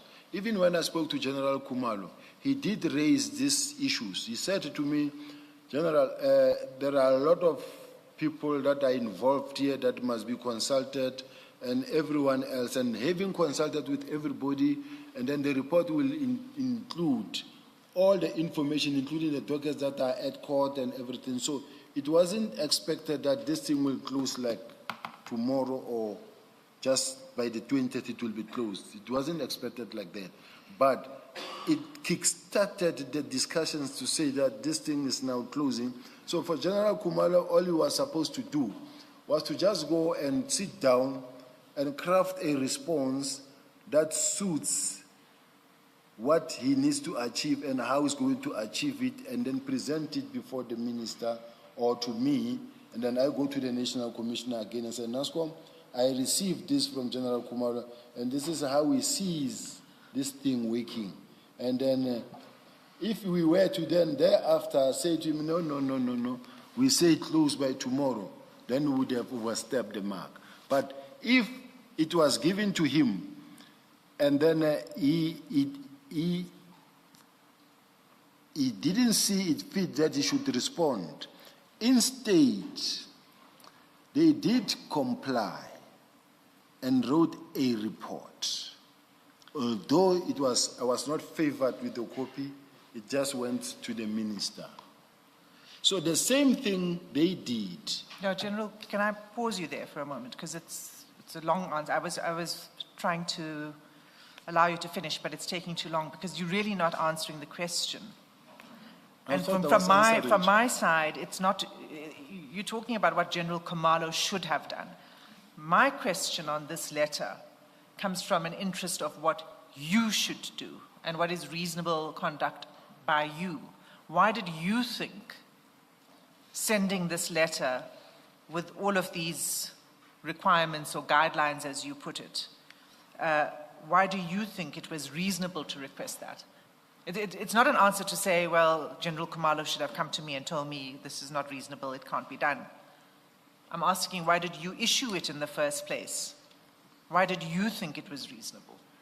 You see, Chair, when you work in the OD, organizational development, or you've done work study, and then you learn how to write a report writing, and they give you to say when you write a report, firstly you start with the background, and then the introduction, the background, factors that lead to the investigation, then you come to points that you need to raise, like when you do a thesis or whatever that you write, there's a format. Now, as General Rabi, you say, all right, I'm writing this document, I'm expected to guide the organization in coming up with a closing up report. I suggest that here are the guidelines.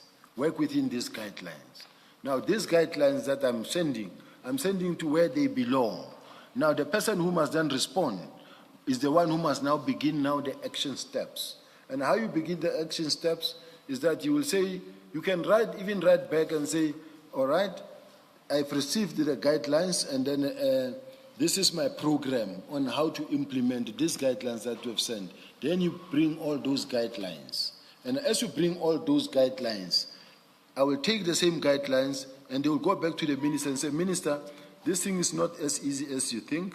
There is more work that needs to be done, and the following will be done. So that is why I take it that we all had a responsibility to bring our side. In my case, it was sent to me to sign, I sent. But from the side of General Khumalo, supposed to acknowledge, look at it and say, right, I've gone through this letter, this one is possible, this one is possible, this one is possible, this one will need so much time to do, to achieve, this cannot be done, and this is how I also suggest it must be done. Let's say even the winding down. Then you will write the same letter and say, I suggest that it must be done in phases. Now, you are openly responding to this letter, because it's an official letter that comes from the Office of the National Commissioner to me to send to General Khumalo. So I'm still believing that it could have been handled that way.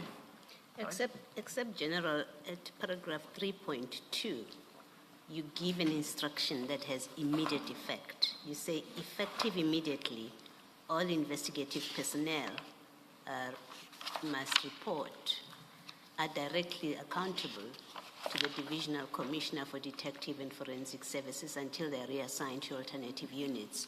So even if the rest of it you say it's a guideline, and I can see why, in parts, why you would say that, but that's not all there is in this letter. You give a direction that is effective immediately, that must be implemented. You're changing the reporting structure, effective immediately.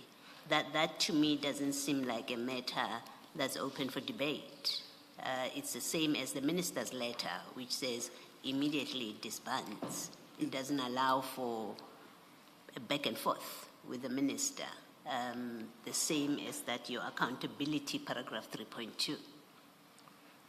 If the chair remembers very well, or commissioners remembers very well, there was at some point a newspaper article that says the minister sent them packing, where, for an example, there was a meeting held, and then in that meeting, that what was expected in terms of giving feedback on the progress in terms of the complying with the instruction was discussed, and only to find that not much was done or nothing happened. And the minister expressed his dissatisfaction around that issue. And then when he expressed his dissatisfaction around that issue, now, the small boy there is me. It is the minister, is the national commissioner. Both of them, CI and DIVCOM, reports to me. I am the one who accounts when we are sitting in that space. When you are sitting in that space, where is the minister, the national commissioner, the two DIVCOMs, and myself? I am the one now accountable who must respond. Now, in my case, when I realized that now it looked like I'm now the one failing, because the national commissioner is quiet in the meeting. It's not objecting to anything. It's not disagreeing with anything. Now, I'm sitting here being told that, but you guys don't listen. This is what was needed, and I'm not being taken serious. Now, it looked like I am the one not taking the minister serious or the national commissioner serious. Because even the national commissioner was not really objecting to anything. So, where I begin to also strengthen my hand to say, let this happen, let this happen, let this happen, is to try now to be hands-on and say, let's move, let's not delay. No, General. We know that this letter was sent to General Khumalo before that meeting with the minister that you're describing. We know that. It's the first thing that comes out of your desk.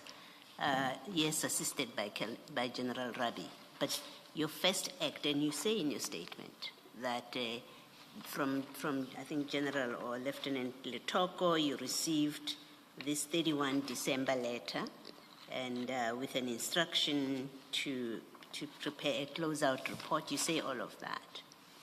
And then this is what you prepared with the assistance of General Rabi.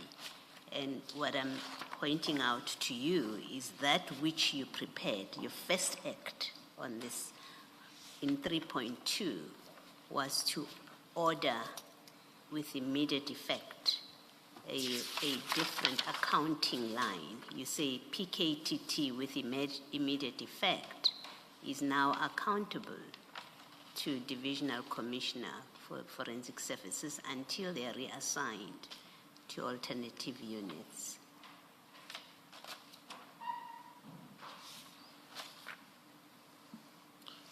Just going through the letter. Okay.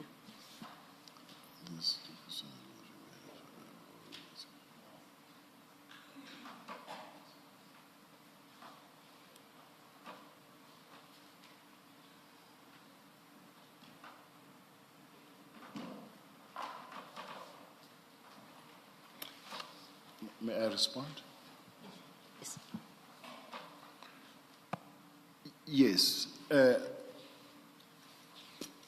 In an attempt to make sure that we don't lose track or anything falling in between the cracks, you end up having to tie this thing to somebody. To say that now that we are in the process of disbandment, and we are saying, if we are saying effective immediately in terms of the disbandment, now we are talking about the issues of the case docket now having to report to go to murder and robbery unit. So that is why in my case I came up with that, this effective immediately was just to comply with the instruction of the National Commissioner, and then was to say effective immediately, and then the person who will now be in charge of the workload, it will be the DIVCOM detective services. And those that of intelligence will continue doing their part, reporting to where they belong. Thank you. Ms. Asu?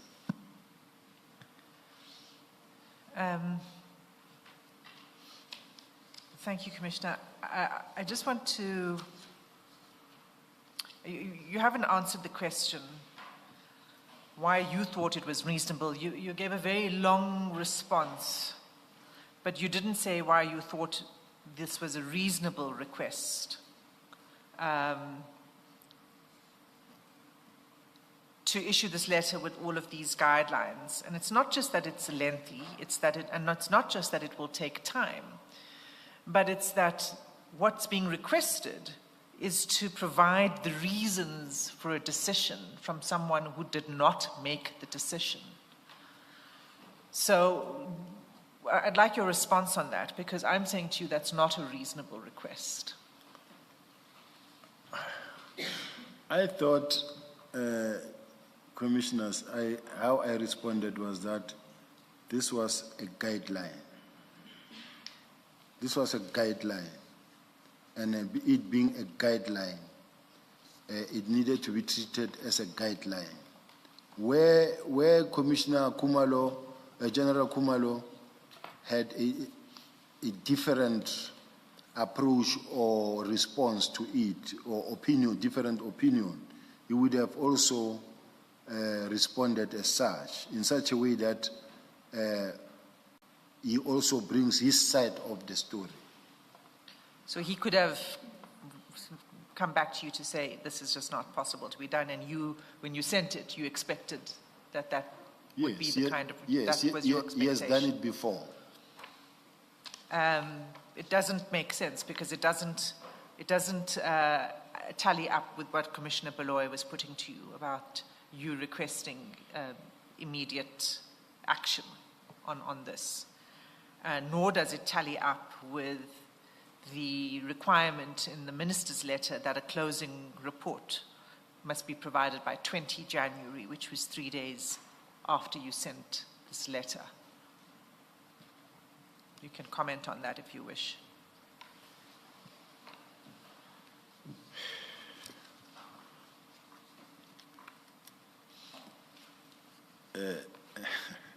Chair, my mind was still locked into a previous discussion when she was talking. And then when she was talking, said it doesn't make sense on this, and then I'm thinking on certain things. Now she says your comment on that. Please repeat the question. I apologize. No problem, General, no problem. What I was saying to you, General, is that your last response to me, which is that they're just guidelines, you didn't really expect that it would be done in 3 days. In other words, that was your response to my question, surely this is not reasonable.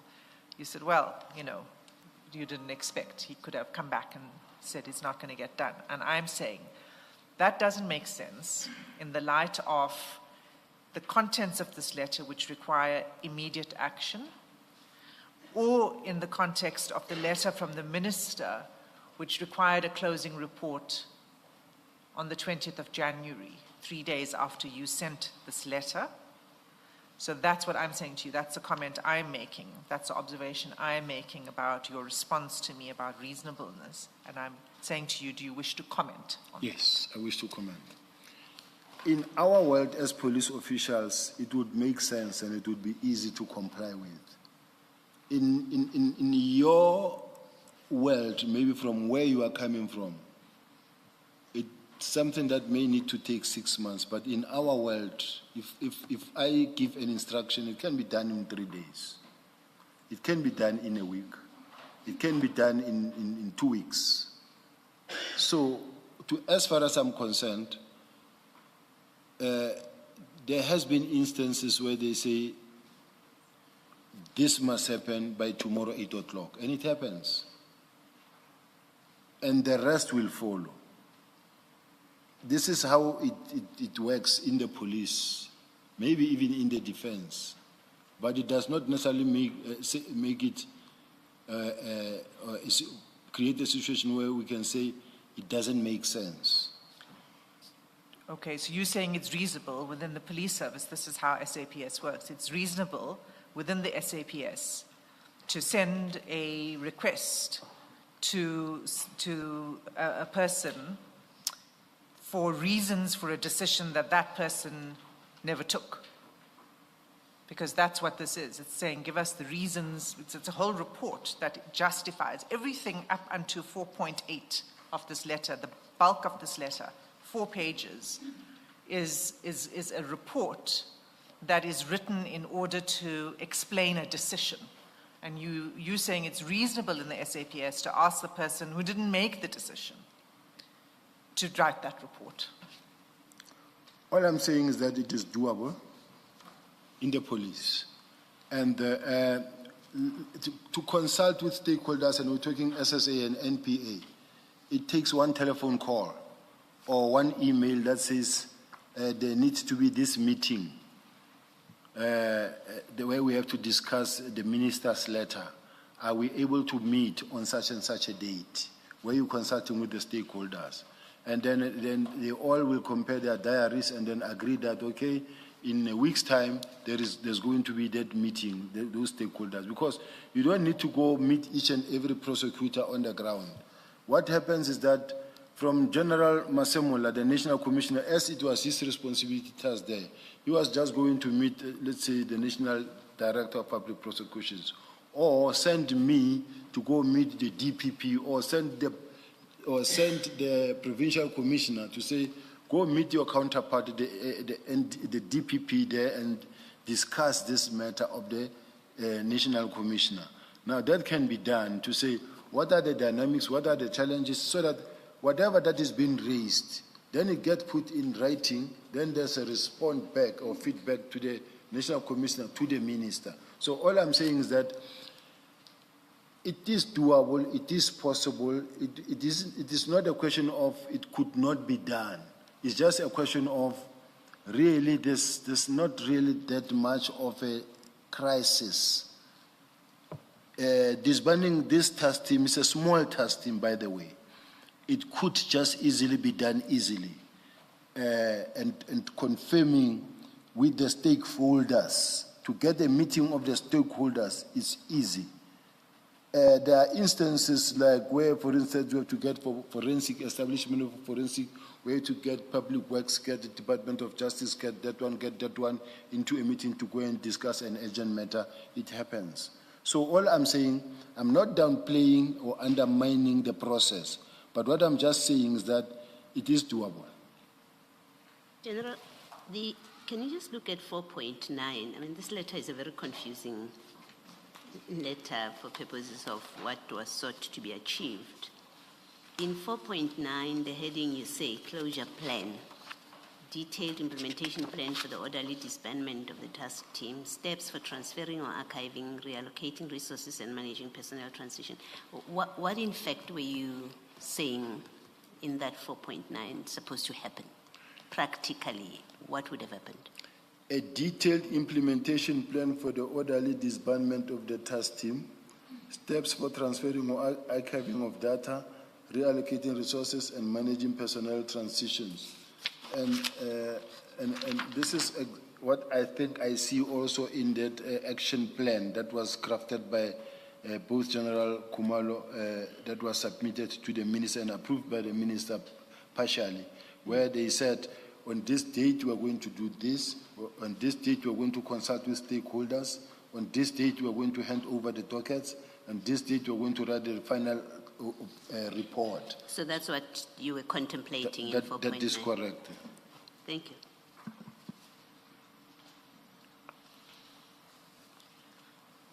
Thank you. I'm going to move off this letter, Commissioners, unless there are any questions from...